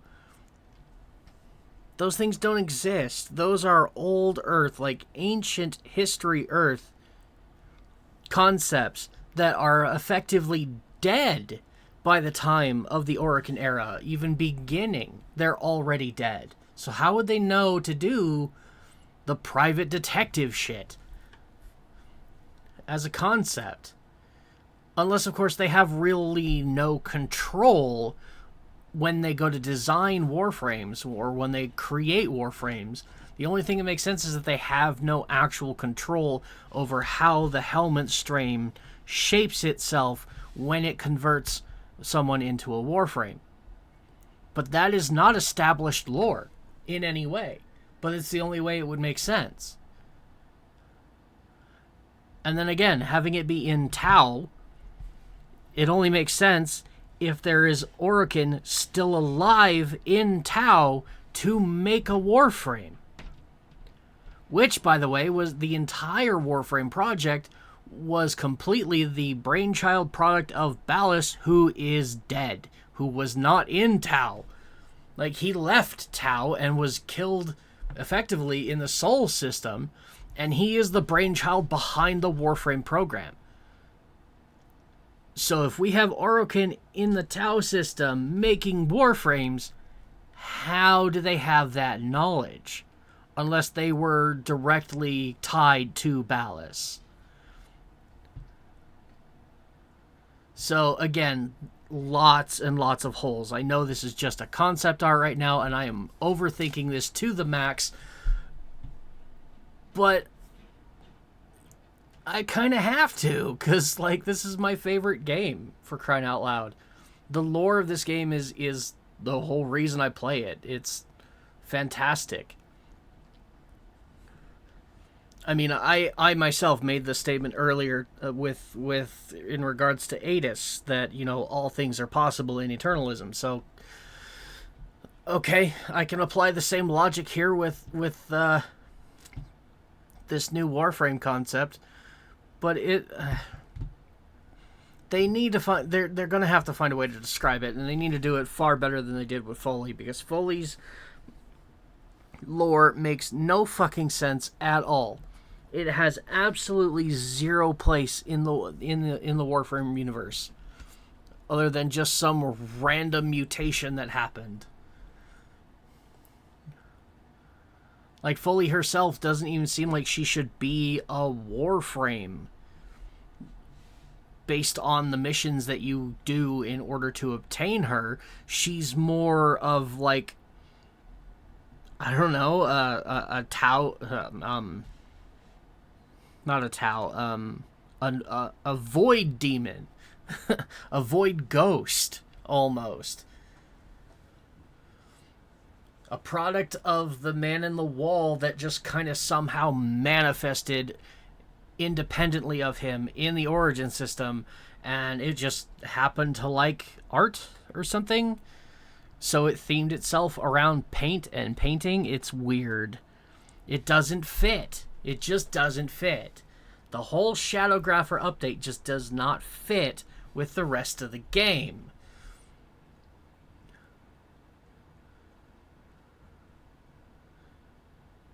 And I'm getting that same initial feeling with the detective Warframe. Cool, he's gonna have a pet dog. Great. So now we have the counterpart to Korra,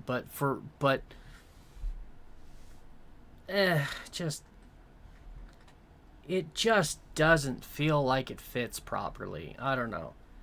What are your thoughts? Talk to me in chat. What do you think of the new Warframe? I liked the weapons. Other than the fact that, like, the fist weapon they showed off, it looks cool, but fist weapons in the game are effectively useless. Like, the fighting style for fist weapons is janky and just bad. So nobody really uses fist weapons. I mean, when you're killing enemies in Warframe, you want to be killing as many as you can as quickly as possible. And fist weapons are a close-range, single-target melee weapon. It just doesn't work. So, like, it'll be cool to have them, and yeah, they might fit a fashion motif, but those are something like I would put fist weapons on, like, Atlas, just so that it would fit his motif, but then I would use his first ability to punch everything, which does not require a melee weapon. And they would just be there purely for aesthetics. So, I mean, it looks cool.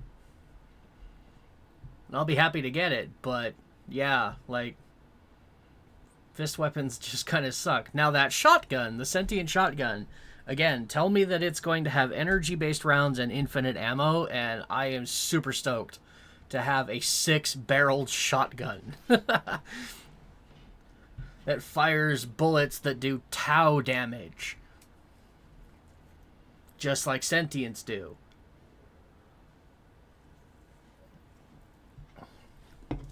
That would be fantastic.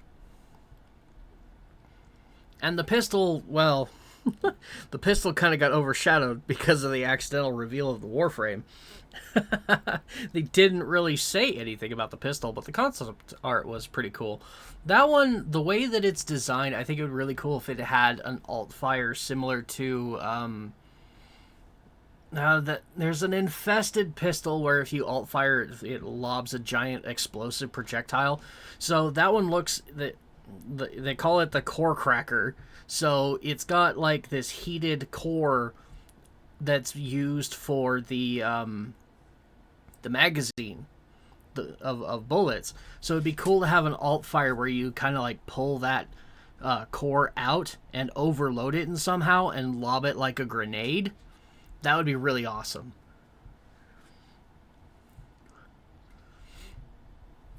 Hell, if they did something like that, it might just become like one of my favorite weapons. Just because I like that idea of being able to throw grenades. Throwing grenades has been one of my pet peeve things in Warframe since the very beginning, because you always have Corpus and Grenier enemies that are lobbing grenades at you to try and do damage, and nowadays those grenades, you can shoot them and detonate them prematurely so they don't hurt you, but you can't throw grenades at them. And I've always wanted to be able to do that. Throwing grenades in a shooting game is like quintessential, for crying out loud, and yet in Warframe you've never been able to throw grenades. They've given you a couple of grenade launchers in things like the Penta, but you've never actually had any kind of weapon that you can that in addition to having the gun that you're firing, you can actually lob grenades at the enemy. And so this gun, kind of, if they do it right, would give them a way to do that. And having like an alt fire that shows you pulling the core out of the gun, hitting like a button to overload it, and then throwing it at your enemies. That would be really cool.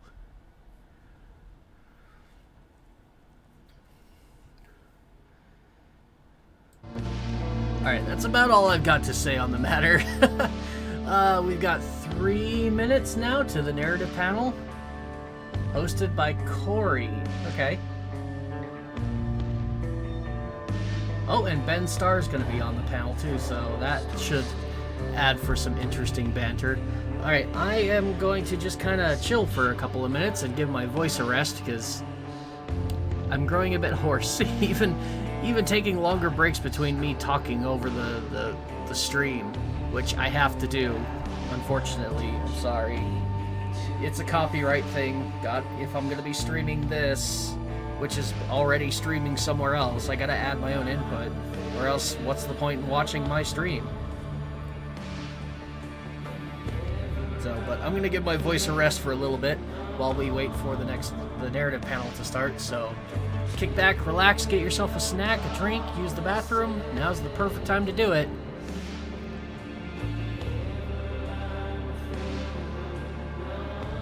As we wait for the narrative panel. Wow, my brain just went completely blank there for a sec. Okay. Take 5, everybody. We'll be right back in 2 minutes.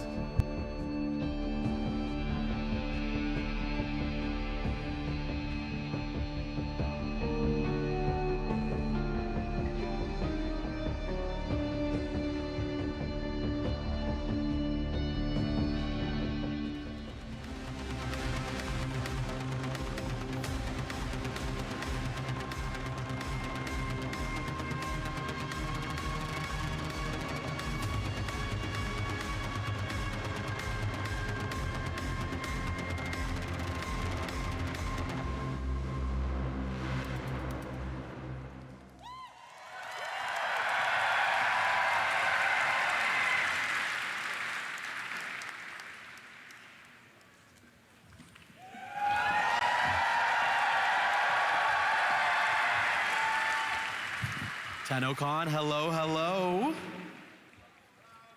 Tenno, here, there. Hi, everyone. Everywhere. Those of you joining us in London, those of you watching from home, welcome to the 2026 Warframe Narrative Panel. Yes, that is right. We have been approved for a second year after last year's panel. Will we get a third? Who knows? My name is Corey Van Den Hoogenvand. I'm a community project manager on Warframe, and I will be your host for the next 50-ish minutes, a deep dive into the lore of the world of Warframe. But you're not here for me, you're here for these folks. I am so pleased to introduce you to Warframe's principal writer, responsible for many of your favorite memes, Kat Kingsley. Hi, everyone. Next, we have our lead narrative designer, the Game Dev Hero Award nominated, Ryan Mole. Hello, everybody. Pleasure to be here. Next, this is a real treat for me, actor extraordinaire, 1/3 of the Devil's Triad, the voice of Roth, Renee Zager. Hello, Tom. Yes. Now, you may see an empty chair. Ben Starr was meant to join us on this panel, but ever since he got cast in Soulframe, he stopped answering my emails, big-timed us, so we needed someone to fill the spot. Fortunately, our creative director was able to step up, so please introduce to the stage Miss Rebecca Ford. She made it!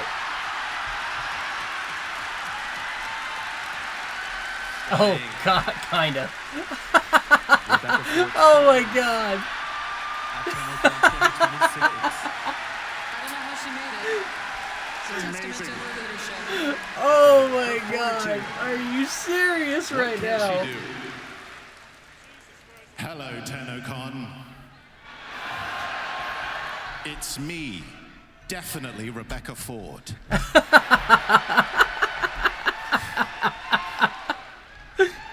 Reb, it's so wonderful to see you. Can you look at us? Can you believe this? I can't believe it. It's amazing. It's amazing to be here. And, you know, unlike Ben Starr, who's cheating on you with Soulframe, I would never do that to you. Because I truly love you. As Rebecca Ford, the creative director of Warframe, no further questions. Right. So today's panel is really a twofold initiative. We want to do our sort of informative I knew he was going to be entertaining, but this is Warframe, but also top much tier. like last year, to the craft of storytelling, how writing and acting and even visual art all overlap and collaborate together. So that's the plan for today. I'm going to run you through the spoiler policy. Essentially, we were covering everything up to the reveal of Jade Shadow's constellations. So I'm talking dev stream. We're talking Ryoku, Vina, Orion, Sirius, but we won't, dive into the quest because People are working through things at their own pace. We would hate to spoil something so fresh. Having said that, I would like to kick things off by taking us back, way back, to the old piece. Last year's Tenno Live was where we first showed this off, and since then, the Quest has released. Ryan, you have been with Digital Extreme since the mid-2000s. You've been responsible, you've worked on Warframe since day one. You have been there caching very old 13-year-old checks. What can you tell us about the process of caching old checks, about finally taking players back to this old era? Yeah, well, we've certainly written a lot of checks over the years and bits of dialogue and codecs, and I hope that we've come in to cache them, you know, especially in the Kim system. But there was one check, it became clear at our writer's room last year that we still had to cache, and we hadn't done it. And actually, Reb, you were leading that meeting. Do you want to tell the story? Oh, no. Thank you, underling Ryan. What the hell is this? You truly have been a good servant to me over the years. But I do... It's a wonderful point you raised, because I remember vividly being there in January 2025, and the story that we wanted to tell is the story of tonight. It's what we're going to be revealing at Tenno Live. But what we realized in that meeting that I was definitely there for was the fact that in order to tell this story, we needed to see Tau before. We needed to see where we were before, and we needed to see peace. And it was in that moment that this is where the old piece kind of derived from. And there was one thing that I desperately wanted, and that was essentially trench warfare, right? I said over and over again, trench warframe, coin it now. It's true. It was right there from the beginning. And the problem with that meeting is, Ryan, you wouldn't stop screaming. He has that problem. Ryan, do you feel that the old piece, for the most part, matches your vision for the era? Oh, you know, it's tough to say, because over the years we've been developing it, and we've been. Something tells me Rebecca was not the old war was a notion let in on that this we joke would write ahead of into time. Weapon descriptions and I into imagine codex she's entries as a rolling thing in that her happened. hospital It was a bed right mythical now. Event in the history of Warframe. We knew bits about it, but it took all these quests and Kim system writing and all this to kind of tease out bits of detail about it. You know, as we developed the Second Dream, as we put Teshin in the game and had Dax, we started to learn more and more about who the Orokin were in the past. And so when it came to write this, it was almost like the way that the Operator and the Lotus are excavating memories. We had to do the same thing for this quest to really understand what this era of Tau was going to be like.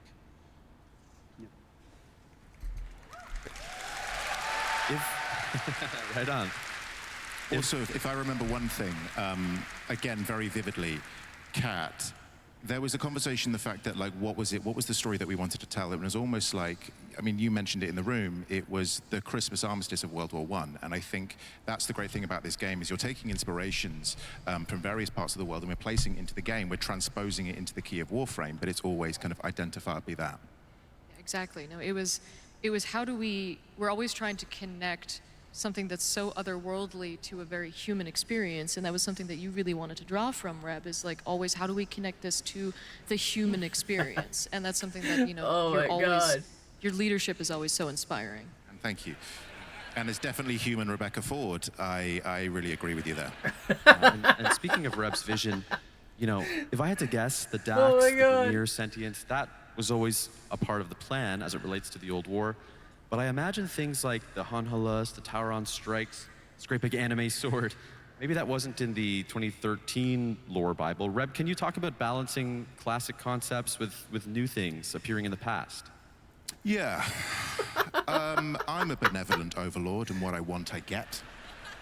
You know? And if there's one thing you know about me, definitely Rebecca Ford, is that when I want something, I get it. So... It's true. Oh my God. Reb wanted a giant robot. I wanted a giant robot, so I got a giant robot. I wanted to focus on schools of ultimates, so I got ultimates. And that's how it literally came to be. I shouted at everyone and said, I want this, and I got it. It's why I couldn't stop screaming.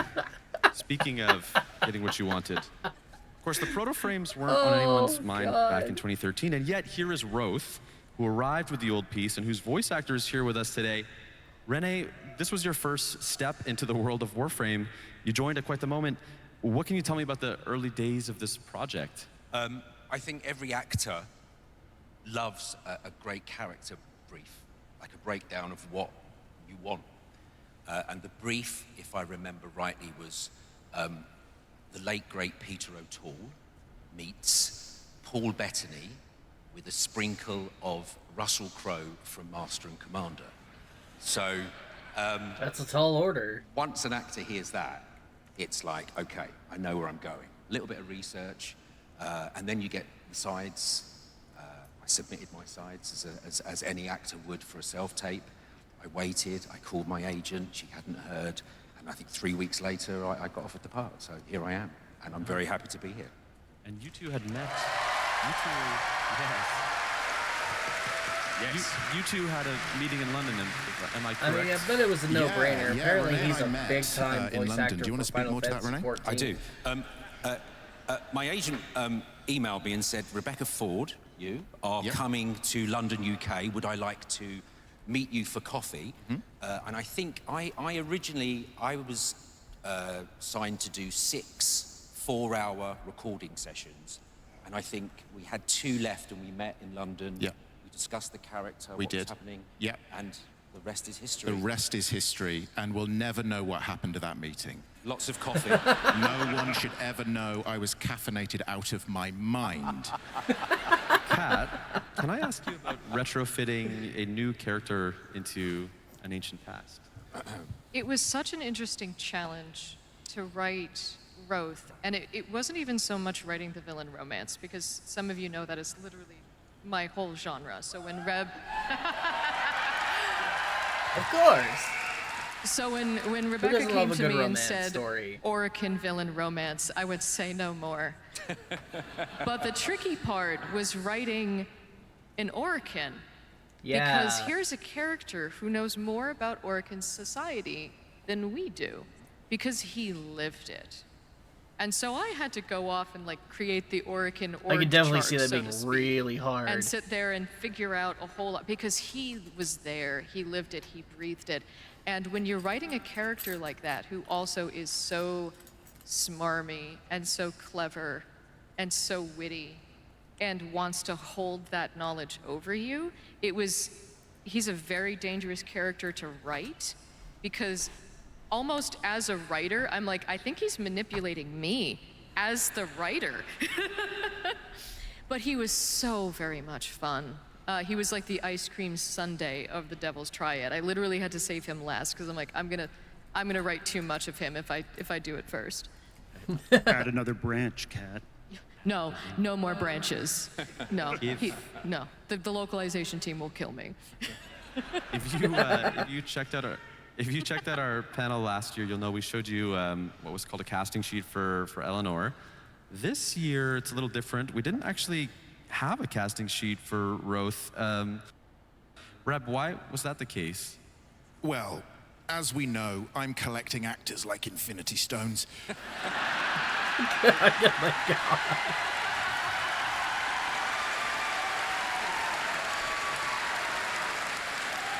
If I want them, I get them. And with this, I quite clearly in mind had an idea for this character. And there was an actor in mind that I was particularly interested in. And Renee, you were that actor. And so we didn't actually need to write anything. It was more just finding the flavor of something. You don't need to hear the actual lines written down. It's more a sense of the character. So this is what you were given. And had you turned it down, which you never would have. Never. That we would have written something more particular and put out a casting brief. But really, we had you in mind from the very beginning. Thank you. Renee, I understand. Yeah, that's good. I understand you recently revisited some of the material from the Devil's Triad. Was there any line or any particular part that stuck out to you? I have a line that I'd like you to read. In the style of Road? Yes, please. Okay. And there are many people watching.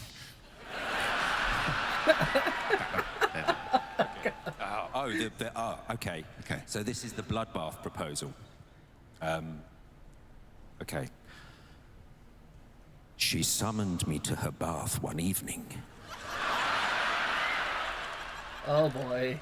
I strode across the mingling puddles of perfumed water and blood and stood dutifully to attention. I'm bored, Rose. Let's kill all the other Orokin and take over. Oh, just perfect.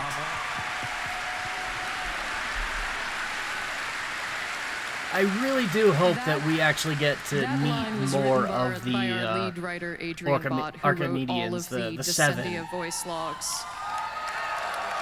Shout out to Adrian. Shout out to Adrian.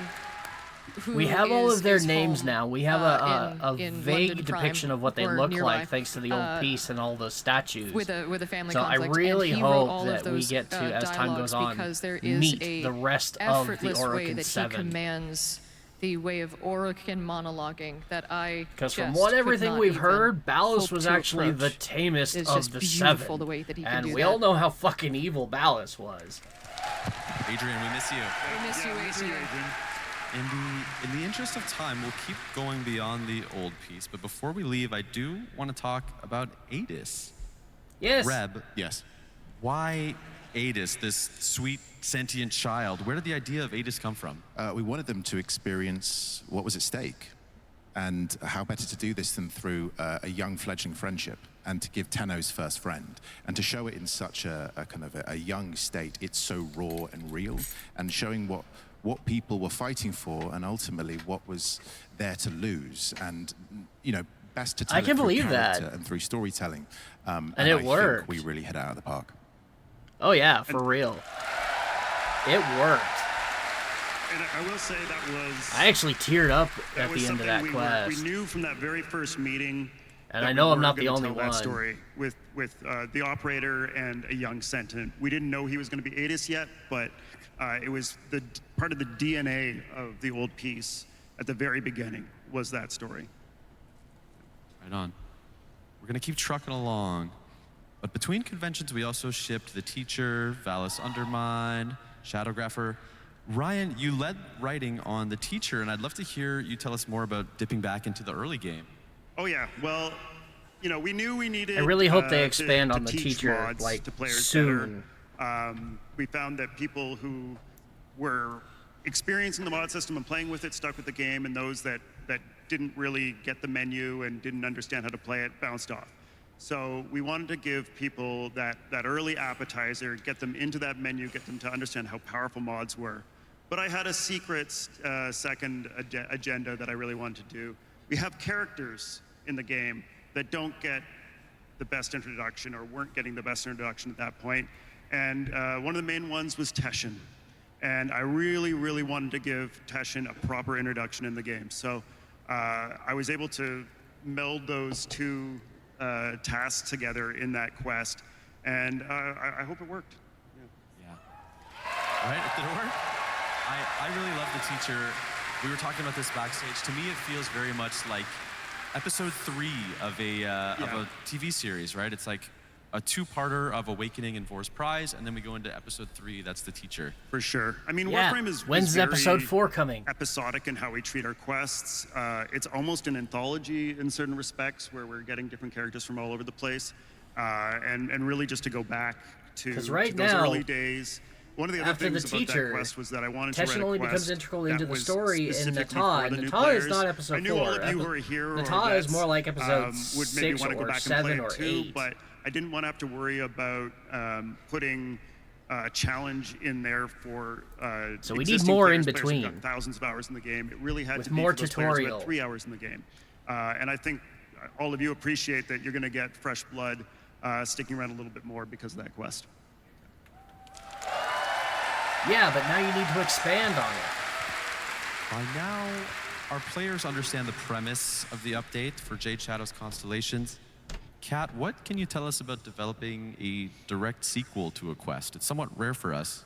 It is, and it definitely proposed a lot of interesting challenges because talking about writing checks and then having to cash them later, there was a Warframe baby. And so, Rebecca, you had sort of like gone off and then come back and had a very clear plan of like, okay, there's this. And also another check was, what happens to Orb 3? And all of that. And so it was a very, very interesting a world of like, what to do with this and how to embrace it and how to take that forward in an interesting and yet also unexpected way. Because one of the things we really love to do with Warframe is what to do, but how to do it in the most unexpected way possible. And there were a couple you did it, that's callbacks for sure. to Jade Shadows 1, specifically a bit with Ordis, right, Ryan? Yes. We got to go back to back in the orbiter with the Stalker and Ordis. And actually, I don't know if you noticed, but Ordis sounded a little bit different this time because we had our brand new voice actor, Warframe alumni, but new to Ordis, Kevin Lim, doing the voice. Yeah, he did a good job. It blended really well. I really think you. I barely even noticed the you nailed difference. the spirit of Ordis without, trying to do a sound-alike or anything like that. Yeah. You really took the mantle that Mike Leatham, our retired Ordis, developed and ran with it, and I'm so happy with where we are. Yeah, thank you. Can we give it up for Mike Leatham? Oh yeah, and one for Mike Leatham. Hell yeah. OG Ordis. Warframe wouldn't be the same So without Ordis. that is everything we wrote and shipped between the last TennoCon and this one.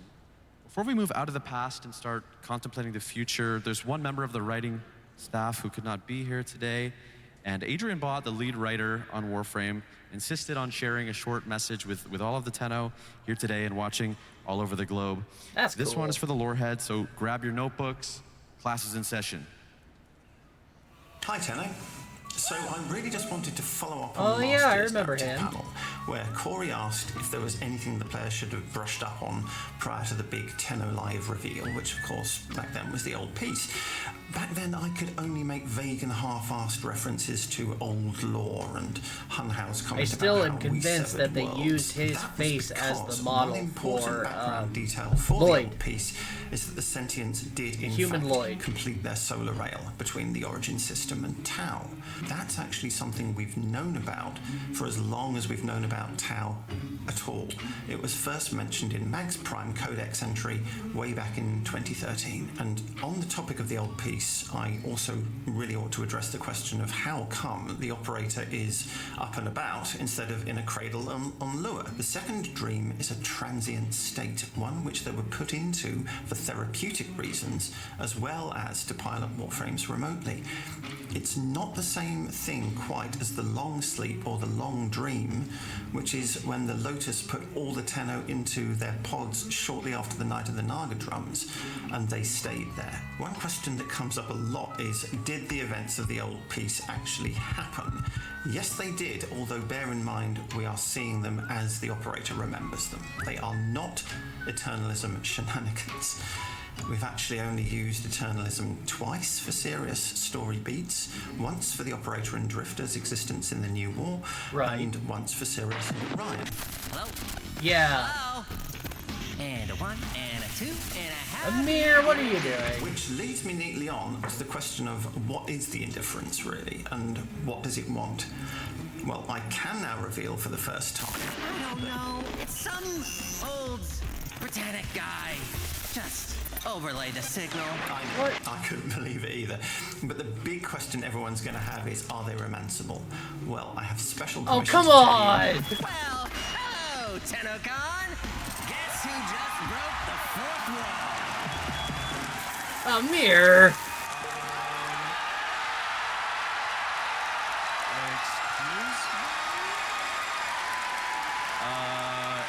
Was that Amir? That sounded like Amir. That did sound like Amir. What's Kat? Amir's up to? Kat, do you have any idea what we just saw? He is back. Coming to an Origin system near you, Amir from the Hex is taking over Nora Knight's broadcast temporarily. He is. So coming in August, Amir is giving Nora a bit of a vacation. Okay. And taking over for a very special Nightwave. That's cool. And also, he's also taken over one of the rooms upstairs in the Holvania Mall and turned it into a Fables and Frontiers. Oh, that's cool. Tell me we actually get to play that in-game. So, you can, for a 6-day mini text adventure in the Kim system, you can join the Hex for their little mini text adventure. But I warn you, not all is well in the land of Holvendime. Okay. So we will be finding a new room. You will be finding a new room. You will meet Amir there to make your character. And then you will play the game on Kim with the rest of the Hex for a little 6-day mini text adventure. Now, all of the parts and pieces, now the art that we worked with the creators here. That's now, pretty this cool. Art, Yes. Oh, this art was sweet. created, this concept art was created by Briggan. Now, Briggan is in the audience tonight. Briggan! And Briggan, Incredible artist. Briggan is my co-author of this Fables and Frontiers text adventure. Oh, Because wow. all I said was, yeah, Eleanor's gonna be the warlock, and of course Arthur has to be the paladin. He's just gonna be the basic paladin. He's Arthur. What do you mean, basic? Is something Ben Starr would say. Exactly. and Briggan was off to the races, and I barely even scratched the surface of the art that Briggan created. And so what we've created here is the parts and pieces to then give back to the community for all of you to be able to take these. Please and tell me play these are going to be campaigns of your actual own deluxe skins and run off in and the be game. free. Please let these be deluxe skins. We'll show a little time lapse here of Briggan's work. Some new proto frame designs This is for our existing love proto letter frames. to you, the community, because you fell in love with these characters, and then I've fallen back in love with what you've created.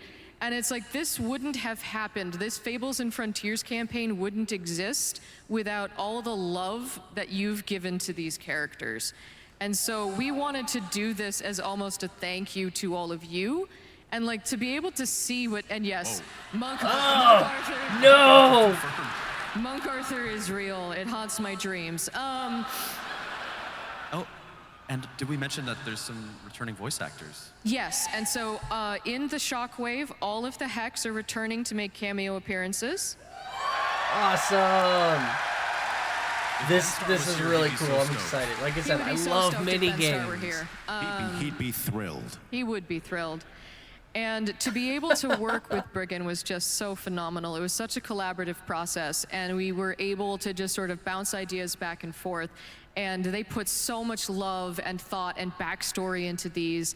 And just like the Eleanor, oh my God, like they have a guillotine around, she has a guillotine around her neck, and like is the patron, like her patron is like this eldritch, like infested death patron. It is so cool. It is so amazing. Yeah.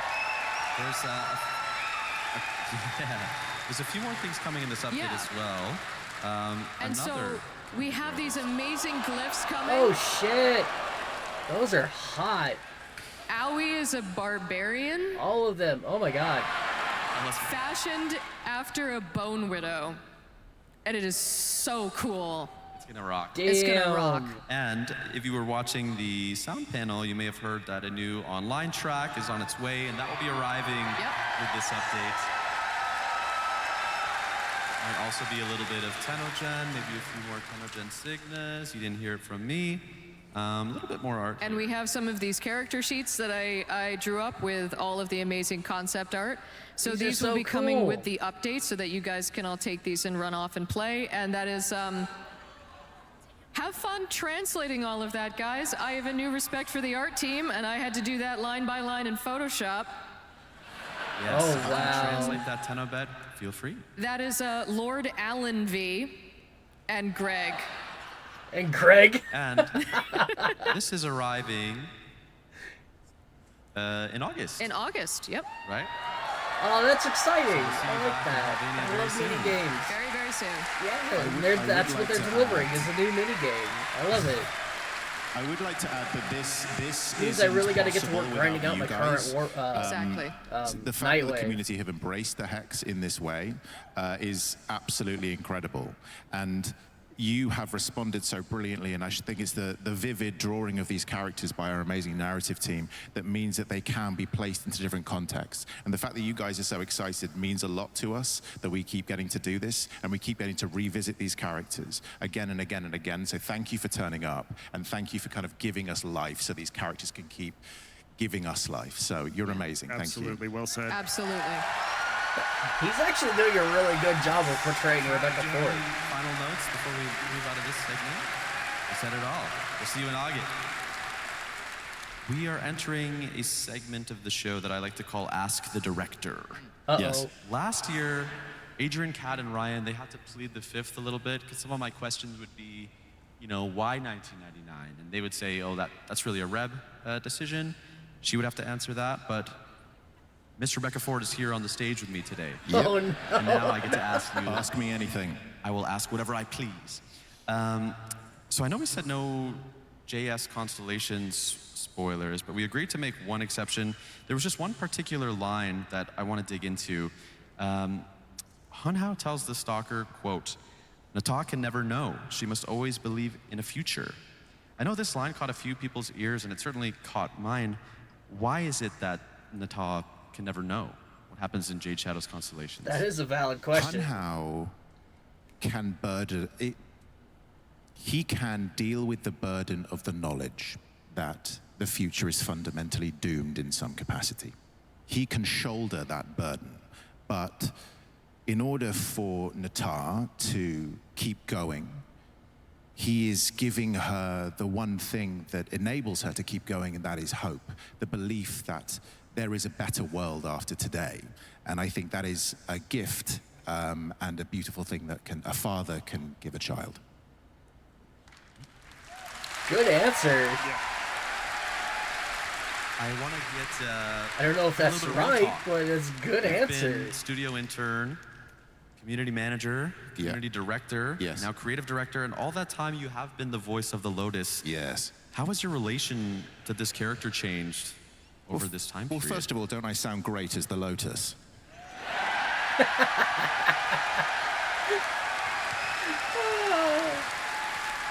Yeah. When I definitely, Rebecca Ford, think of my relationship with the Lotus, I feel like she is both a part of me and not a part of me. I feel like she haunts me like a Dickensian ghost. If I respect her, she respects me. It's an amazing relationship, and I'm incredibly proud to kind of keep going with it. How do you plan and write for yourself now when Lotus is part of a quest? Are you... Well, every time I'm telling Adrian to kill her,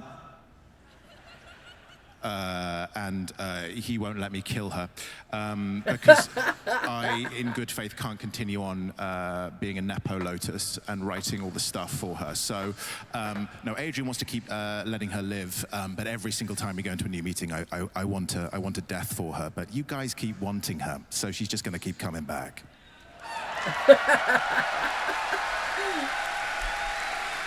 Oh my god. How do you decide where her story should go? Do you feel an investment in her that is different from some of the other characters? Well, Kat and I actually had a good little chat about this recently, and we both decided that she has one, a tease. She has one big important thing to accomplish. So I think we can tease stay tuned, Kat? Exactly. So stay tuned. This is a question for Oh, Reb, come but I on. suppose the whole team can jump in as well. How important is story to the gameplay of each update?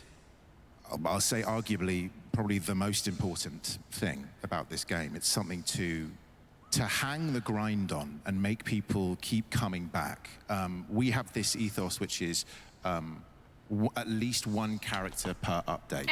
Because this isn't just Hi, kitty. a series of systems or mechanics. It's a living, breathing world. How and are the you story in your keeps claws you coming today? back. And the fact that this game is thriving more than ever is testament to the strength of the stories, testament to the strength of the writing team, working in tandem with all of the amazing artists and designers and developers at this company. But yeah, I would say people want to come back because they are invested in these characters and they're invested in this world. And if I may add,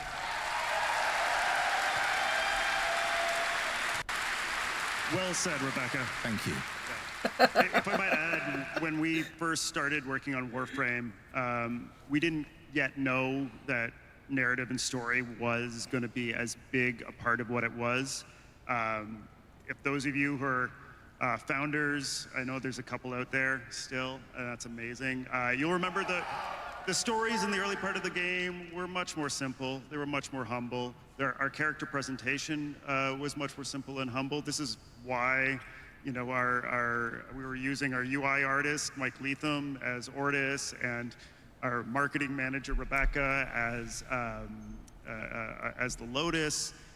We were just trying to make a simple game, but the more we made it, It worked. the more we got your responses, we realized that delving deeper and deeper into story was what was keeping people around, and that's what people were telling us they were playing the game for. So we just kept on doing more and more, and here we are in a hockey arena talking about everything that's coming. I can't believe we're here. It's amazing. Thank you. Thank you. The story of Warframe is without a doubt the single most important reason why I keep coming back to the game. If they ever stopped with the story and went back to just, oh, here's another Warframe, here's another weapon, it would be boring. Okay, so back in 2022, when Rebecca Ford took the job, I gave myself 5 years. There was a 5-year plan, and currently, if anyone's checking their calendars, we're currently at 4.5 years of that 5-year plan. Luckily, because of you, because of the amazing team that I get to work with every single day, there may be more runway to that 5-year plan. So thank you. I can tell you by what you are going to watch later on this afternoon, there are some wonderful surprises in store, and that is because of your support. So thank you so much. Thank you, Tam. Oh my god, this panel was a riot. I would like to talk to the group about advice and influences. Reb, we saw you bringing anime and heavy metal to Jade Shadow's Constellations, but on the performance side, Renee, what are you bringing with you into the booth, mentally, emotionally, physically? Apples and grapes. Okay. Please elaborate. Love apples when they're recording. Apples have a natural acidity that cuts through throat mucus. Sorry to be so. No, please tell us more about that throat mucus. We're live. It can sort of aid in the production of saliva in your mouth. So anyone that's ever had to speak, I've been eating cherries. Does that help? dry mouth or clicking lips, an apple can sort that out. Any type of apple? Granny Smith. Always a Granny Smith. Ironically. Oh, those are delicious. Any Granny Smith fans out there? Granny Smith fan. Shout out to Granny Smith apples. I was just going to say, ironically, I could really do with the Granny Smith right now. And grapes, because I just love grapes. But yeah, constantly drinking. But also, if I could say, having the team, because, you know, we're in London, UK, having you guys on Zoom, having a great engineer, a great director like JC, and Rebecca directing. You're welcome. Thank you. It's, you know, we're set. Great scripts. As an actor, you couldn't ask for more. Shout out to all the great engineers and sound recorders and studios that we work with. Syndicate Sound, Side, Oh, this is such a good panel. Too many to name, but you're all helped make Warframe come to life. Thank you. Reb, have you ever spoken with Ben about his process? Well, as Ben Starr's official photographer, I feel like I can speak on behalf of him. I feel if Ben were here, he would say that other than apples, which is great, but also there are other types of apples available. Pink ladies also are excellent. But Really, it's collaboration. I think one of the great things that Digital Extremes does incredibly well, and I'm incredibly proud to be the creative director of Warframe as a result of it, is the fact that a performance of a character is not one singular person. It is not a voice. It is more than that. It is the designers, it's the writers, it's the people who conceive it at the very beginning. And this whole process is collaborative. I remember speaking to Ben back in 2024, and we helped build the ethos of Arthur together. And there were many questions. There's a joke that he's lactose intolerant because Ben Starr is lactose intolerant. We are so collaborative.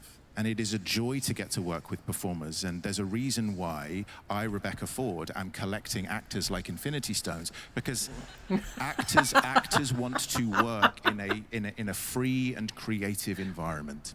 And it really is an absolute joy for all actors to come into this space, to be welcomed and to be appreciated and to feel like we are part of a collaboration, but understanding that actors are not just, they are one part of a much wider piece, and everyone has a say in it. Like, that's really inspirational, but damn. For the writers, oh, it's how are hilarious personal at the same passions time. reaching the game. Ryan, do you have anything? Yeah, personal passions. Well, you know, a couple years ago, I got really into gardening, specifically native plant gardening.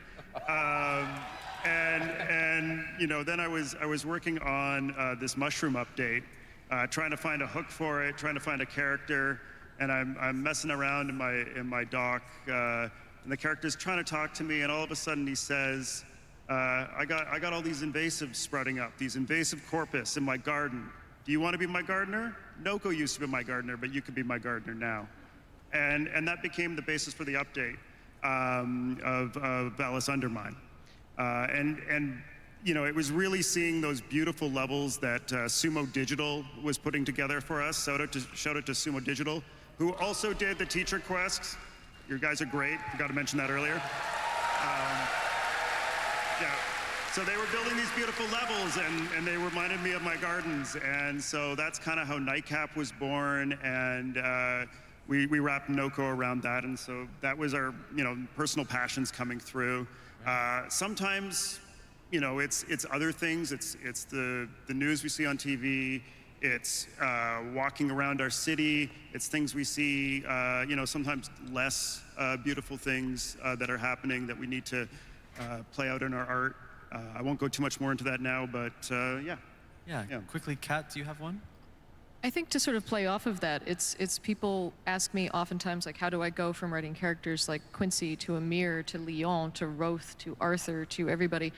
And it's, you take a little piece of yourself, any tiny little piece. For Quincy, it's sort of like my prankster self. For Amir, it's smash my head on the keyboard, remember what it was like playing Diablo 2 in 1999. All of my leet speak comes back.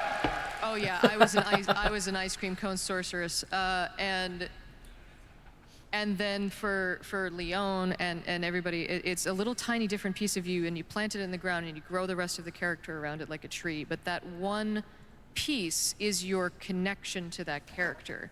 It's your in, and you write the rest. For you, for Nightcap, it was that gardening connection. Exactly. And you grow the rest of the character around it, but that one piece acts as the door.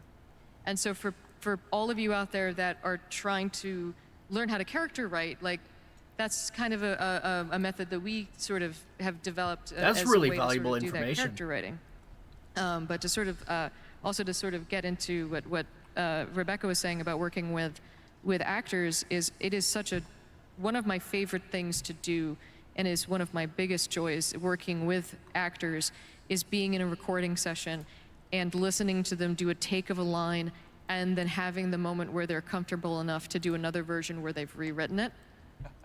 And because I love that, because then they're feeling the character and they've embodied the character and they're bringing their own life to it. Because that second take, they've now brought, it feels twice as alive. Yeah, and as an actor, it's especially the sessions that we had, and you were responding to what we were doing, what I was doing, and it just sort of gives you the confidence to do that. Because it's like, to me, what I write is a starting point. It's like, to me, it's like, here's the character in my head, but to me, the voice of the character is what the players are going to hear. So if you can do a version that is going to sound more alive, they're gonna hear it and it will feel more alive. In performance, often an actor can come into a studio or go onto a set, and text is often king, right? A writer writes something, and then an actor will have to perform it as written. And sometimes you can sense that the actor really isn't sensing that line. They're not really vibing with it. And you can tell when you play a game or you watch a film and you think there's something quite off. It's an awkward facsimile of real life because the actor really isn't vibing with it. The amazing thing about this process and the way that Digital Extremes works is that there is the text and there is the actor, and it's the alchemy that comes between those two things. If an actor is unable to convincingly say the line, it's not that the line is bad, it's that the line isn't right for that particular actor. And it's been fascinating to see how Digital Extremes have moved and developed with their performers and really written around those characters. And certainly, like, when Rebecca Ford conceived Arthur in the early stages, I could not have possibly have foreseen what he would become in collaborating with Kat, with Ben, and how he and the rest of the Hex developed alongside those actors. They really become written for the actor once you find the actor for them. For sure. Especially with characters like Treve, who plays Quincy. He is so much inspired the character that he's sort of become that embodiment. Totally. I think in the interest of time, we'll keep rocking on. We were talking recently about microbursts of lore and how not all of the storytelling happens in the quests. Kat, was there anything that you thought was especially interesting with the last few years of Warframe? I think one of the weirdest cool pieces of information that is buried in the lore is the fact that Pregassa is Lotus's mother. Like Pregassa the ship? Pregassa the ship is Lotus's mother, but that was only like mentioned in one trailer back in 2018 for the new war, and it's like, wait, hold on. So Hunhow and the ship? Yeah. Yeah, how did that work? Wait. Do the math, everybody. Yeah, I don't. And it's like, and then if you listen to Hunhow, wait, so the ship in Hunhow. It's beyond our comprehension. How exactly? I'd love to see art of that, actually, if that's possible. I do want to talk about the proto frames. And it just blinked into existence. If you could send it directly to my email at Rebecca Ford at Digital Extremes, just spam it. I'd love it. From a narrative point of view, what is the thought process behind the proto frames? To me, the proto frames are a different way of being able to tell the Warframe story. They are a new voice to be able to explore the narrative, and to me, that's a very, very exciting thing. You know, before proto frames, Warframes were kind of a blank slate that players could project their own personalities onto. But whenever we were telling stories about Warframes, we had to have another character come in and speak for them, which, you know, works, but the proto-frames let Warframes have a point of view. And I think that's really special because, you know, Volt is Volt, but Amir is his own character. So that's really what we love doing with proto-frames. Yeah, I understand. Yeah, I love the Roku proto-frames. and Vina just arrived quite recently, but can you give us any crumbs of what's next? Because again, it Any sells world home that premieres? thought, one more that thing? concept that Well, that I can say Warframes that there are aren't going to be people. any more proto-frames coming this year. But There will be a Warframe with a point of view. they had to give me something to do. Yes, we needed something weird for Kat to. So with a we've little bit of time left here, got I would another just like proto-frame to coming? kind of ask the panelists for some closing thoughts or closing remarks. If I could be so bold as to start, I just want to say to the No, I bet audience it's here that online, new start making Warframe things, they've already keep making teased in the art things. In the panel. words of David Lynch, I hope you are all having a lot of fun working on your favorite projects. I bet he'll be something similar to like Stalker or Umbra. Kat, you got something? Semi-sentient.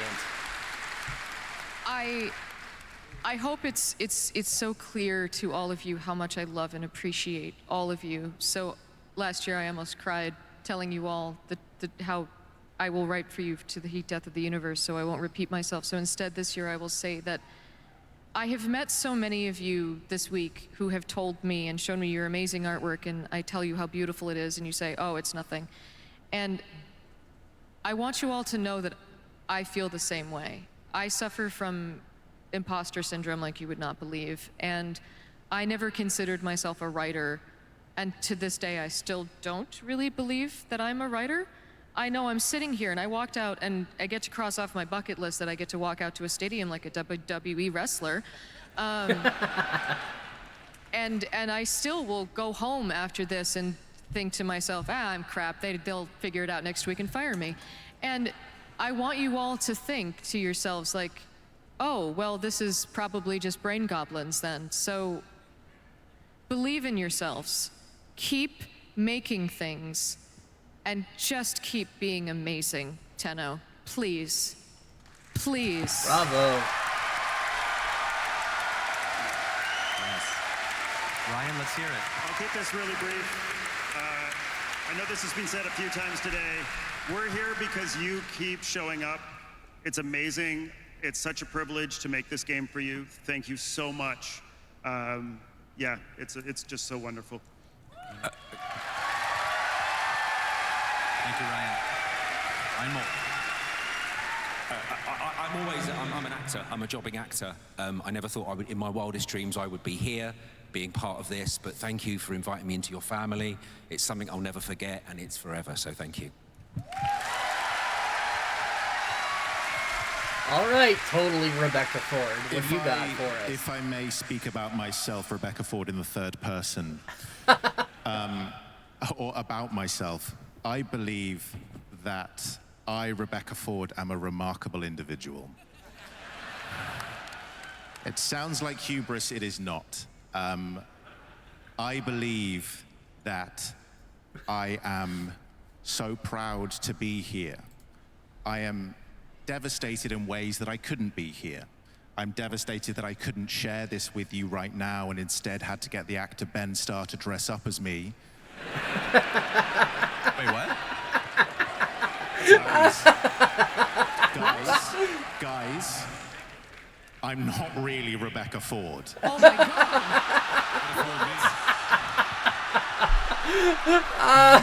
You idiots, it was me, Ben, all along. Oh, this is too good. What I would like to say is you are an amazing community, and I know Reb would have loved to have been here. And she, from a personal view, is one of the most remarkable people I've ever had the pleasure to be in the vicinity of, let alone work with in a professional capacity. And I know that she loves every single one of you. I've seen the way that she is at work, where she's with you as a community, and I'm so proud to call her not just a colleague, but a friend. And it would do me a great honor if we could all together say, we love you, Space Mom. Is that okay? Yeah. Heck yeah. 3. You ready? 1, 2, 3. We love you, Space Mom! Oh, that is so cool for them to do for Rebecca. Tenno Live 2026 is coming up. Bye-bye.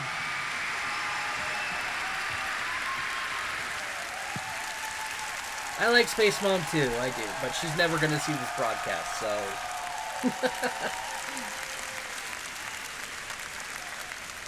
Okay, God, that was amazing. Ben Starr made that whole panel worth watching, bar none. Oh my God, that was great.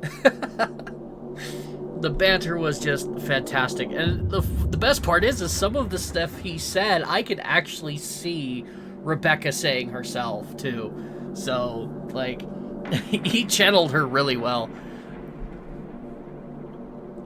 It was also really cool to see the voice of Roth on there. Like, again, like, there was a lot of hype when they first announced that he was going to be doing the voice of Roth, because he's really big in Final Fantasy XIV. I think he plays one of the big bad guys. I wouldn't know. I've never actually played FF14 myself. Relax like a Warframe with your very own Lisette. That's kind of cool. But anyways, yeah, so it was really cool to see him there and actually get to see the face behind the voice. Hold my call. And his role as Roth is absolutely fantastic. Roth was without a doubt the best character in that update. I mean, no offense to Leon and Marie, they were fantastic too, but Roth brought a whole new personality because of the fact that he is Orokin. It was absolutely fantastic, and he did bring that Orokin haughtiness and arrogance to the character of Roth in a very believable manner. So it was really cool to see him there.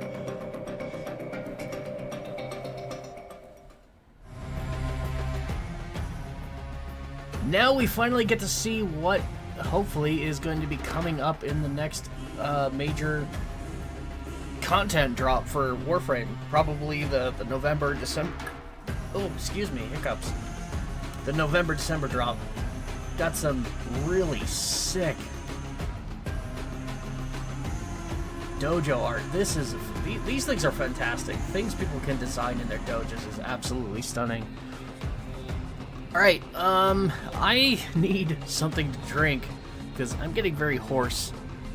So we only got like 5 minutes till the next panel starts, so I'm gonna go ahead and step away for a minute again. I'm gonna get myself something to drink, and I will be right back. So sit down, enjoy the commercials, enjoy the dojo art, and I'll be back with you shortly.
Rivers give trees their light.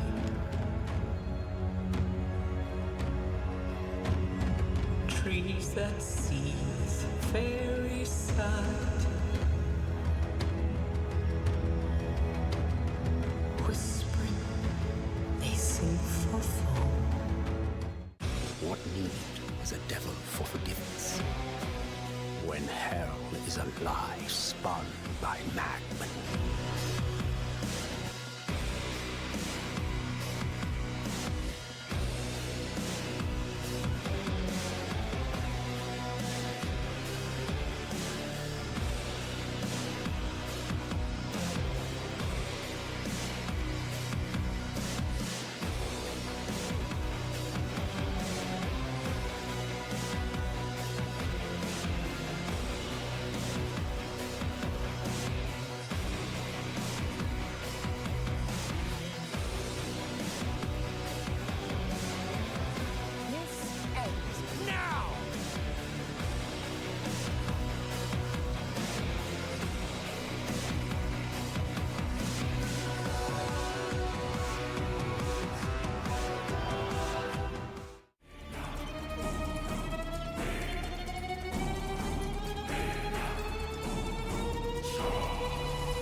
Okay, I am back.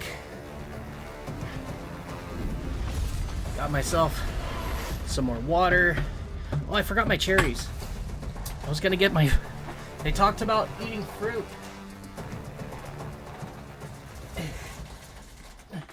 I don't have apples, but I have cherries.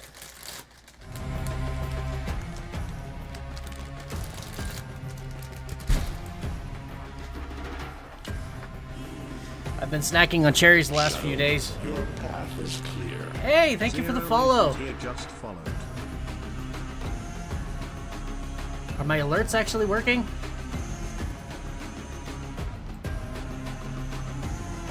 Oh, hey, Zero. Thanks for the follow, bro.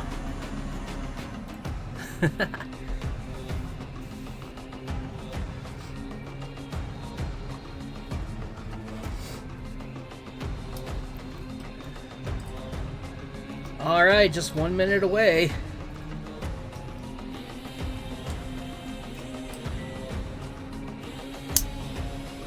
I need to bend that a little bit more.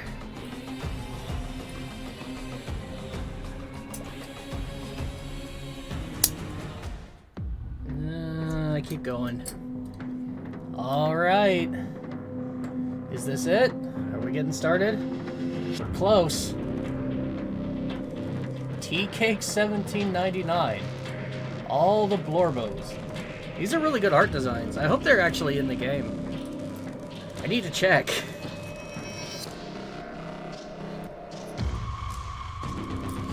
We are very, very close to the last panel of TennoCon. I'm excited. This is the one I anticipate the most every year. It's the reason I watch TennoCon in the first place, is the next panel. Which is always the last one.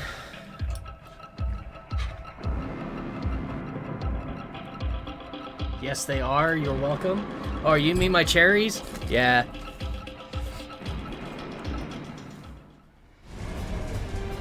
Yeah, they said there during the voice acting panel that apples really help with mucus and keeping your voice from getting too strained, which is cool.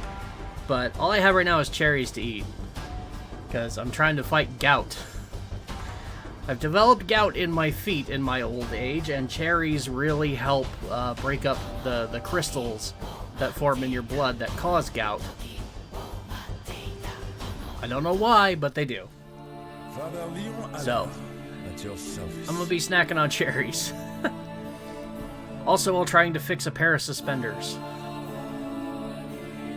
All sins can be forgiven. So just one last reminder, once this final panel is over and TennoCon is done with, we're going to be playing some Soulframe for like an hour or so. So stick around if you want to talk about what TennoCon brought for us, or you just want to see what Soulframe is all about. Stick around and feel free to chat. And if you missed anything today and want to see it, then this will be uploaded to my YouTube channel later on, so you can go and watch it over there. So click the link below and then go give me a follow over there.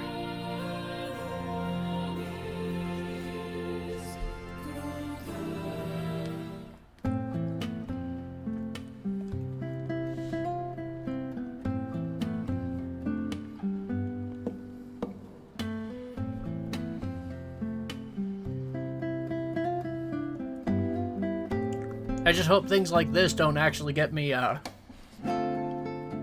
demonetized or get copyright claimed on YouTube, because that would really suck. There's not much I can do about it, but...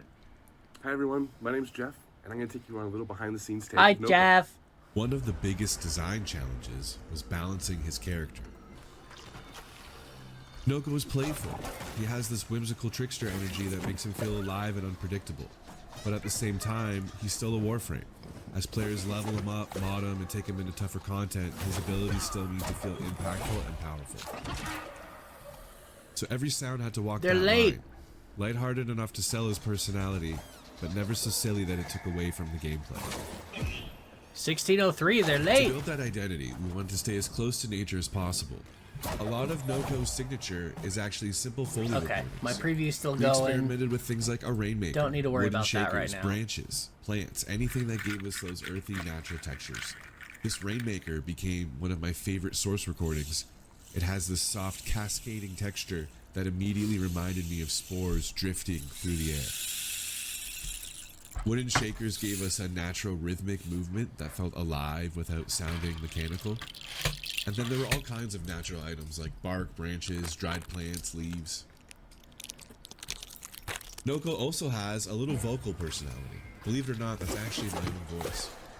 I recorded a bunch of playful quips, coughs, squeaks, little vocal performances, then manipulated them by pitching and layering them until they became something that felt less human, more like this curious little fungal creature. It's amazing how much personality can come from something as simple as a voice recording once you start transforming it. Once everything was recorded, the real fun started. Each of Noko's abilities is built from several layers. Bending every the layer clasps serving on a different pair of purpose. suspenders is really hard. First is the organic Especially when you don't layer. have the right tool. This is where all those natural recordings live, giving the sound its earthy, fungal identity. They're late. Come on. Then we add our magical layer. Which Bring brings us in the that goodies mysterious already. fantasy element that helps sell the spores and fungal energy.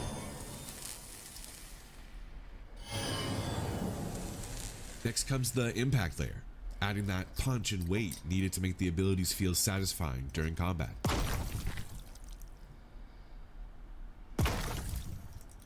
And finally, Noko's voice. This layer gives him that little bit of personality and reinforces on. that playful, mischievous spirit.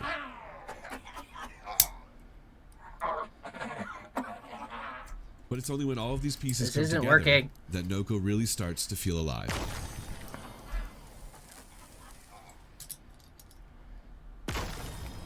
And that's a little look behind the scenes of how we brought Noko to life. If you haven't had a chance to play Noko in Warframe yet, and you like Warframe, you should really get your hands on Noko. Hello, He's a lot of TennoCon. fun. I don't believe we've met. Hey, Matt. But I have a feeling you're going to know a lot more about me very soon. So. Oh, we're starting. Happy TennoCon, everybody.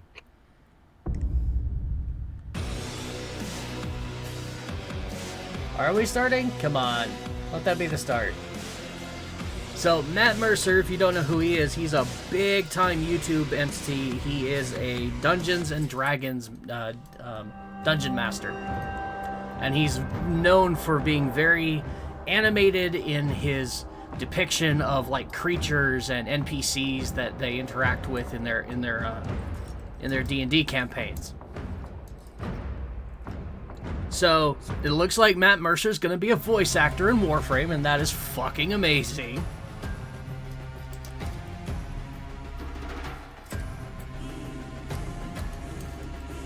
The guy has such a versatile range of voices that he can do that sky's the limit as far as to like what kind of character he could play. He could be an Orokin, he could be a Tenno, he could voice the Infested, for crying out loud. He's that good. Or he could be a Sentinel, not what is Ortis again? Yeah. Cephalon, that's the word I was looking for. He could be a Cephalon. Oh my god, the Yu-Gi-Oh ones, that is cool. I haven't actually had a chance to sit and just look at these dojo things. I know a lot of them were inspired by, you've got Gundam and Elden Ring and Dark Souls, but I never noticed the Yu-Gi-Oh ones before. That was cool. Yeah, 607, you're late! Come on, guys!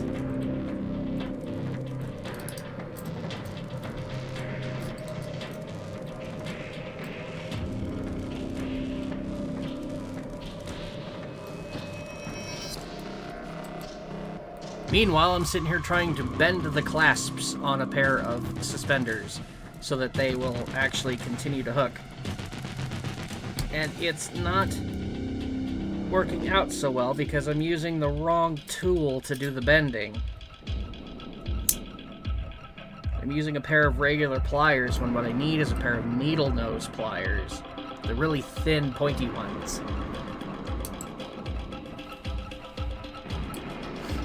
But I didn't want to miss the next panel, so I just kind of grabbed the first pair of pliers I could find and rushed back to my chair.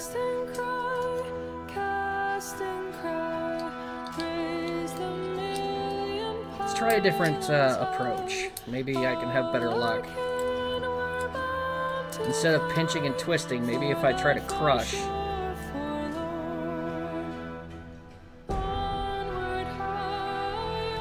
Ah, that did something, but not nearly enough.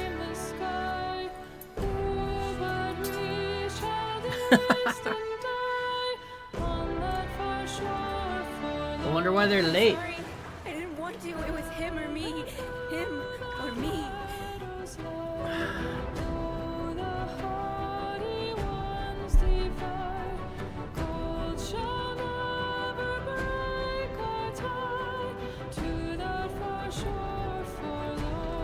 Oh, Ballas.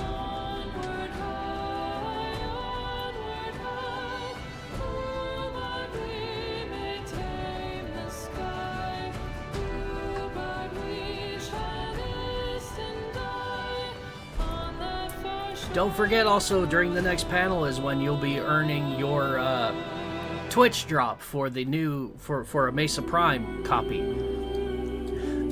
So keep an eye out on that for that. Tenno, I heal.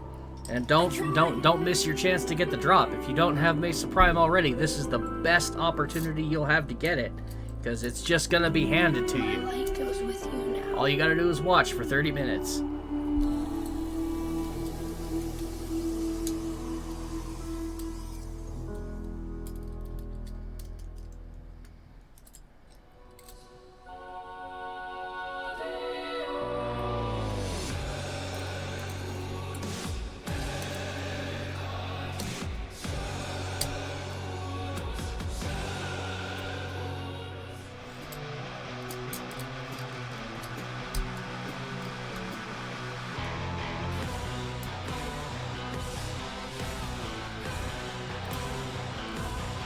I noticed they're no longer actually showing you like the timetable screen. Maybe because they're over their limit? They're late! They're 10 minutes late! They're the ones putting on the show and they're late!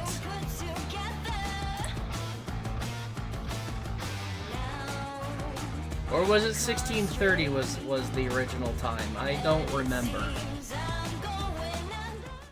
Hi Tenno. So I really just wanted to follow up on last year's narrative panel, where Corey asked if there was anything the players should have brushed up on prior to the big Tenno Live reveal, which of course back then was the old piece.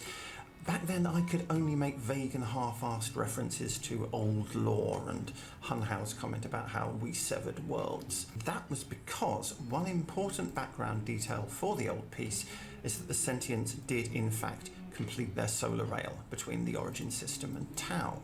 That's actually something we've known about for as long as we've known about Tau at all. It was first mentioned in Mag's Prime Codex entry way back in 2013. And on the topic of the old piece, I also really ought to address the question of how come the operator is up and about instead of in a cradle on Lua. The second dream is a transient state, one which they were put into for therapeutic reasons, as well as to pilot warframes remotely. It's not the same thing quite as the long Trying to sleep find or their the post long about dream, the actual which is when the timetable Lotus for put all the events and Tenno whatnot. into their pods It doesn't shortly after the appear. night of the Naga drums, and they stayed there. One I question might that have found comes it. up a lot is, did the events of the old piece actually happen? Yes, they did, although bear in mind we are seeing them as the operator remembers them. They are not Eternalism shenanigans.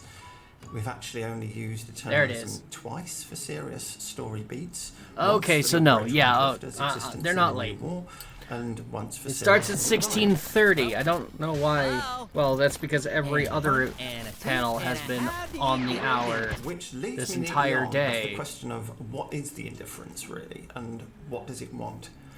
Well, I can now reveal for the first time. I don't know. It's some old Britannic guy. Just overlay the signal. I know. I couldn't believe it either.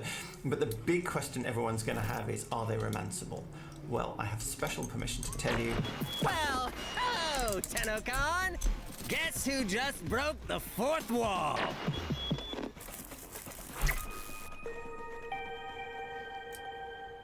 That will be fun to play, I think.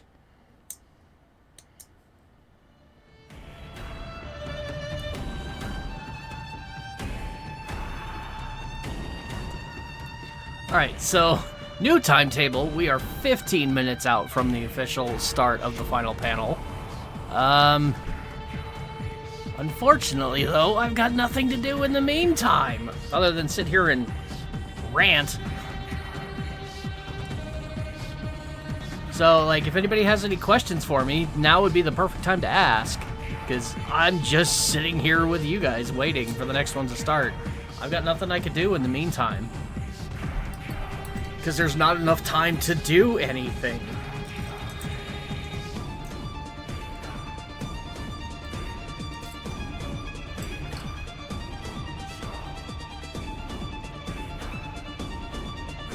So Megan's going to be hosting the next one, but Steve's going to be there, so is Jeff, and Pablo. You always love to see Pablo. Hopefully he's going to be announcing that with that new Banshee Deluxe skin that was teased during the art panel, that Banshee's going to be getting a new rework. Because she desperately needs a rework. Like, her whole kit is still very antiquated to the old way of doing things. And unfortunately, it's just not very effective. There we go. Finally making headway on this damn clasp. 1 down, 3 more to go. These suspenders.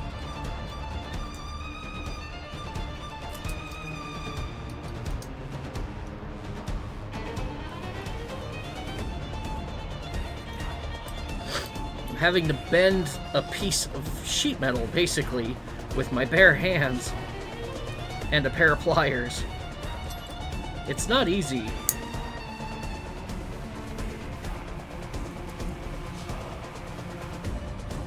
That should do the trick, though. That seems like a pretty good fit. I don't know. Maybe now I'll switch the piece of metal I'm trying to bend.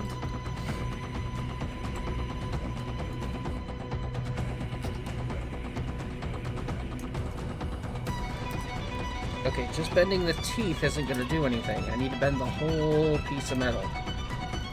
Just a hair. Just so that it makes a nice, tight grip. Perfect. Okay. That's 1 down. Let's get the other one on the same side next.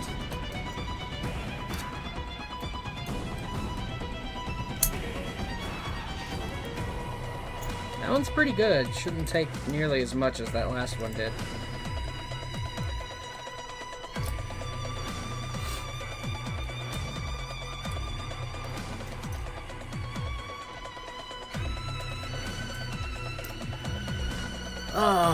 The things I do for family.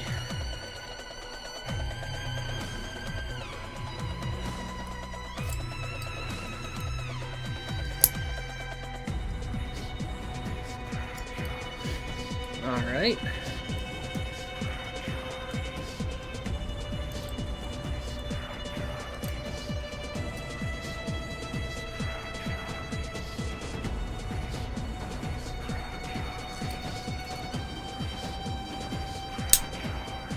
Perfect. Yeah, that one was much faster than the first one.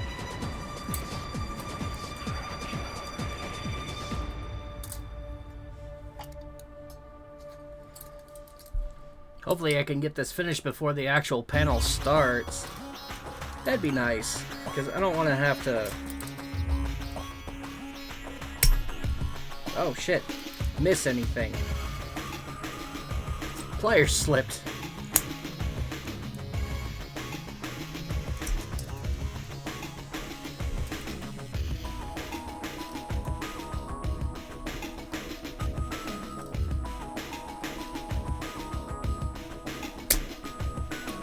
Ow, damn it.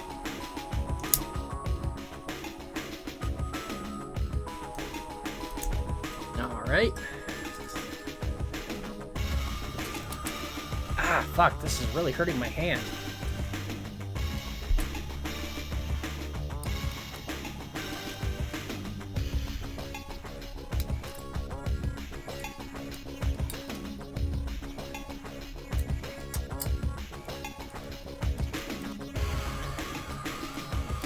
Uh-oh, I think I might have bent that one just too much. Oh no! Oh no!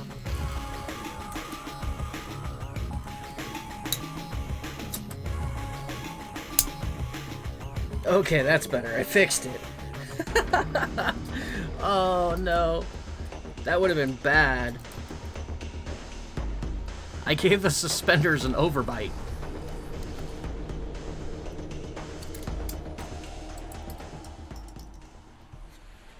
When they're supposed to have an underbite. Oh, here we go.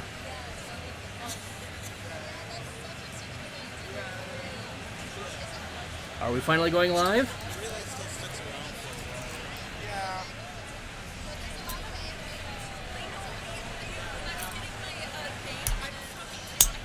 And just in time, I finished the suspenders. Excellent.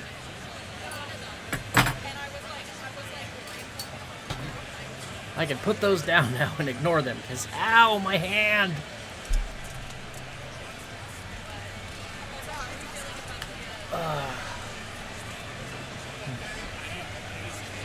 Looks like everybody's still trying to get back in their seat, so we still got a couple of minutes.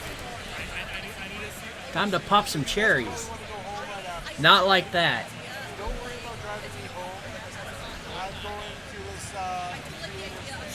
Mind out of the gutter, damn it.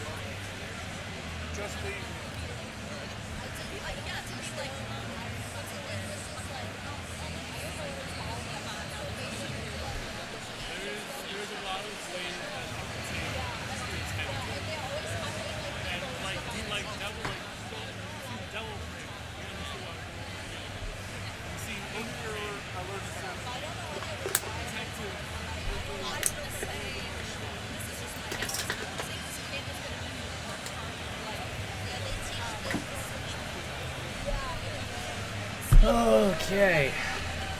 Glad I went and got myself some more water, because I need to cut back on the caffeine now.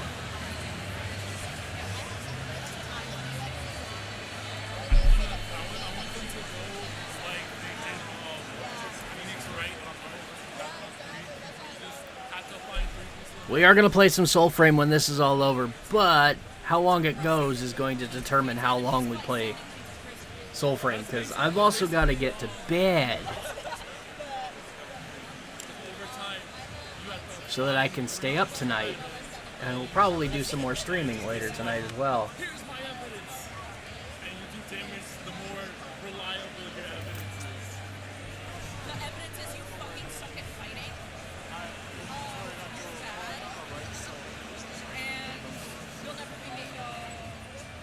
Somebody's having an interesting conversation.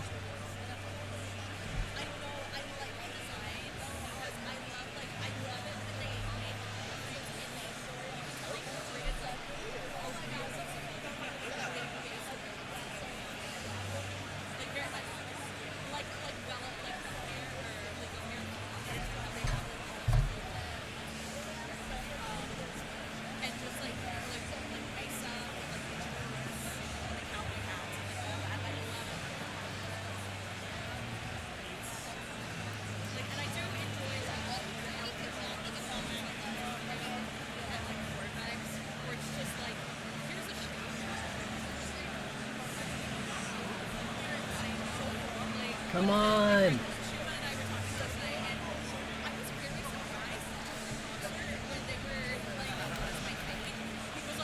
I don't have anything more to talk about. They need to hurry up.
Oh, music's a good sign.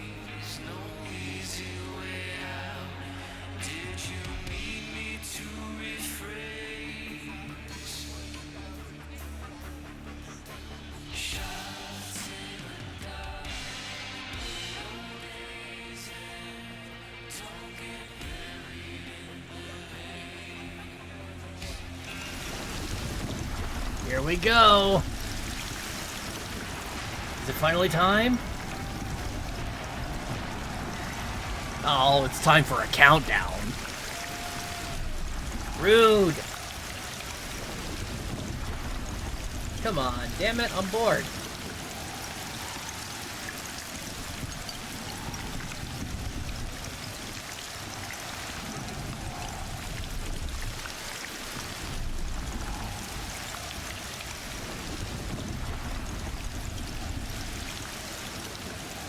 I was gonna try and thumb through social media to see if Rebecca was posting anything about Ben Starr cosplaying as her, but unfortunately, I don't have access to my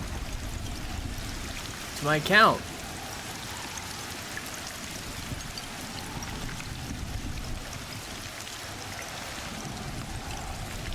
I just want to know how she reacted to seeing him walk out dressed as her. I imagine she laughed her ass off. Because you know she's watching this. Like, she had to have a surgery today, and that's why she's not actually here in person, but I can almost guarantee you that she is, if she's conscious, then she's watching this from her hospital bed. So I can only imagine what her reaction was to seeing Ben Starr walk out in that wig.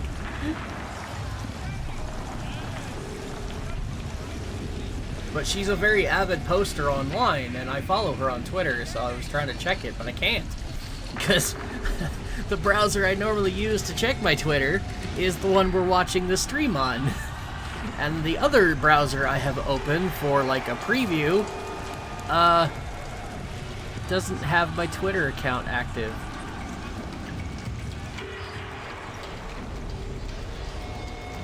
So I can't check it.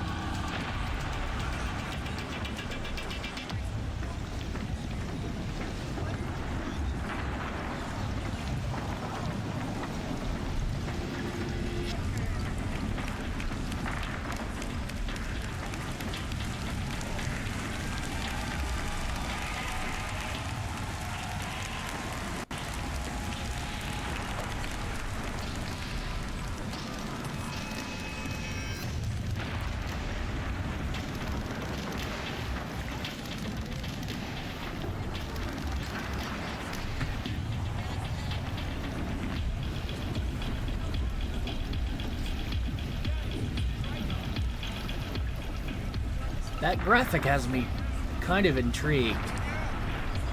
The graphic behind the timer, because there are very definitely some sentient bodies walking around behind it and off to the side. And they have pretty much solidified the fact that the new update they're about to reveal to us is all about the Tau system and what we're going to be doing in Tau next.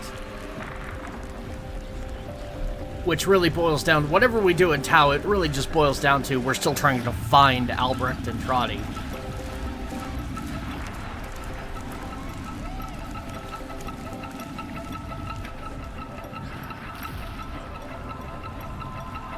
So the real question is just like, in our pursuit of Albrecht, where is this story going to go next? Again, personally, I really want to see us kind of go in the direction of we start to meet some of the other Orokin. The Seven. Like the last quest, the old piece followed by the... I don't remember the name of the actual release, but the one that gave us Roth as a character might have been part of the old piece update, but still, the Law Cathedral, we'll just call it that. It had a lot of focus around Executor Nitok. So I'm kind of hoping that maybe we're going to run into her. Because again, the 7 are all bad. Like, the Orokin is pure evil. But of the Orokin, Ballast, the one we have the most knowledge of, the one that we've spent the most time loathing, he's actually the tamest of all of the 7. So I want to see just how much worse it gets. That intrigue really has me kind of on the edge of my seat. So I really hope that maybe that's part of the next update is we're going to get one step closer to meeting one of the next executors. Alright, I'm going to shut up now and let's enjoy this.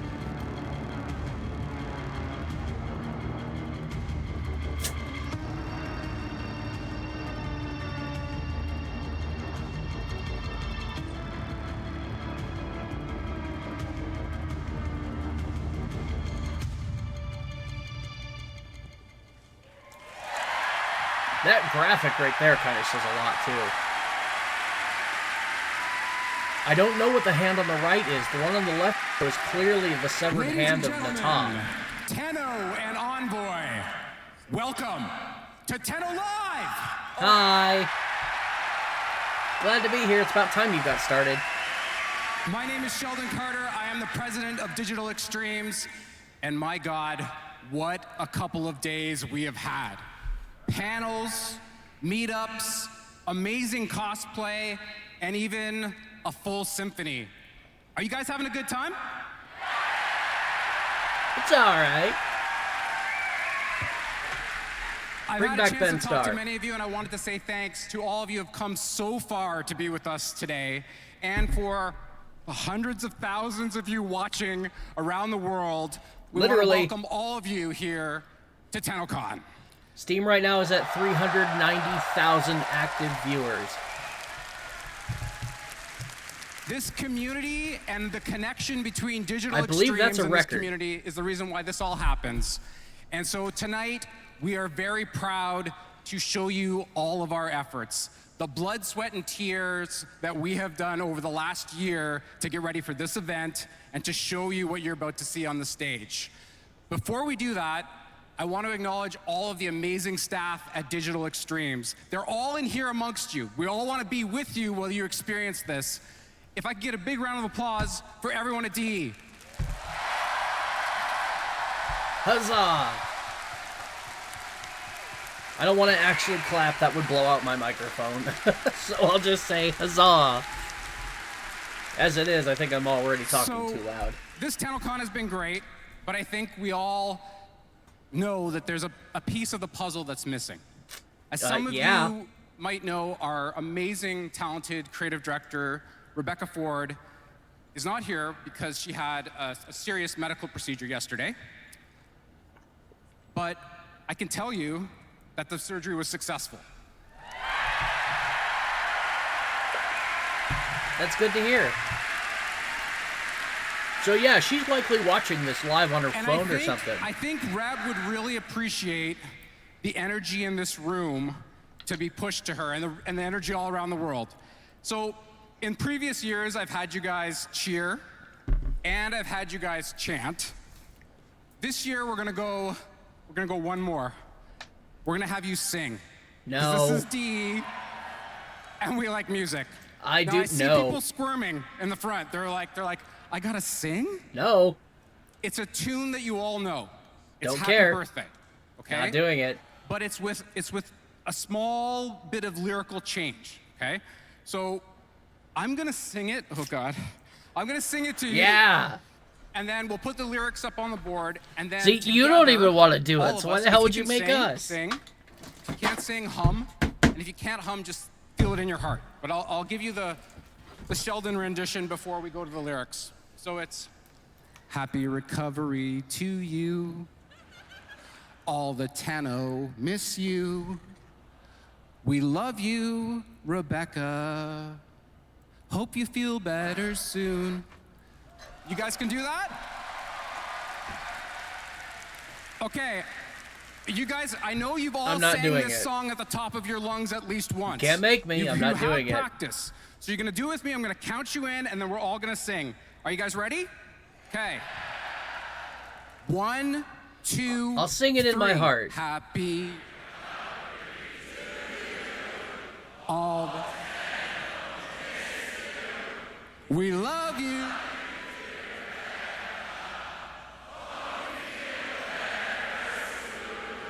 Oh, Neil Newbon's in the front row.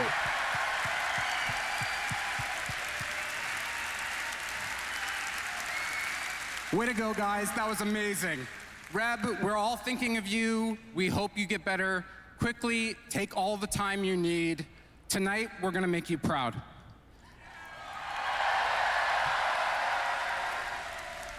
And to do that, I get to introduce you to your panel. Are you ready? First, we have the bearded wonder, the wizard of reworks, the director of Warframe's design, Mr. Pablo Alonso.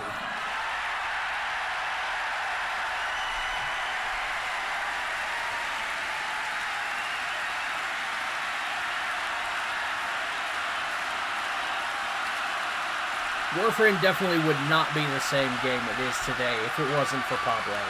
His reworks are Next, like we have DE's tastemaker and Just the story best. breaker, the creative director of Soulframe, Mr. Jeff Crooks. Hi, Jeff.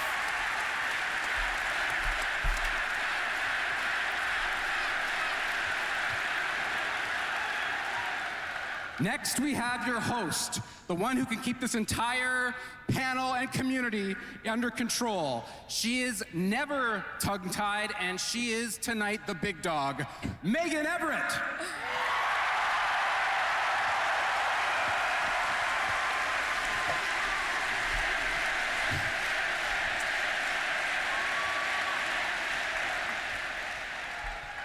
And last, I have DE's fearless leader and creative visionary, the man who always changes the demo last minute, Mr. Steve Sinclair.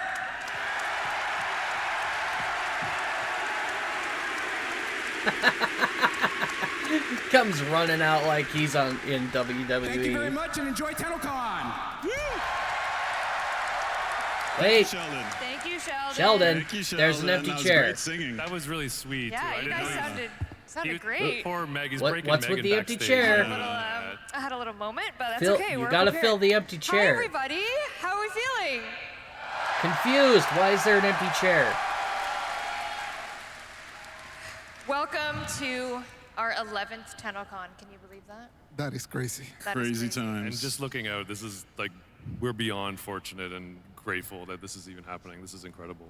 11 years of making memories, 11 years of your support, loving us. This year we have a record-breaking attendance. We have unlocked a new location. That's so many people, it's crazy. It's so many people. You all I look looked great. it up, and next month, Brian Adams is going to be in the stage. Oh my God. Is So that a we're opening for him. Is that a Canadian reference? Is he Canadian? He sure is Canadian. Is he Canadian? Oh yeah. Come on, of course. I'm sorry. I'm sorry. I'm uncomfortable. Somebody tell me who Brian Adams is, because I don't get it. All right. As we typically like to do, shall we get some housekeeping out of the way before we start the party? Yeah! we Yes, love please. it. Quality of life updates. Housekeeping. I know. I'm sorry. First, though, Twitch chat. Oh, I should have. You're supposed to be watching Twitch. Oh, are they gonna do the get? No, yeah, they're gonna do the Pablo's giveaways locked first. in on the Twitch chat. What are they saying? Probably not I do right not away, but believe what they're saying. What? Clem, clem, clem, clem, clem, clem, clem, clem. yeah, that sounds like Twitch I know, chat. surprising. Oh, wait. They're saying bring Balco to Warframe. Oh. Okay, maybe that's Rebecca's alt. That's Rebecca's alternate. Okay, so we'll do Also asking for We'll Valko. get on it. We'll get on that right away. Okay. Let's start with housekeeping. Is my clicker working? Excellent. Again, just a very heartfelt genuine thank you to everyone who has ever supported TennoCon, supported Warframe, supported Soulframe. We literally cannot put this event on without you, and we cannot support these charity beneficiaries without you. You met Sistema last night and London Cares today. So again, from the bottom of our hearts, thank you so much for allowing us to give back to these charities. It means the world, so thank you so much. Thank you all. You make it possible. That's something I want to do too. I need everybody's help to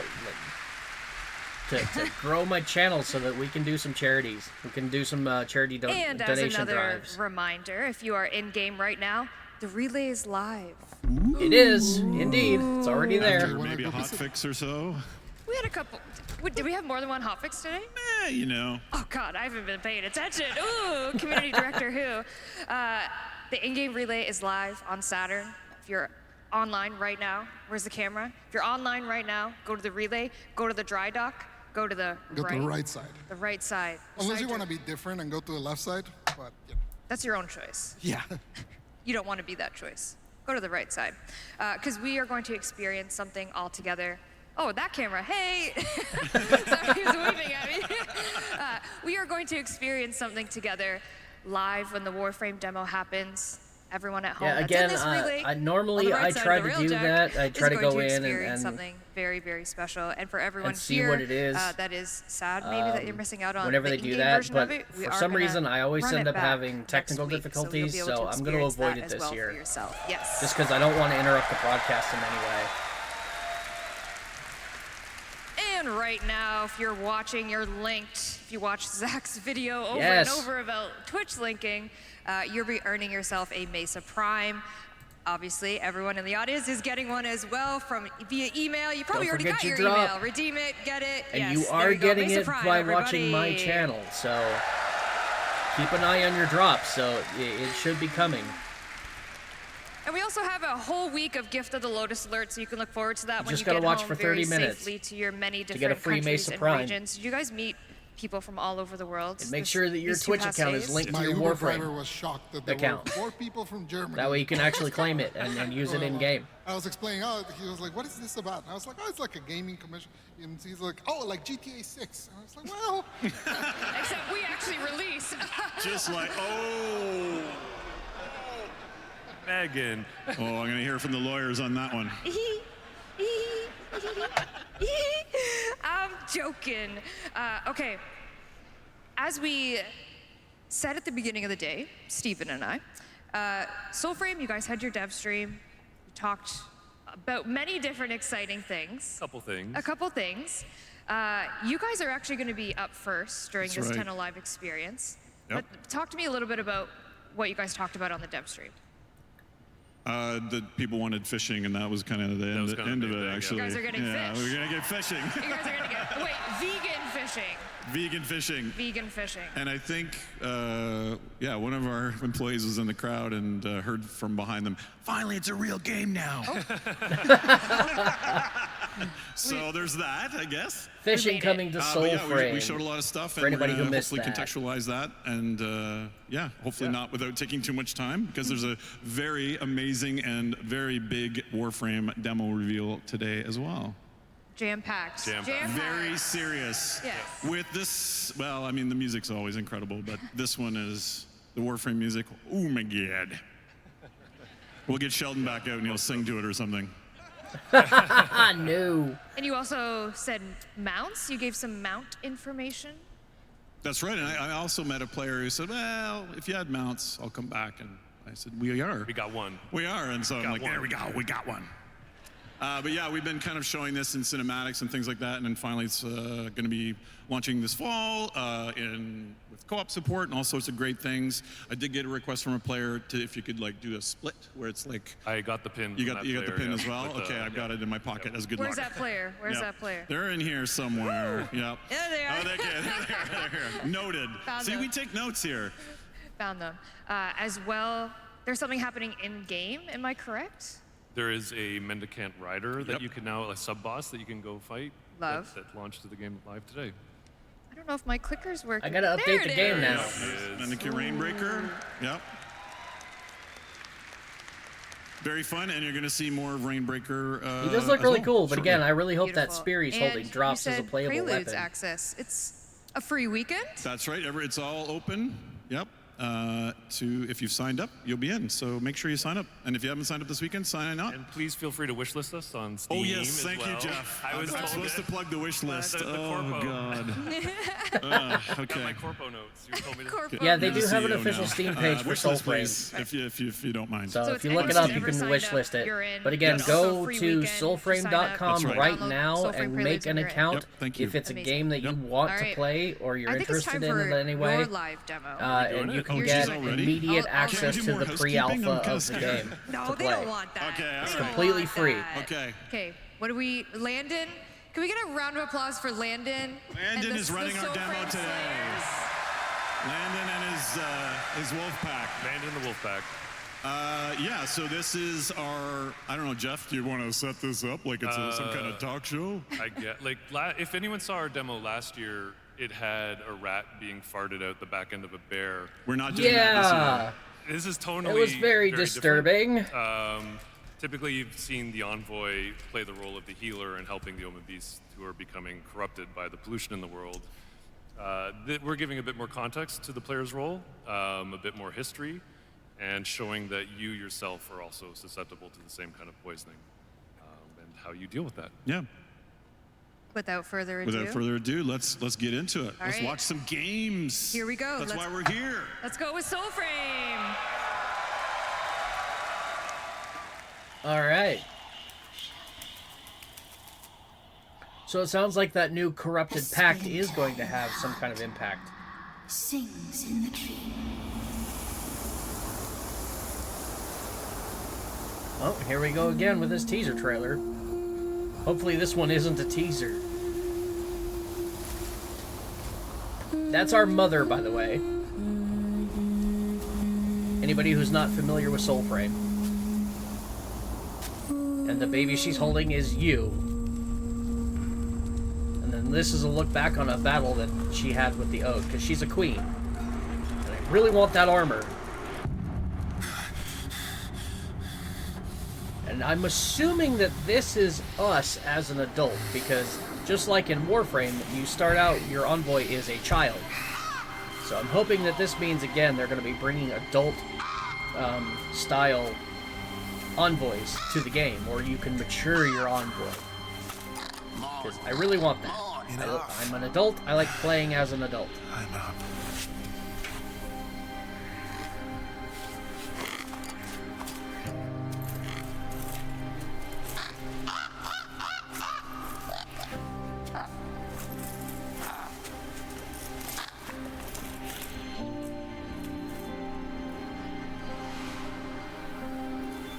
Oh, okay, that is not our envoy.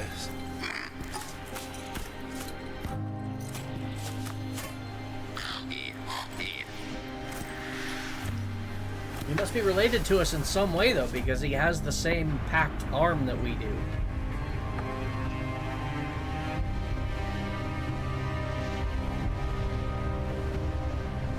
But he's up in the sky on an Ode ship.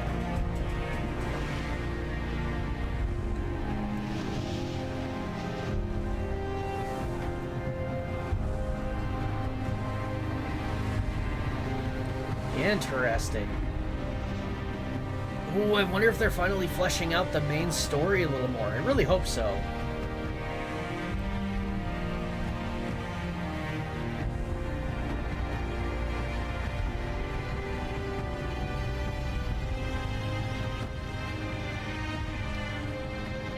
Right now in the game, we don't know a lot. All we know for a fact is that these spaceships are owned by an alien race called the Ode, who are on this planet, Alka, trying to terraform it for their own habitation.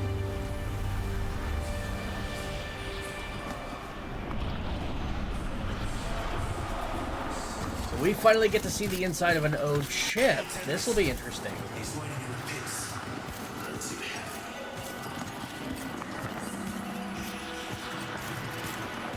You know, this actually has some new piece vibes to it.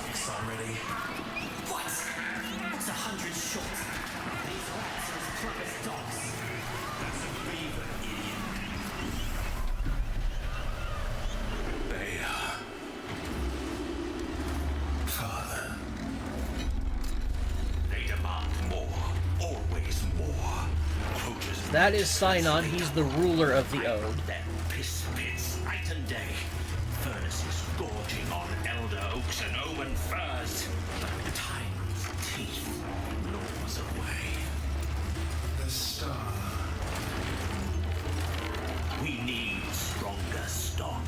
I need the blue blood.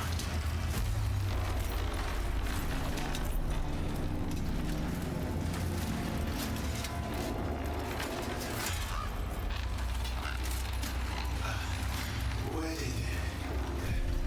Verity? They won't know what this is, what it means. So remind them.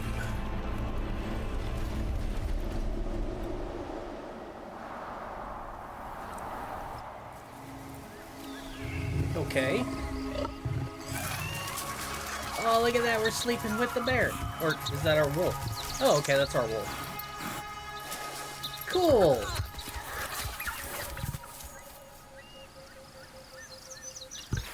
Now they're gonna mount the wolf. Nice.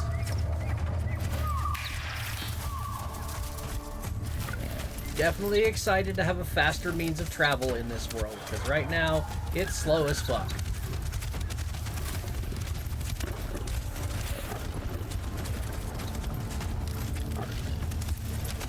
Boing.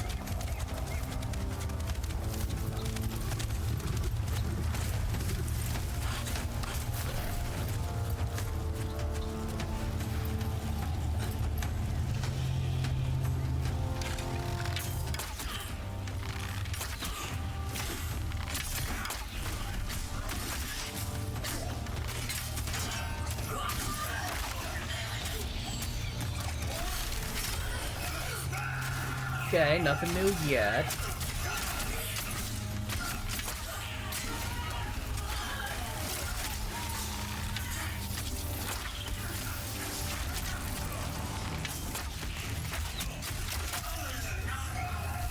Currently showing off one of the starter packs. The one that's actually archery focused and stealth focused.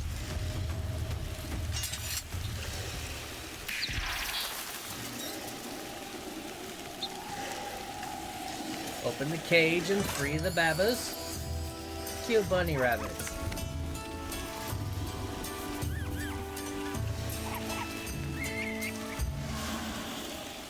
But now we have this armor set. It's a statue.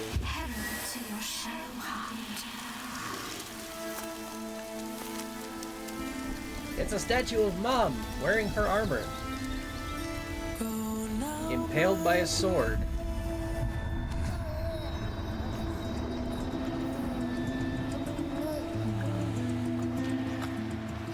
That's part of the opening cutscene when you first create your account.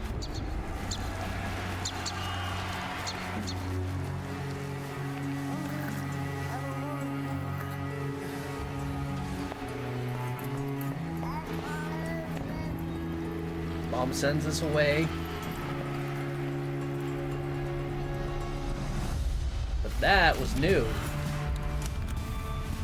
So this is new. Oh, what a pretty helmet. Yeah, I want this armor set. It looks so good.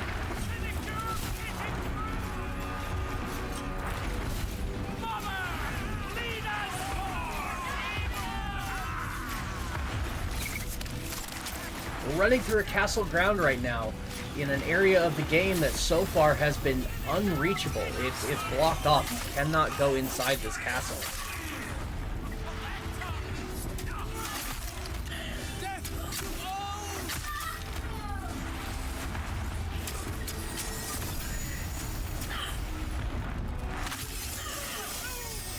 Damn!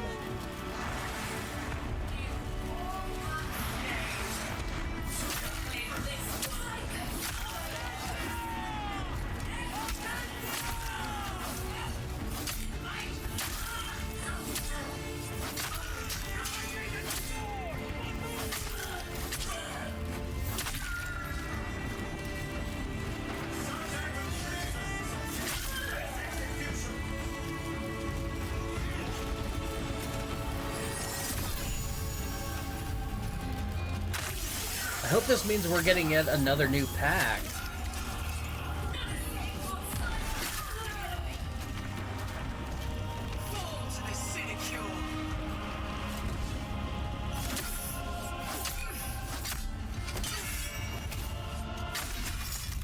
Oh shit!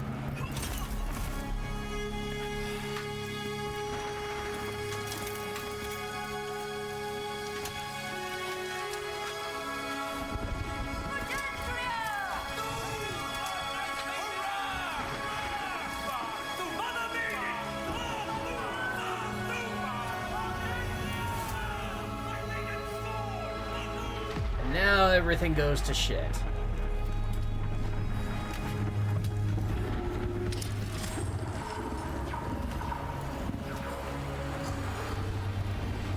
So what we're looking at right now is a flashback, but it's details about a war that previously we really didn't know anything about.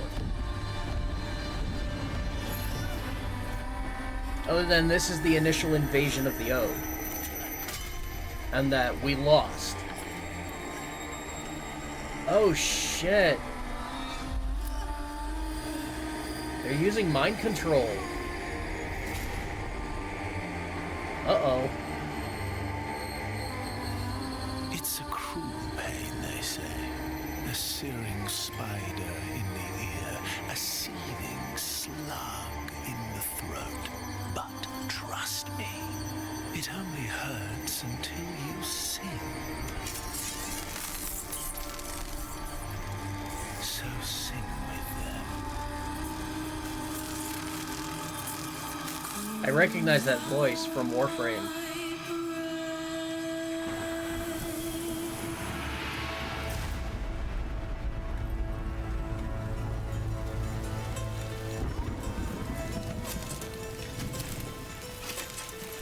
I think that was Ballas, the same voice actor.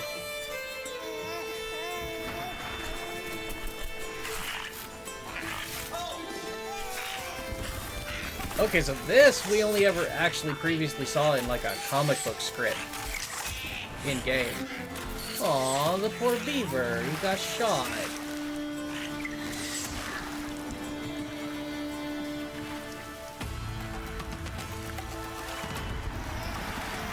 Oh, and now we get to play as the beaver? Oh.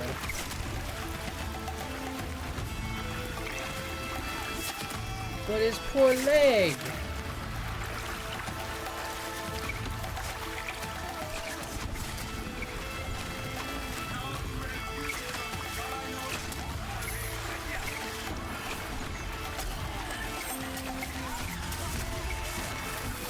So I really hope this is them, like, yeah, they're redesigning the prologue to the game. They're adding more detail to it. I like that.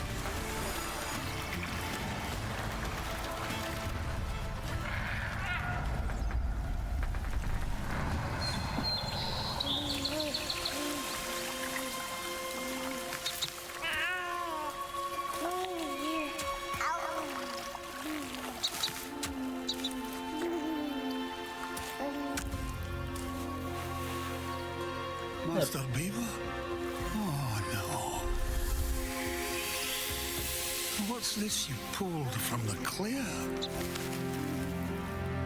A wee minnow, I see. Oh.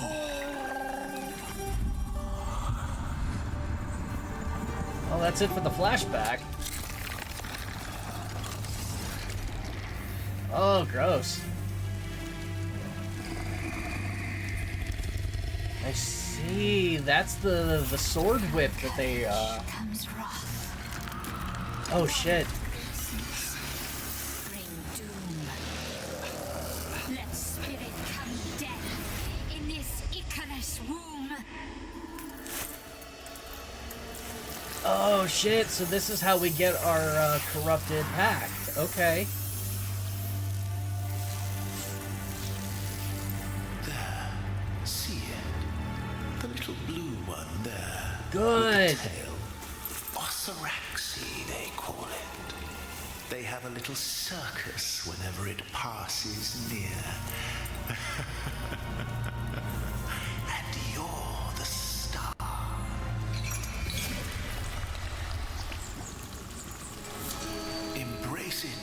Vanguard. Or drown.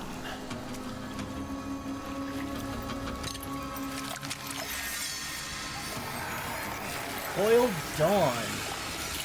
New heavy blade. Yeah, it's the sword whip. Oh, I'm excited for this weapon.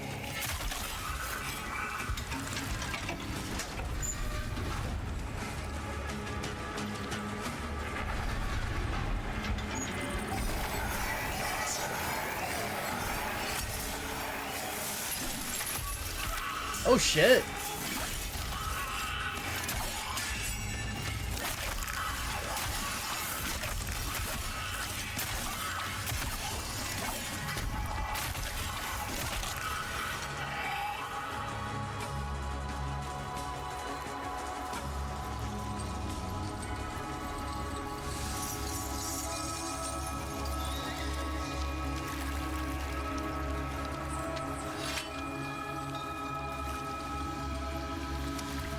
Okay, this is giving very Tree of Life vibes. That's a Webbit seed.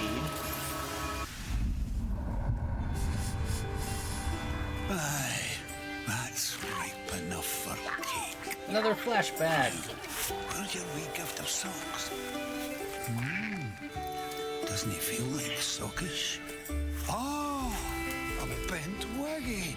Who'd want such a thing? Oh, happy birthday, Minnow. Now then, off you go for more bangle nuts. You've a cake to bake. Okay, so we get to play as Little Envoy. Like, literal baby Envoy. And we've got a boomerang. That's cool. I wonder if that's going to become a new class of secondary weapons in the game. I hope so. Boomerangs are awesome.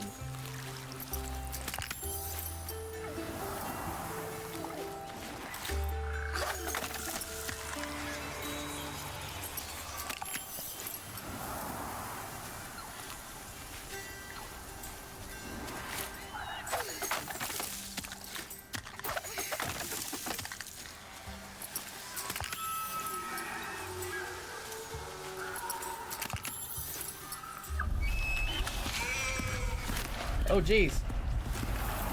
Stampede! It's the bad guys! Whack!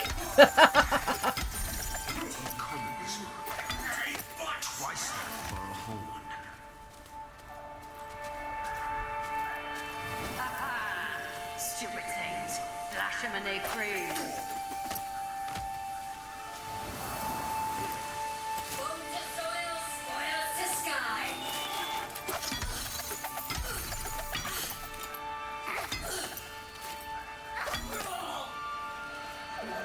Wow, you can actually do some serious damage with that thing.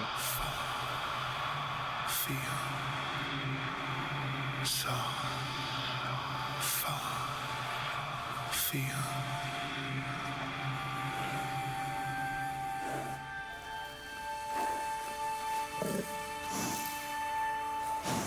Okay, so this guy's name is Tempest Bayor. Not only was he the one that was talking to Mom in the last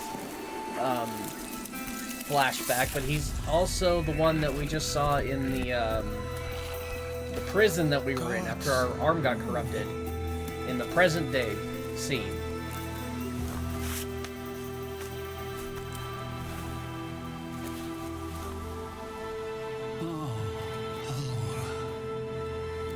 There he is again. Slow in lessons, are they?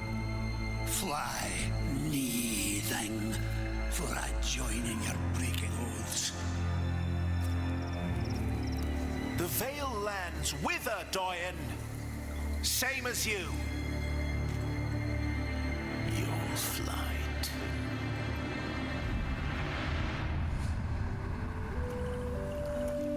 He's certainly a charming individual.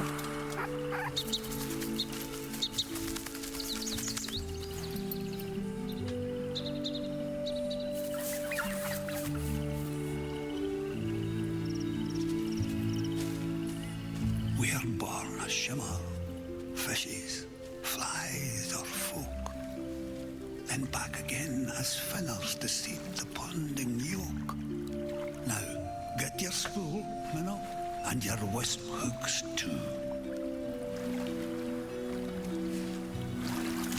Okay, so they're gonna actually introduce us to the fishing for the quest. It's on par for DE.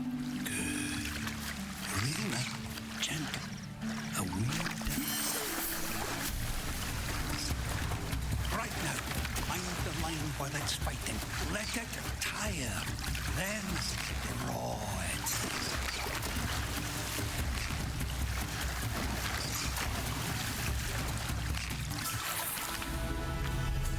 My old auntie, eh? Let's see you pinch my cheek now with those feebly fins.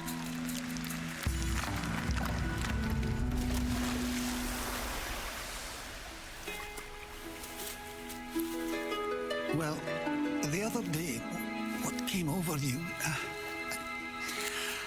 I should have told you sooner, but now you know. We blue have the touch of life unnatural.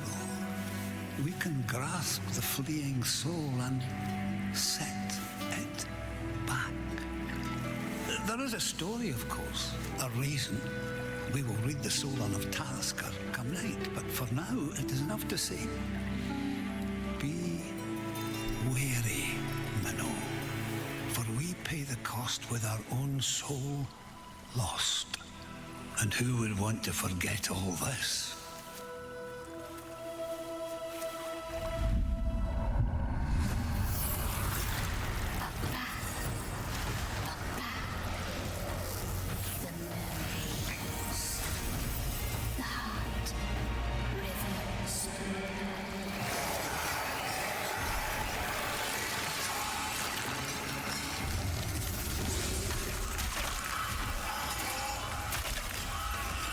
Okay. My beasties desert you soon, Kizilmaro. Are you even trying to hold this back?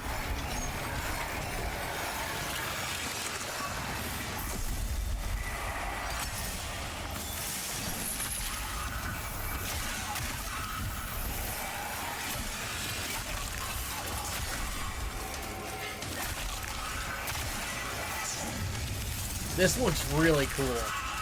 And I like that they're like introducing you to each of the powers of the new pack using quest progression. That's really cool too. Oh, it's the old guy's staff.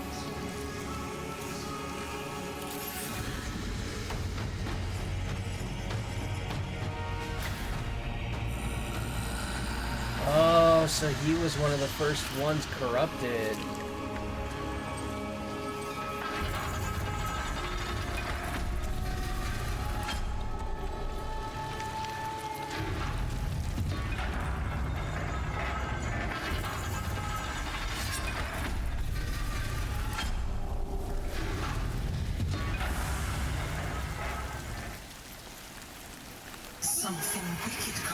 Alright, so this area is in the game already. The Mendicant Rainbreaker, that's a new boss that you can go and fight right now.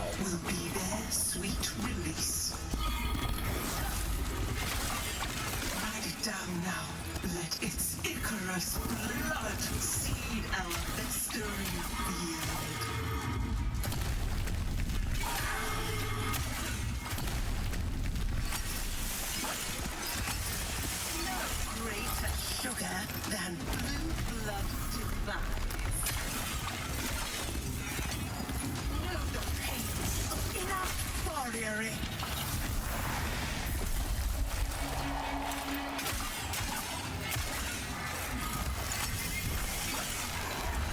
A carriage divine. Damn it, why does every boss fight have to have the boss summoning extra mobs? Stop it with that.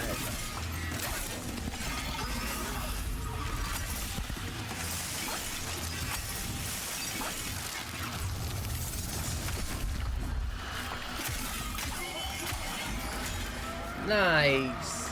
Oh! And now we're gonna get a horse.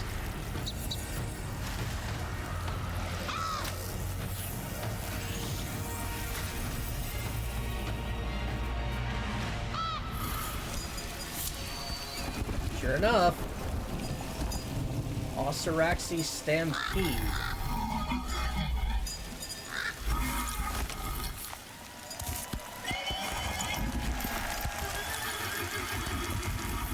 Okay, okay.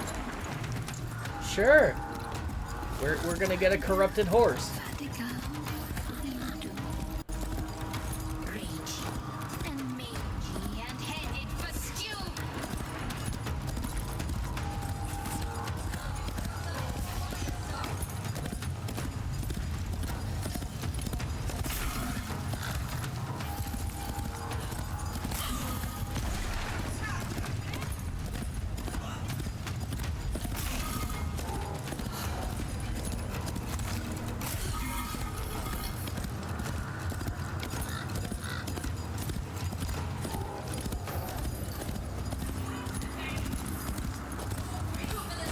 So we're now corrupted by the Ode Plague, whatever it's called. But we're still fighting the Ode. It does make sense, though, because it looks like we didn't have a choice.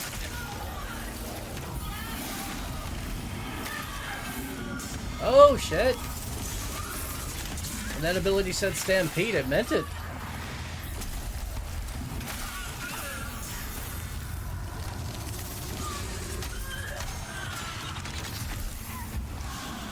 I think I'm really going to enjoy this new pact. Oh, what happens here? Oh, they're scared of us now. Oh, what a good detail.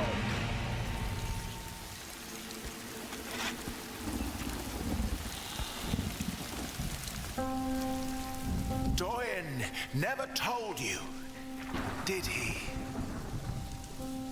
Oh, did we get to fight him? Died. Hell yeah. Listen. Do you hear it? Like a needle in the ear.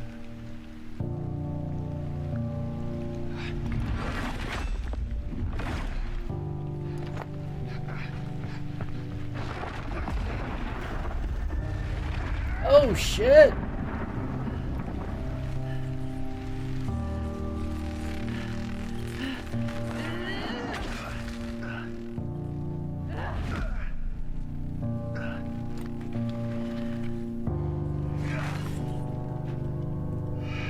Oh, we're gonna get to fight him twice.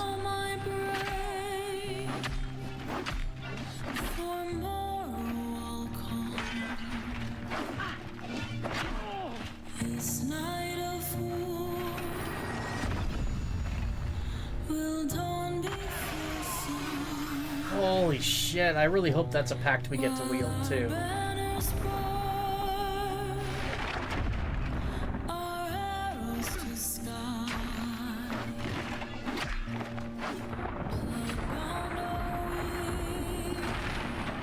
So I'm pretty sure we are obviously scripted to lose this fight. But hopefully the next one, the one where we fight as our envoy, we'll actually get to win and kick his ass.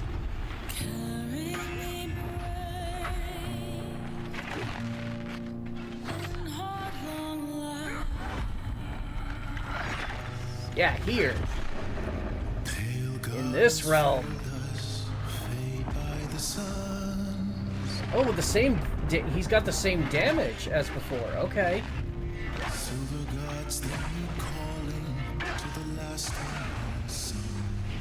So it's one fight being fought in two separate timelines. That's wild.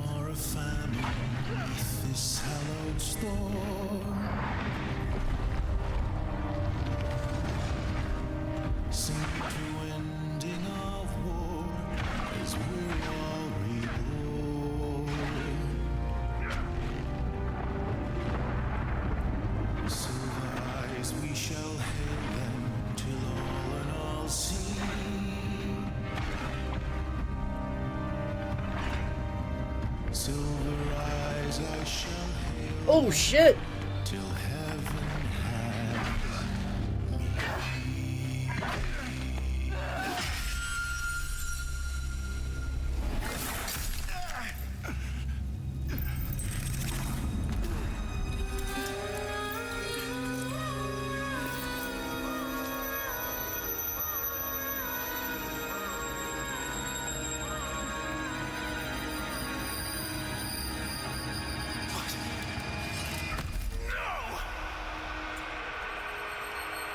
I saw that coming. Carry me.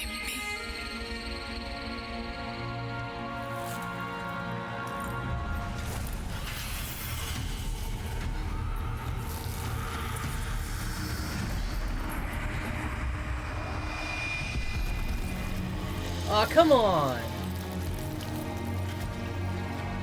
Oh, we're being swallowed by the corruption.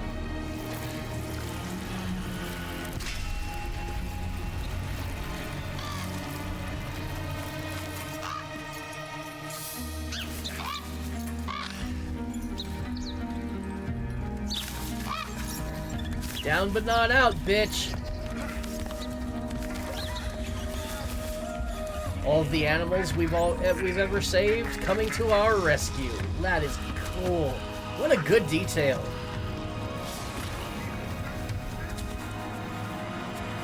And then our wolf.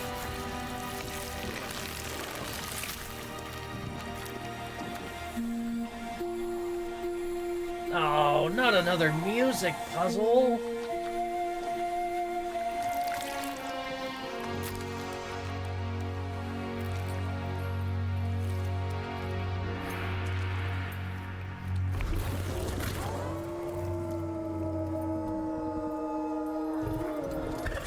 And we're wearing Mom's armor. Oh, hell yes.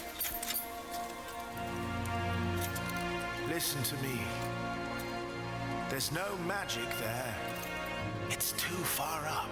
They'll be stronger. They'll burn you alive with no stones to remake you if you're smart.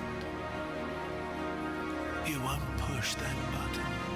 Oh, we're pushing that button.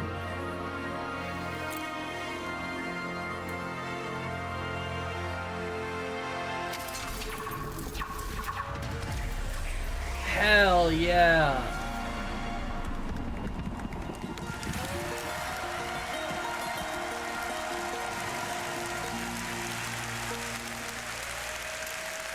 And in the fall, we get to figure out just exactly how that ends, because, oh my god, that was amazing. What? Look at that. You're still true blue, and you. Am I being rescued? I'm not dressed for that. You stay out of this fucking shit. Oh wow, she's got some attitude.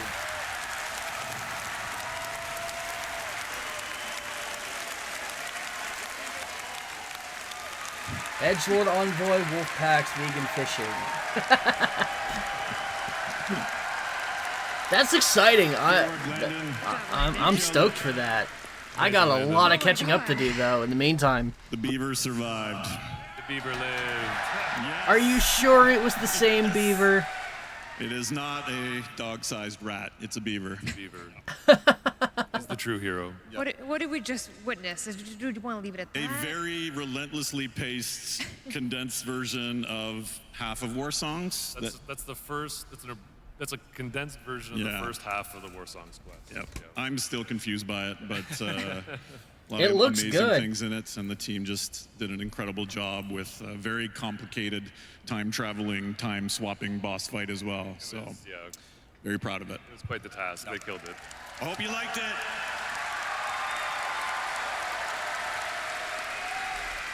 And if you did, maybe you should wish list on Steam. Ah, Corpo. All right. I think we need a little bit of a breather. Oh, you're No, not ready we're for your good. demo yet? Emotionally shattered. Okay, sorry. I'm gonna need a minute. No. Should we do just a little bit of our classic giveaways? Yes. Giveaways? It's time for a platinum giveaway.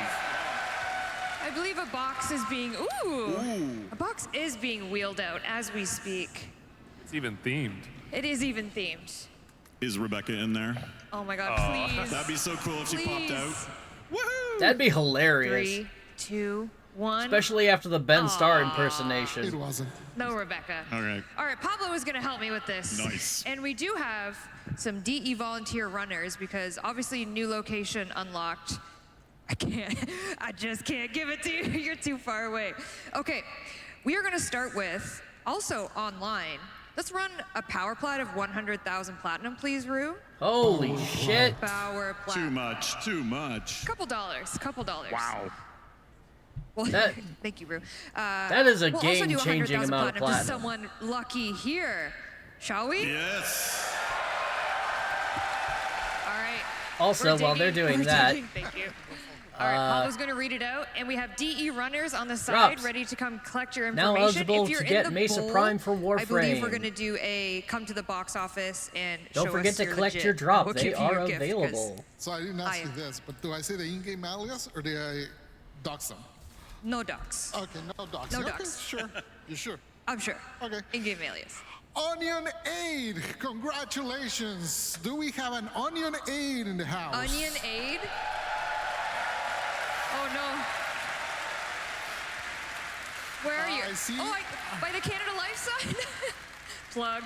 Are you like right there? Yep, There's so many people. Oh, do you see him? Confirmed?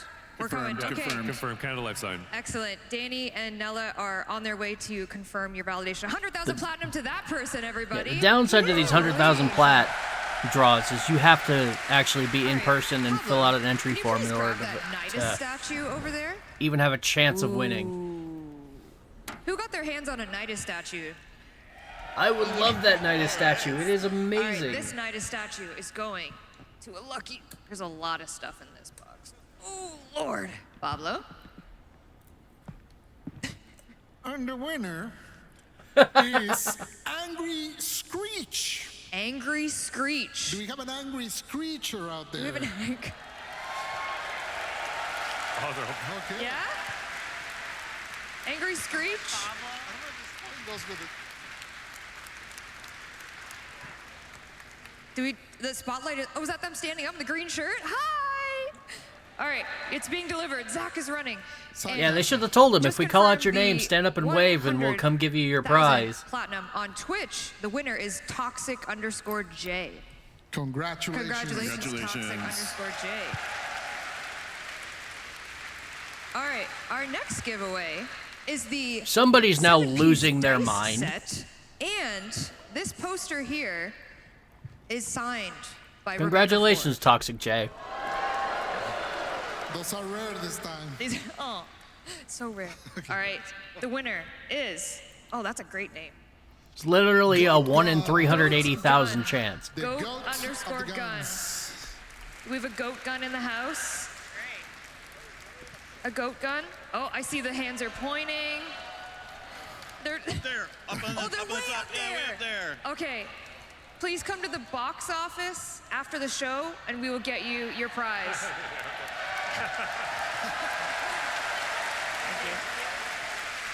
Yeah, that's a long way to have to run to get somebody their Is the prize. one, the only Letty and Amir Floof. Anybody get these this weekend? There's my mom over there. Who this Wait, is your mom character actually is here? named after her. Hi. Oh, hola. All right, the winner of Amir and Letty Floof is. I'm going to the bottom of the barrel, guys. Ooh, she's folded. There we go. Letty and Amir. Oh, good luck. Thank you. And the name is Tali Lolo. Tali Lolo. Congratulations to Tali Lolo. Tali Lolo in the house. I see arms, I see lights. Lights. It's searching. Tali Lolo. Are you walking down? Hi! Amazing! All right, those are all our giveaways. Zach is getting some cardio there. Zach is getting his cardio in. Run, Zach! All right. That's for damn sure. Goodbye, Bucks. Woo.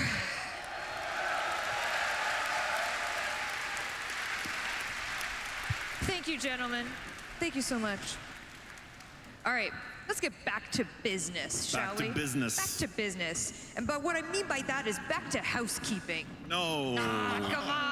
Come on, just a couple things. Dog Days is coming back, everybody. Everyone's favorite summer event. Pass. I know. August 4th, get your noodles, get your soaker trons, get soaked. Is that what she says? Get soaked? Sure. Sure, get soaked. It's coming back. In Okay, addition yeah, to we're this gonna one, do some our dog brand days new because I do have glyphs some designed rewards that I actually by want. Space Waifu, yeah. There Jeff, are what's some your drops favorite that I one? do actually want to get from dog days. I like the Arrow one. You like the It's a Arrow cranky one? Arrow, yeah. I like the air one too. Plus, it's a really good They are opportunity to amazing. amass a A bunch shitload of other rewards are coming. So just a forma, little fun summertime activity. which back I for you. always need Okay, more of. As we know, our next heirloom went live this morning. Why don't we take a closer look, shall we? Hell yeah, I already got mine. Styled it up and everything. It looks amazing. Still not a fan of the helmet, though. One more step, miscreant. The sentence is death.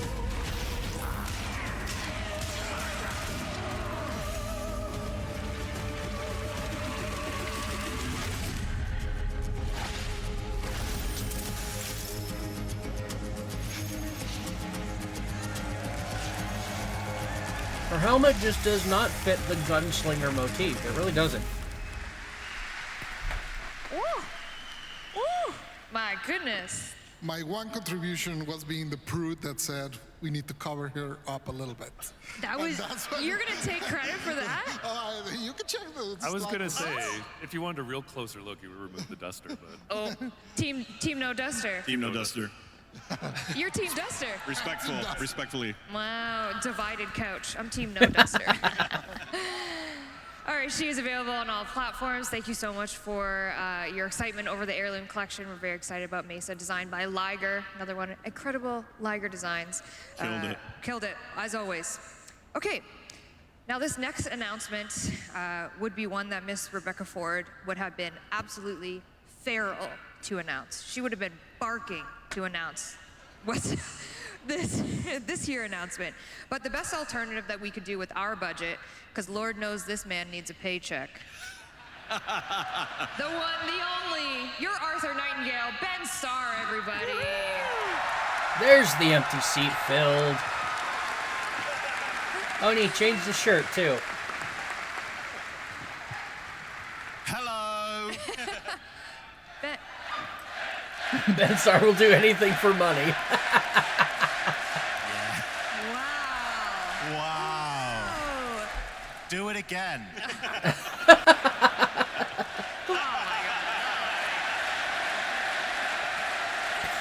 All of you get 100,000 platinum. That's not legally binding. that's not in the contract, not in the contract. Hello. Ben, you changed. I did change. I still wasn't able to get the eyeliner off. I told you that was going to be permanent. Yeah, for those of you who didn't tune in, you missed out on a great narrative panel where I was dressed up as Rebecca Ford, Megan did my makeup, and I still have the eyeliner on. So just enjoy my face for a second. Hands down the best panel so Really far. zoom in on those eyes. We getting that? Zoom. Oh. Thank you. Looks good. Thank you, guys. I couldn't see it, but I'm assuming I looked stunning. You do. Okay. Thank you for having me on here. It's probably going to come as a surprise, no surprise to anyone why I'm here, or maybe it will. Probably my best known It's on your shirt, in all of dude. video games is probably the role of Geno in Fortnite, right? Everyone's like, that Ben Starr from Fortnite, he's great. Well, for those who don't know, I'm in Fortnite. And for 6 months of the year, I lied to them and I said, I'm this guy called The Visitor, but I'm not going to lie to you, my true community, my Warframe community. Okay. I have my doubts, but okay. I wouldn't come here and lie to you like I'd gleefully lie to the Fortnite community for an extended period of time. Sure. So, here I am, paycheck in hand, finally getting that DE money. To reveal that for many, many years, DE have had a wonderful collaboration with Epic, and it only feels right that I get the opportunity to announce that Excalibur is coming to Fortnite. No thanks, don't care. First. When this new storm comes, There is literally nothing in this world that would ever get me to play Fortnite. battle awaits.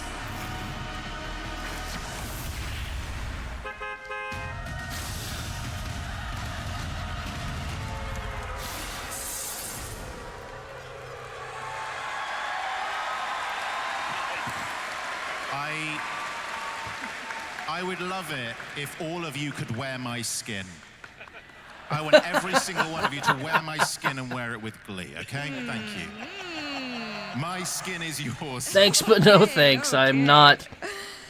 That's right. Excalibur's I finally will coming never to Fortnite. play He's thanked the Fortnite. bus. I know that would have been something that Reb would have absolutely loved to say, because Reb's a Fortnite gamer. if you Have didn't I know. ever That's played like one of our top Fortnite? games. Yes. You did tell me that, Which is Sebastian, why I over have no Fortnite, interest in doing it now. that you would show us how to hit the gritty.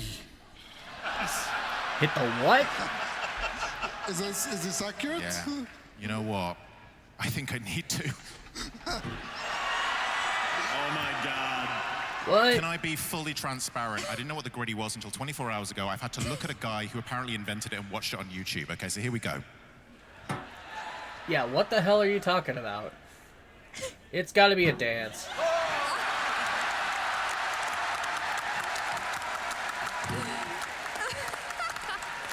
Thank you. Oh, Thank you so much. good grief. The cringe. Yeah, thank you so much. The cringe is so real. Am I done? Do you need anything else of me? That was beautiful. Thank you. That was absolutely beautiful. So yes, Excalibur is coming to Fortnite, and there is a way in the Epic Game Store if you want to purchase Warframe packs, you can get Excalibur for free in Fortnite. Just a little way of our longest partners with Epic. That's right, yes. It's like a legacy thing. We've been working with them All the for... way back to Unreal, that's yeah, right. Yep. we made Warframe, they made Fortnite, and now we're coming back together. Yep. Is the Visitor and Excalibur gonna hit the gritty? Yeah, they'll kiss or something. I don't know. I don't know. That'll probably. Someone draw some artwork of that or something for me. That'd be great. Oh, as a serious note, before you leave, Ben. Yeah. Loved your song in the trailer. yeah. The first time I heard it. That was him in the literally Soul Frame. chills Yeah. The first time I heard it. Ben is our bear. So I played Bayer in Soulframe, and I did that little song at the end where the guy was singing during the fight. You know. Yeah. That was pretty good. I hit the gritty when I was singing it. You know.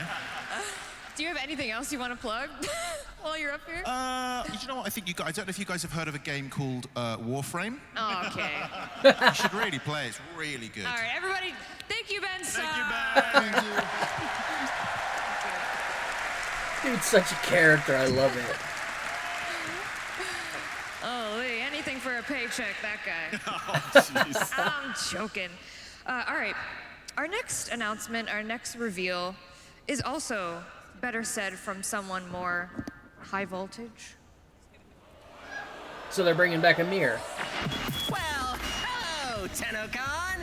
Guess who just broke the fourth wall? Okay, yeah. Please continue. Yeah, that's right. So For put those him of up you that on don't screen. know, Amir has hacked the highwaves. What am I trying to Airwaves. say? Airwaves. Thank you. I'm not tongue-tied at all, like Sheldon said. Amir has hacked the airwaves. He's taken over for Nora Knight, and in August, you're gonna get a themed Nightwave featuring Amir. Yeah, it's been a while since we've done like a custom Nightwave. And when this idea came up, including this part. These are not official skins. It definitely I'm fits sorry, that it would be unless you really want Amir them. that would be the one taking over. And yeah, this is awesome. They're basically bringing a D&D campaign into Warframe as a minigame. I love it. And it's going to be a text adventure. But yeah, it's a very fun new twist where the Hex are coming back. Amir is putting together a game for them. That's right. Oh wait, I skipped something. I'm sorry. Rue, go ahead.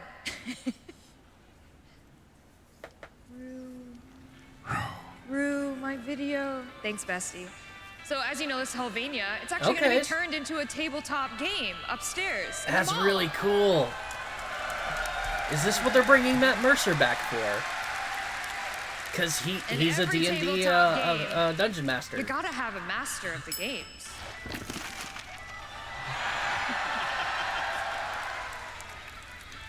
So Fables and Frontiers is finally coming to fruition, Amir's absolute dream and goal in life. And that's gonna permanently stay in Helvania, so you'll be able to go up there and look at it, partake in Frontiers and Fables. These are just fun, not real skins. Not real skins. Damn it! But real glyphs. Yes, that's right. And these are just fun player cards that, you know, we imagined with the classes that they picked. And of course, the Kim is going to get expanded because you need a group chat for Fables and Frontiers, of course. Yeah, they'll play there. You'll have your group chat to play Fables and Frontiers, and then later on in the year, we have some plans to even expand the hex further with a few more conversations and capture dates. That's right. Gotta get Ben back in that booth, am I right? I mean, that's cool and all, yeah, breaking the but fourth wall a little bit. I want we're gonna those get a brand D&D new skins. Eximus, kind of inspired by his abilities, and he'll be all over the place. New Eximus. I It's gonna want be the shocking. Eleanor Warlock, It's gonna damn be it. shocking. That's fucking awesome. Stop it. Also coming in the reward track for this Nightwave, we have brand new glyphs. These are by community artist Zildi. Of the Gorgeous. non-official skins, of course. Okay, but how do you get those? Absolutely amazing. Yeah, look at that Eleanor Warlock Also in the in bottom the right. reward That is track, sick. one of I my would love that absolute as an favorite official awards of all skin time that that I could put on Nyx. Nightwave. The boys are back in town. New online song. Running late. The boys are back. Has any of you heard it yet? I haven't. You haven't? There's been a work in progress. It's like their demo tape, I think. I know. The idea is sick. Matt Chalmers, are you in the crowd? Where is he? He's sleeping off his Nah, he's concert sleeping. hangover. Oh, he's over there. Oh, there he is. He's jumping. jumping. Quit, Max. Sing it for us. Amazing. You did great. It Thank you. sounds great. It sounds great. But no, this So is exciting. a brand new online song. We got the boys back in the studio, and as part of the Nightwave reward track, you will earn this song, and you'll be able to listen to it, and I'm sure it'll be on streaming services at a later date. Nice. Nice. So this is all coming in August. This is our August Nightwave, so you can look Okay. forward to that. All right. We have a running bit That on means this I have stream, like on this 2 here weeks 10 to Alive, get the rest that we of announce our my unannounced current fall Nightwave 2026 that I have been neglecting. I'm only like level 8 right now. It's I got an a lot of work announced, to do. Unannounced fall 2026 update, but as you can see, that's a tongue twister, and you know I can't pronounce anything, and I get sick and tired of saying unannounced fall 2020 whatever update. I kind of like it. I don't. You win. Therefore, we're gonna give you the update name for this unannounced fall update. Are you ready? Yes. Sure. Ooh, what does it mean? What does it mean? What could it be? Tell me. Ice Blade of Well, this Naren. update will include Naren, of course, because it has to, which is a brand new Frost Warframe.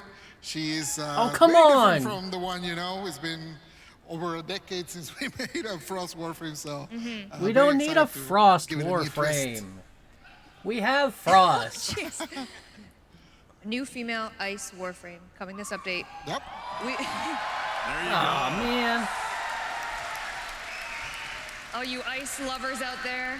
There's one more reason not to play Frost. Whoa, that was a lot. Because no one else does ice but Frost, right?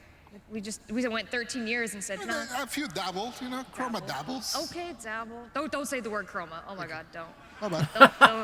Don't say it. Triggered. New Warframe come this update. We will tell you all about her and all about this update in our September dev stream, which we're going to get to in a little bit. We'll set the scene for that. What else is coming in this Ice Blade of Naren update but Citrine Prime? Oh yeah, look at that. Any Yeah, she looks Citrine amazing. lovers out there? I met a couple of Citrine mains. Very enthusiastic Citrine mains. I love it. So Citrine Prime will be coming in this Ice Blade of Naren update. Also coming, Corvex Deluxe. Yes, the gargoyle. I might actually play Corvex now that they're releasing a deluxe skin. Because that looks sick as fuck. Gargoyle-themed Warframe Deluxe. Very cool. Very cool. From the mind of Rebecca likes gargoyles. We know this, okay? This is her thing. Also, his abilities will be gargoyleified, if you will. Also coming in the Ice Blade of Naren update, another deluxe, Banshee Deluxe. On the way. Banshee Deluxe. Oh, yeah. Okay. Wow. Now announce a This rework. beautiful concept is by community creator and artist Mishka. So very talented. Thank you for working with us. This one's incredible. It's Pablo. so gorgeous. I can't wait to see it in game, rigged, everything. Banshee rework, so she will be please. coming with the Ice Blade of Naren update. But why would we do a Banshee Thank you. Deluxe? Yes. Yes. Thank you. Finally. Is it time?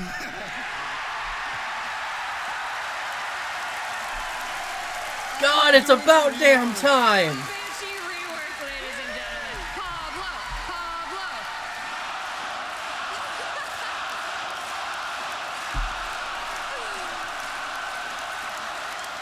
We're gonna get a rework. Banshee is a very interesting one because actually the people that really know how to use her, she's actually really strong. So I think most of our emphasis is trying to like. That one guy, yeah. There are very few that actually know how to use her. She's very strong. So our idea is mostly trying to bring that power that already exists there and make it kind of easier to access and make it more kind of the natural part of her kit. Yeah. And Another please 2013 make Warframe her that is just kinda- able to take a fucking kinda sat there for a punch. bit, Not gonna lie. She's a wet All right, paper Banshee Deluxe, towel Banshee rework. All this is coming in the Ice Blade of Naren update, like I with said, with in a September. with a mega cannon, for crying out loud. Yeah, her powers are really strong, but she can't take a hit for nothing. Announced, unannounced. Fall 2026. I refuse. Something we'd also like to let you know during Tenno Live is where we're going to be for the rest of the year. Yes. Our little Tenno VIP. Jeff is smiling because he. I've been included. I still think you're gonna leave me at the gate. No, I won't leave you at the gate this time. We have some trips planned this year for Tenno around the world. We are coming to South Korea. We're going to Seoul. And this is where we will have the September Dev stream. This is where we will tell you everything about the Ice Blade of Naren update. Jeff will be on stage. He's one of the girls. I'm very excited. He's with all the girls.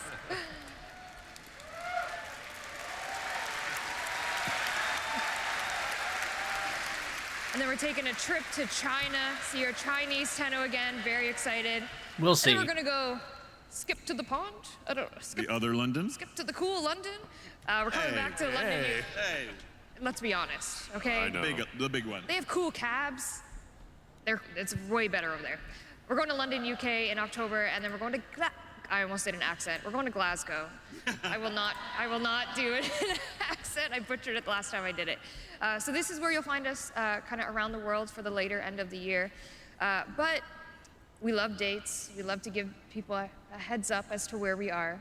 What if we gave them the date of TennoCon next year? Oh no. Already? Too scary.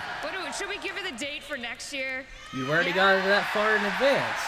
July 16th and 17th next year. All right. An attitude to do. Did I just see Brozine hit the 6-7? Brozine, did you just hit the 6-7? I saw that. Yeah, there it is. Yeah, of course. Save the date. We'll have obviously a lot more information about TennoCon. Maybe we'll be in this space. Maybe we'll be somewhere bigger. Ooh. We actually can't get any bigger than this. This is actually as big as I think. Okay. This is as big We as have it to go gets. to the other London. We have to go to the cool London. All right. I'm done my housekeeping. Really? That's it. So what follows the housekeeping? There's I wonder. nothing left to do now, right? Let's get to the big anything left to do? reveals. Well, I think it's finally time for everyone to experience the live demo. Yes. The live future of Warframe. Yes. Are we ready? The November We're update. ready. Let's go. Let's go. I mean, this is the only reason I watched this event in the We've first been kind of place. teasing a little bit of, tune into Tenno Live, tune into Tenno Live.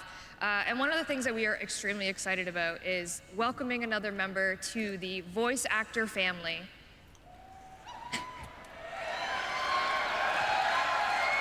Matt Mercer again. And I'm excited to confirm that Matt Mercer is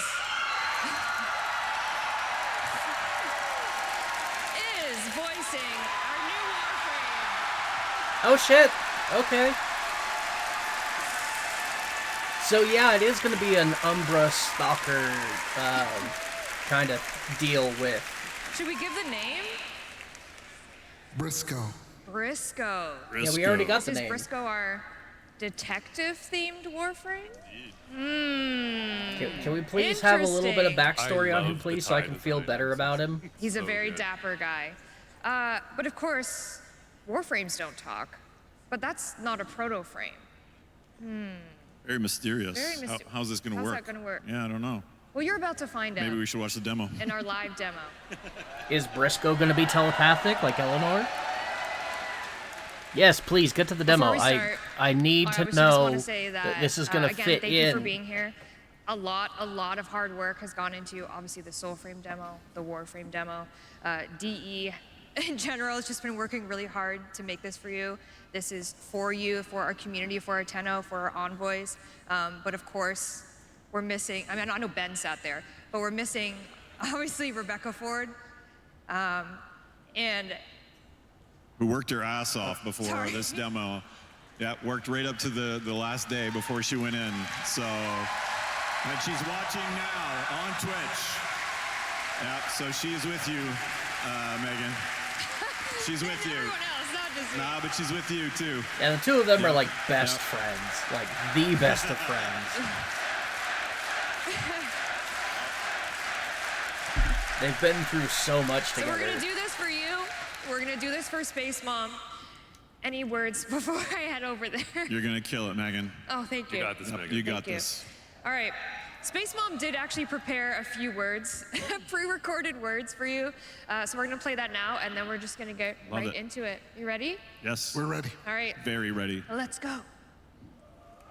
It is July 9th, and we just finished our final presentation before TennoCon. We did. Megan did it live, and since I'm not there tonight, I wanted to cue up the TennoCon demo with some prepared words. Hello, everyone. It is July 9th. I just said that. We just finished our last rehearsal. I just said that too. Hello, my name is Rebecca Ford, and I am part of the Warframe team. The team at Digital Extremes has worked harder than ever for this, and I am sad to not be there in the room with you. She introduces It is herself very as hard if to we be don't kept all away know from the stage exactly for who she Warframe. is already. What you are about to see is a mix of a few things. I will shut up soon so you can watch Megan play the demo live. But to set the scene, you are going to see specific moments from where the Warframe story is going, including a live moment that shows what's happening at home in the relay. So if you aren't there at TennoCon, like me, hop on game, get in the relay. And if you're in the audience, don't worry, because it'll be waiting for you when you get home.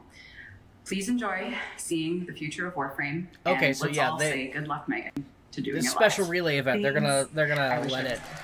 It's gonna be around for a while. It's not gonna end the moment TennoCon's over. It's gonna be around for a few days, maybe even a couple of weeks, just like it was last year. So that's cool.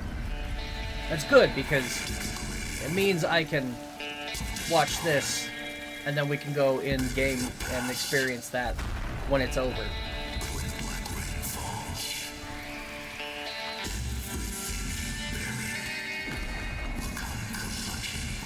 The hell is the Hunra?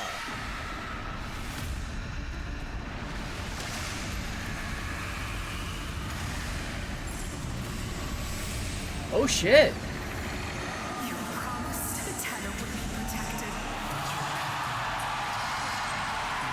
Yo!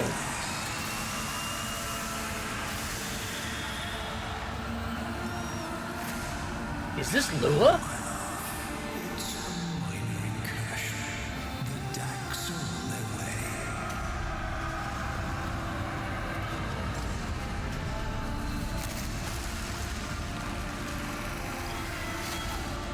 Okay.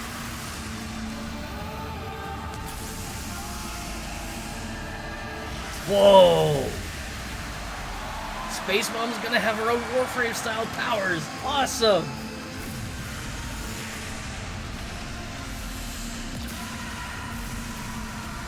Oh shit! Yeah, this is Lua.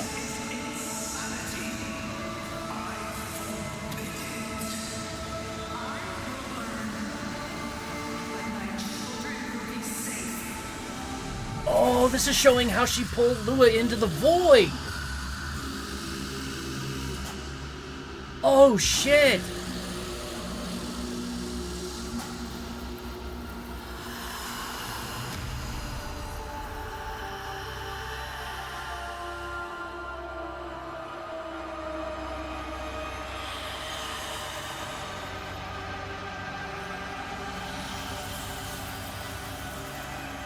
with the hand.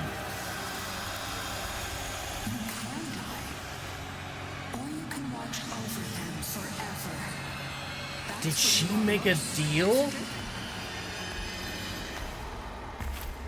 with the Indifference?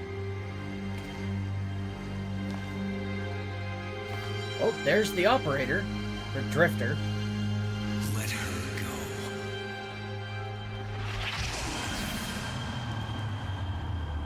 Oh shit! Why would I want to do that? What the hell? Because what you want is in Tao. And you know we need her to get there. That's a baby Lotus. So, what's it gonna be? Okay. Let's see what you got. Oh my god.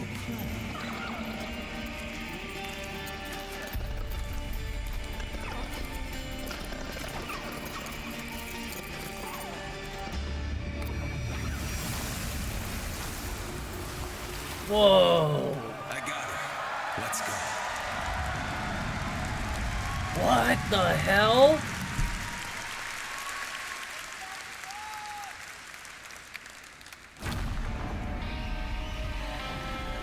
Red is to clean the world. Wipe away the mistakes of the day.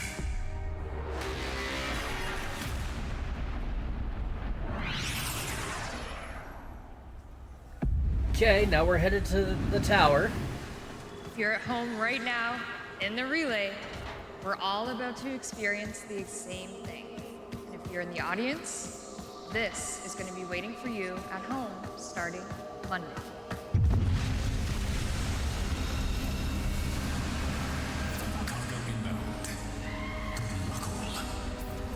What the Oh, okay.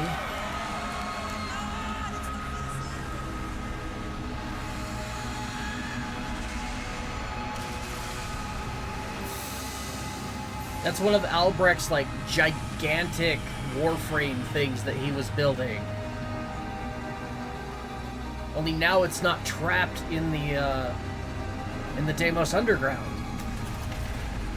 And it's being carried in by a bunch of necromechs. That fits the theme.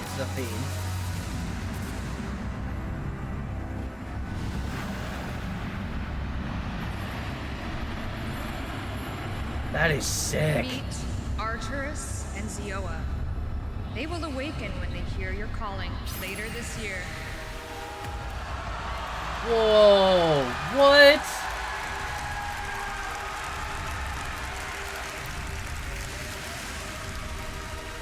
Navigation updated.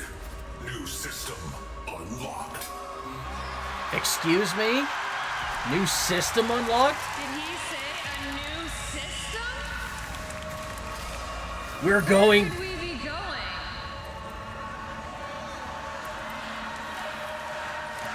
Did they really do an entire star chart? Should we go? Or is it just a Railjack style star chart? We're going to Tau! The Tau system.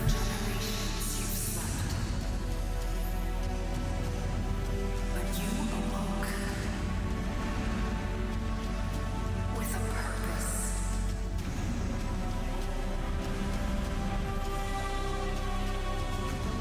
We leave behind the origin system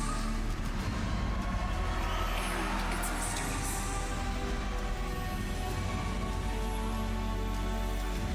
A new system calls to us.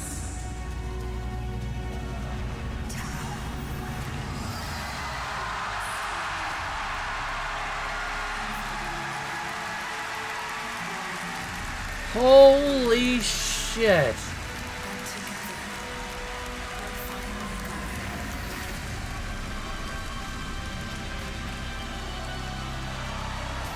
Whoa.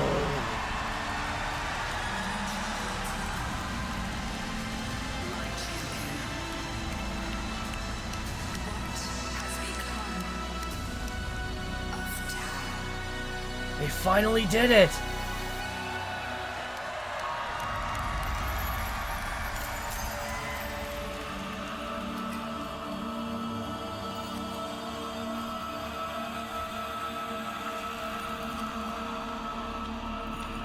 Oh, here's Matt.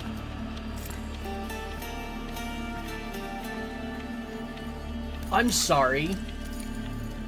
Okay, is he... There. Done. Albrecht! Oh, shit. I'm alive again. You must take better care of yourself. None of your kin remain functional. You are the last. Same goes for you, doesn't it, my maker? I know you want a voice of your own. Have patience. I guess I can keep my thoughts to myself. Better that way. They are finally on their way. Your relatives. And my old friends. Exciting, is it not? Being beaten to shit down in the docks was enough excitement for me. Let us improve your powers of negotiation. If the Hunra is still in power when they arrive, there will be war. I need you close to him, Briscoe. Keep running his errands, but feed me his plans, his thoughts. And if the Hunter figures out I'm working for you, not him, there won't be enough left of me to put back together.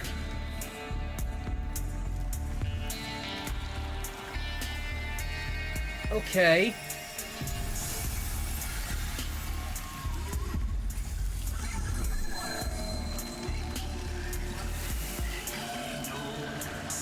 So this is Briscoe, our new detective-themed warframe. Not a proto-frame, but a chimera frame. Okay.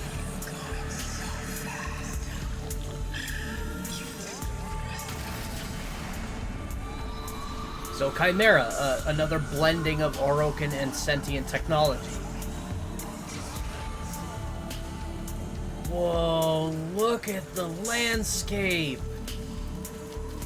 Holy shit, that's gorgeous.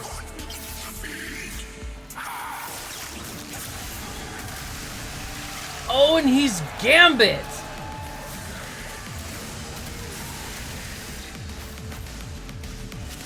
He throws explosive playing cards like Gambit does. That explains all of the fucking Twitter messages they've been putting out.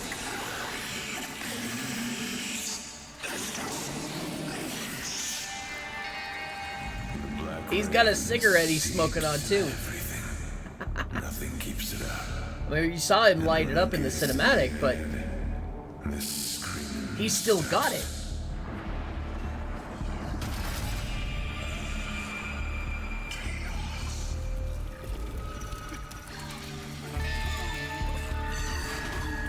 Wow.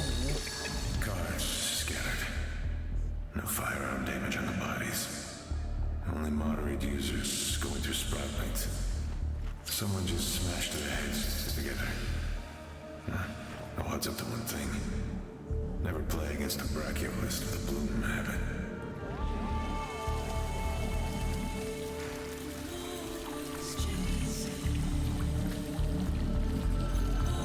Bloomer's treating him alive. He doesn't care. When the black rain is boiling your brains in your head, the bloom makes it all go away. Oh, he's taking a piss. So the sentients are all, like, decaying. That explains why they wanted to reinvade the Sol system. All dreaming are dead. Until the rains come.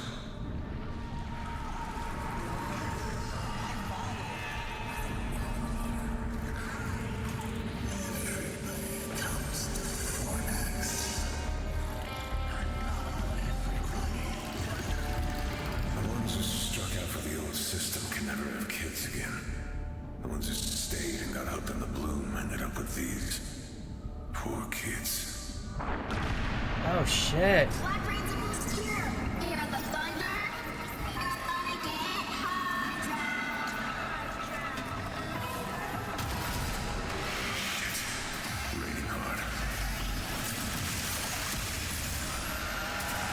Oh, he's got an exalted pistol. That's cool. Or is it exalted? I don't know. It looked like it was. And it looks like that pistol they showed off earlier in the art design panel.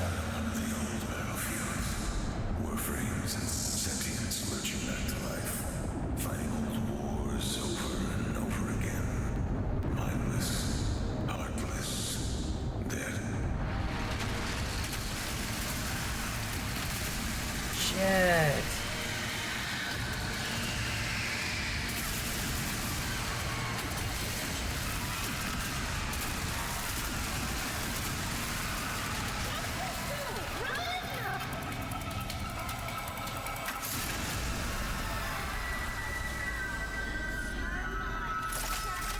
Wow. Just wow. I heard of worlds where the rain made things clean. Not here in Fornax. Here the rain brings nightmares, and even the dead wake up howling. So you've seen 2 of Briscoe's abilities, our new Warframe shipping with Tau. But more on him another time. Got a dose. You're the frame. Yeah. The last.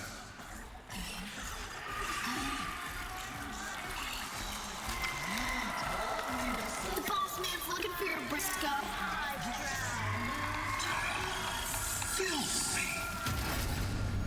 So now do we get to meet the Hunra? Which I'm guessing is a sentient. Similar to Hunhow, probably. So I imagine it's quite large. Oh, look at all the sentient ships. Oh my god, it's like... Wow, they really pulled some inspiration from like Star Wars and Blade Runner. Look at that, it's an entire city. That's a taxi cab! Messenger boy of the Hunra. Right on time. And his driver, my best buddy, Rasmus. You're looking well, Briscoe. Real well. I told Goldeneye you were beaten up real bad, but I guess you made a liar out of me. As you suspected, Sheldon and Zoff have the missing shipment. Your assignment has been upgraded to termination. The twins. Dock supervisors. Also small-time blue smugglers. I shall await you at the docks. Give my love to the twins, Briscoe. That is so cool! It's a fucking sentient taxi cab! Again, it's got Star Wars vibes, it's got Blade Runner vibes, a little bit of the Fifth Element in there, like, holy shit, that's cool!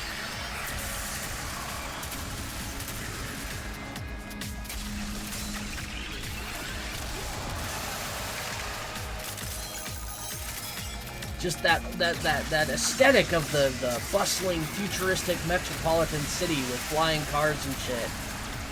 I love it. Oh my god, it was so cool.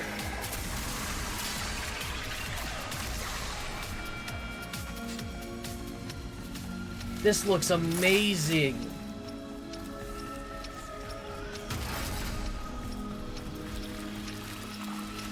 The twins gotta have a brain each. I guess that makes them dumb enough to steal from the Hunra, even after a warning.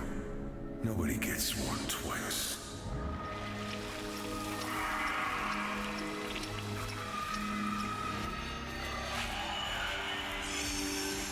So he looks like a detective, but he's not. He's actually like a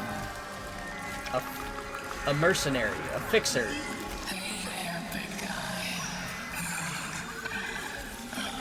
Was that a sentient prostitute? Oh god, look at how gritty it is. Damn. Lockbox. Wonder if I've got any luck left. Lockbox? It's a roulette machine.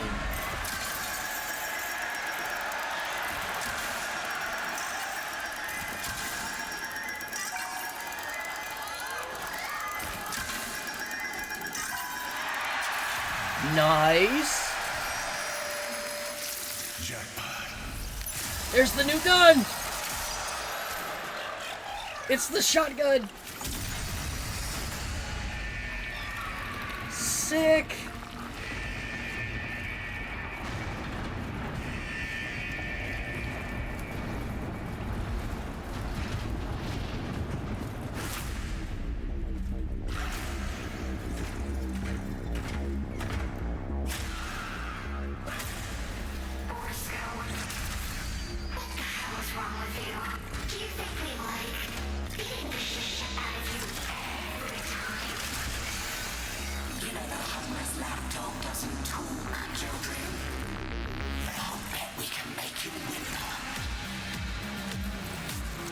So those are the twins.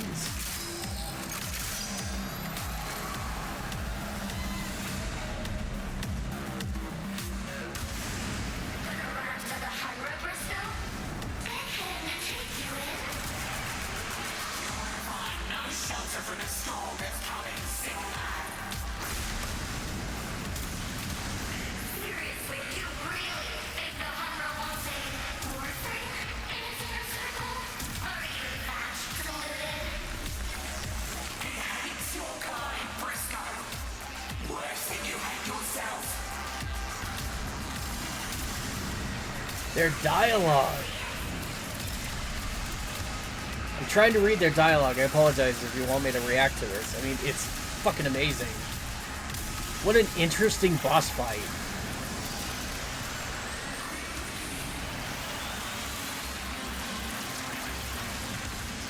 But the dialogue is giving us some more insights into the new lore.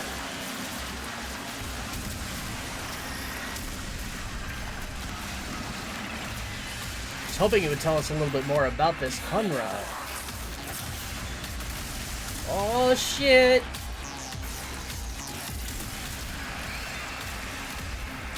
Ouch!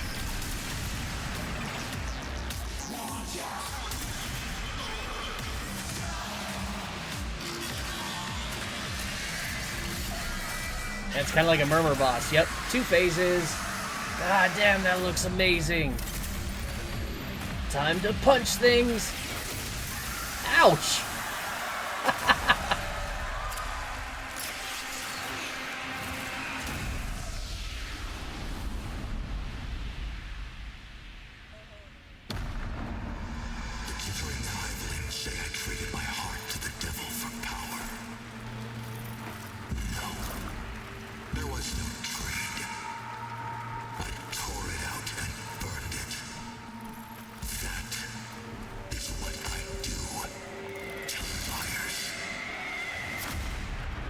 Okay.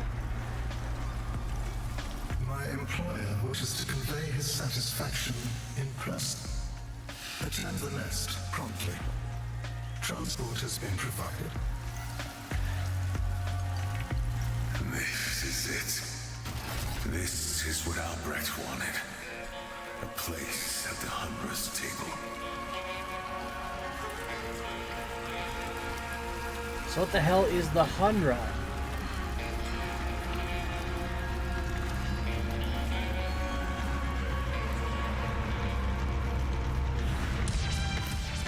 Looks like we're getting on the taxi. Oh, this one's bigger. Oh my god, it's so sick.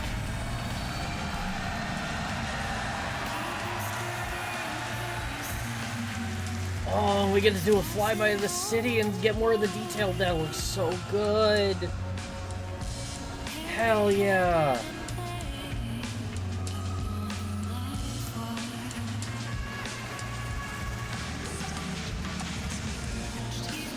Wow. giant holograms. Yeah, it very much feels like Blade Runner.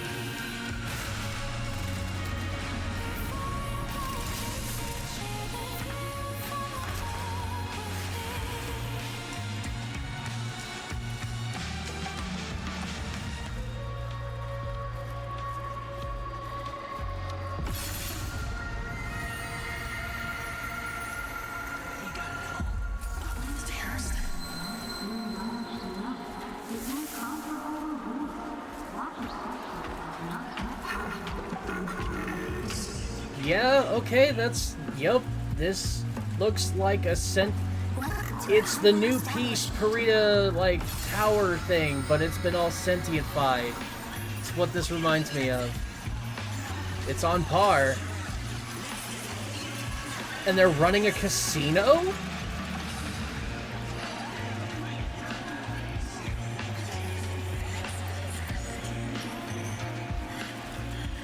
How interesting. The Sentients have developed their own entire society and lifestyle, but it very closely mirrors humanity. That's wild. Oh, and there's the Sentient that was dancing in the big hologram. Wow.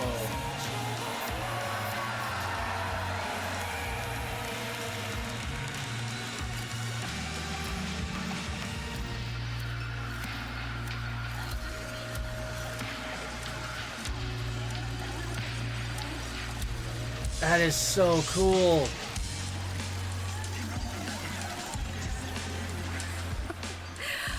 You finally made it up here, B.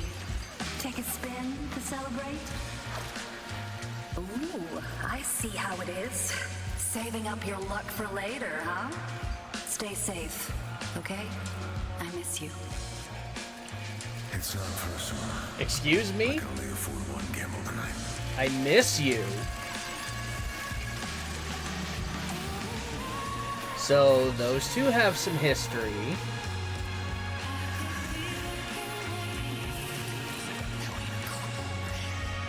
The soundtrack is really good too. Wow, look at those gate guards. Holy shit, they're awesome. And they're enormous.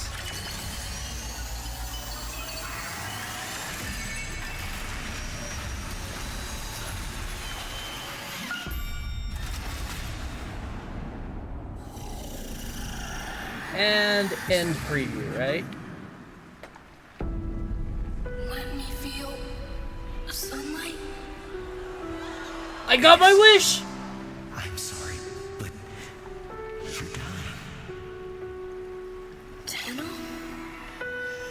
Edis is Hunra! You're taking it all. You're right.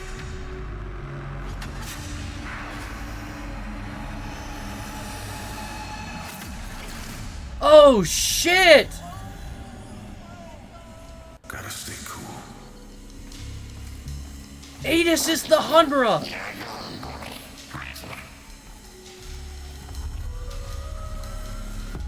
Okay. In less civilized times, we tortured your kind and placed wagers on how long you could endure.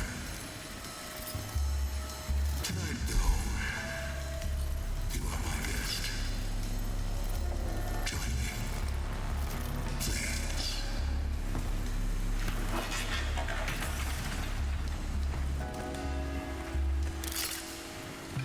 Again, winner takes all. He can take his hat off, that is cool.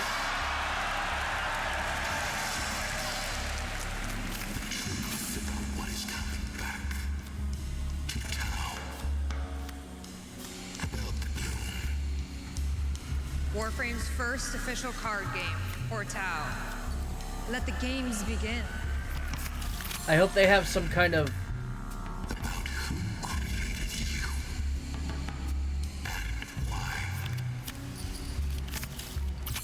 Oh.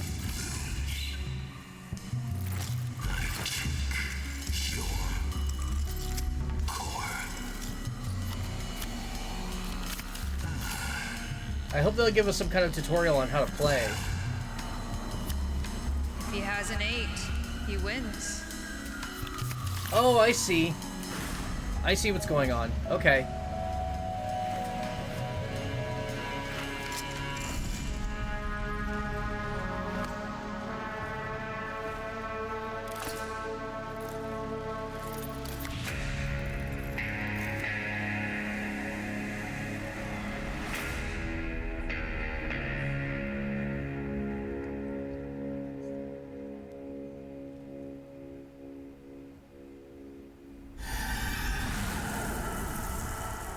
Yeah, that's gonna be a really easy card game. I just figured it out.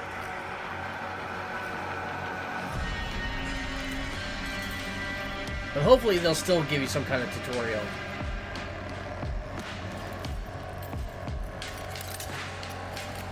Now what is Albrecht up to?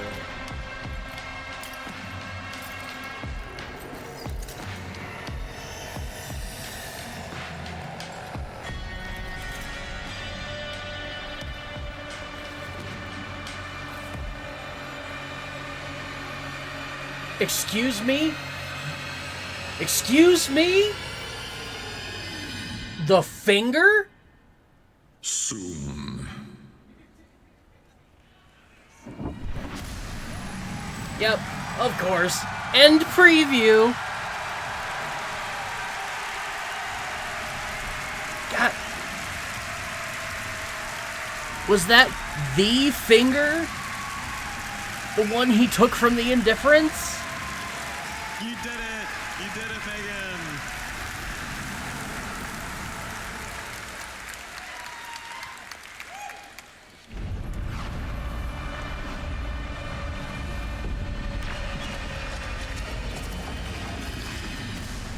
Holy shit, that all looks so good.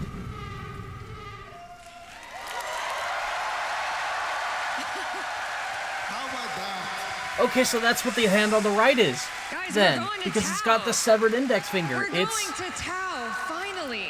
13 years later, we're going to Tau. How yeah, does but it feel? how are we going to Tau? Are you ready? It's awesome. This week, Rebecca sent me a message from 2024 when we chose the name of Briscoe. And we've been thinking about how this was going to work and how this was going to be part of the story since then. And it's just amazing. The team did amazing in helping us bring this to life. And I hope you're as excited as we are. So they've been working on this update for at least 2 years. And if they can say that about this update, imagine what else they have still just waiting in the works. That was Fornax. Our goal is to launch with 2 regions. Is that correct? And we have many, many plans for more after that. It is a brand new space for us to play with. We have lots of ideas for all of the different planets and all the crazy things we want to do in Tau. Fuck Steel yeah, path man. can't exist there. You know that, okay? Maybe something called Tau Path? Perhaps. I don't know what the name. Maybe. Yeah, our goals are new missions with some twists on them. Like this is a whole new solar system. Tau is its entire new system. Yeah, this particular Fortnax is structured in a very different way we've never done before. Has tons of different new mission types, and then there's a second part that we'll save for later that also has a lot of surprises. Lots of surprises. All right, guys. Give it up for Megan, who rocked that demo on her own. Yeah! Holy!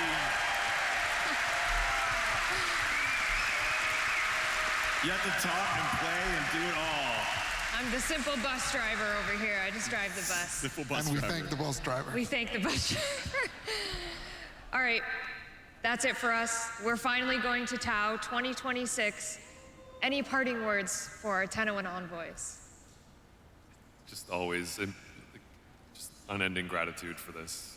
We're so grateful. We don't take it for granted. The whole team at DE, this lifts them up for the whole year. So you guys just give us so much energy, and we really appreciate it. we can't do it without you, so thank you. Thank you for making this possible. To all of you.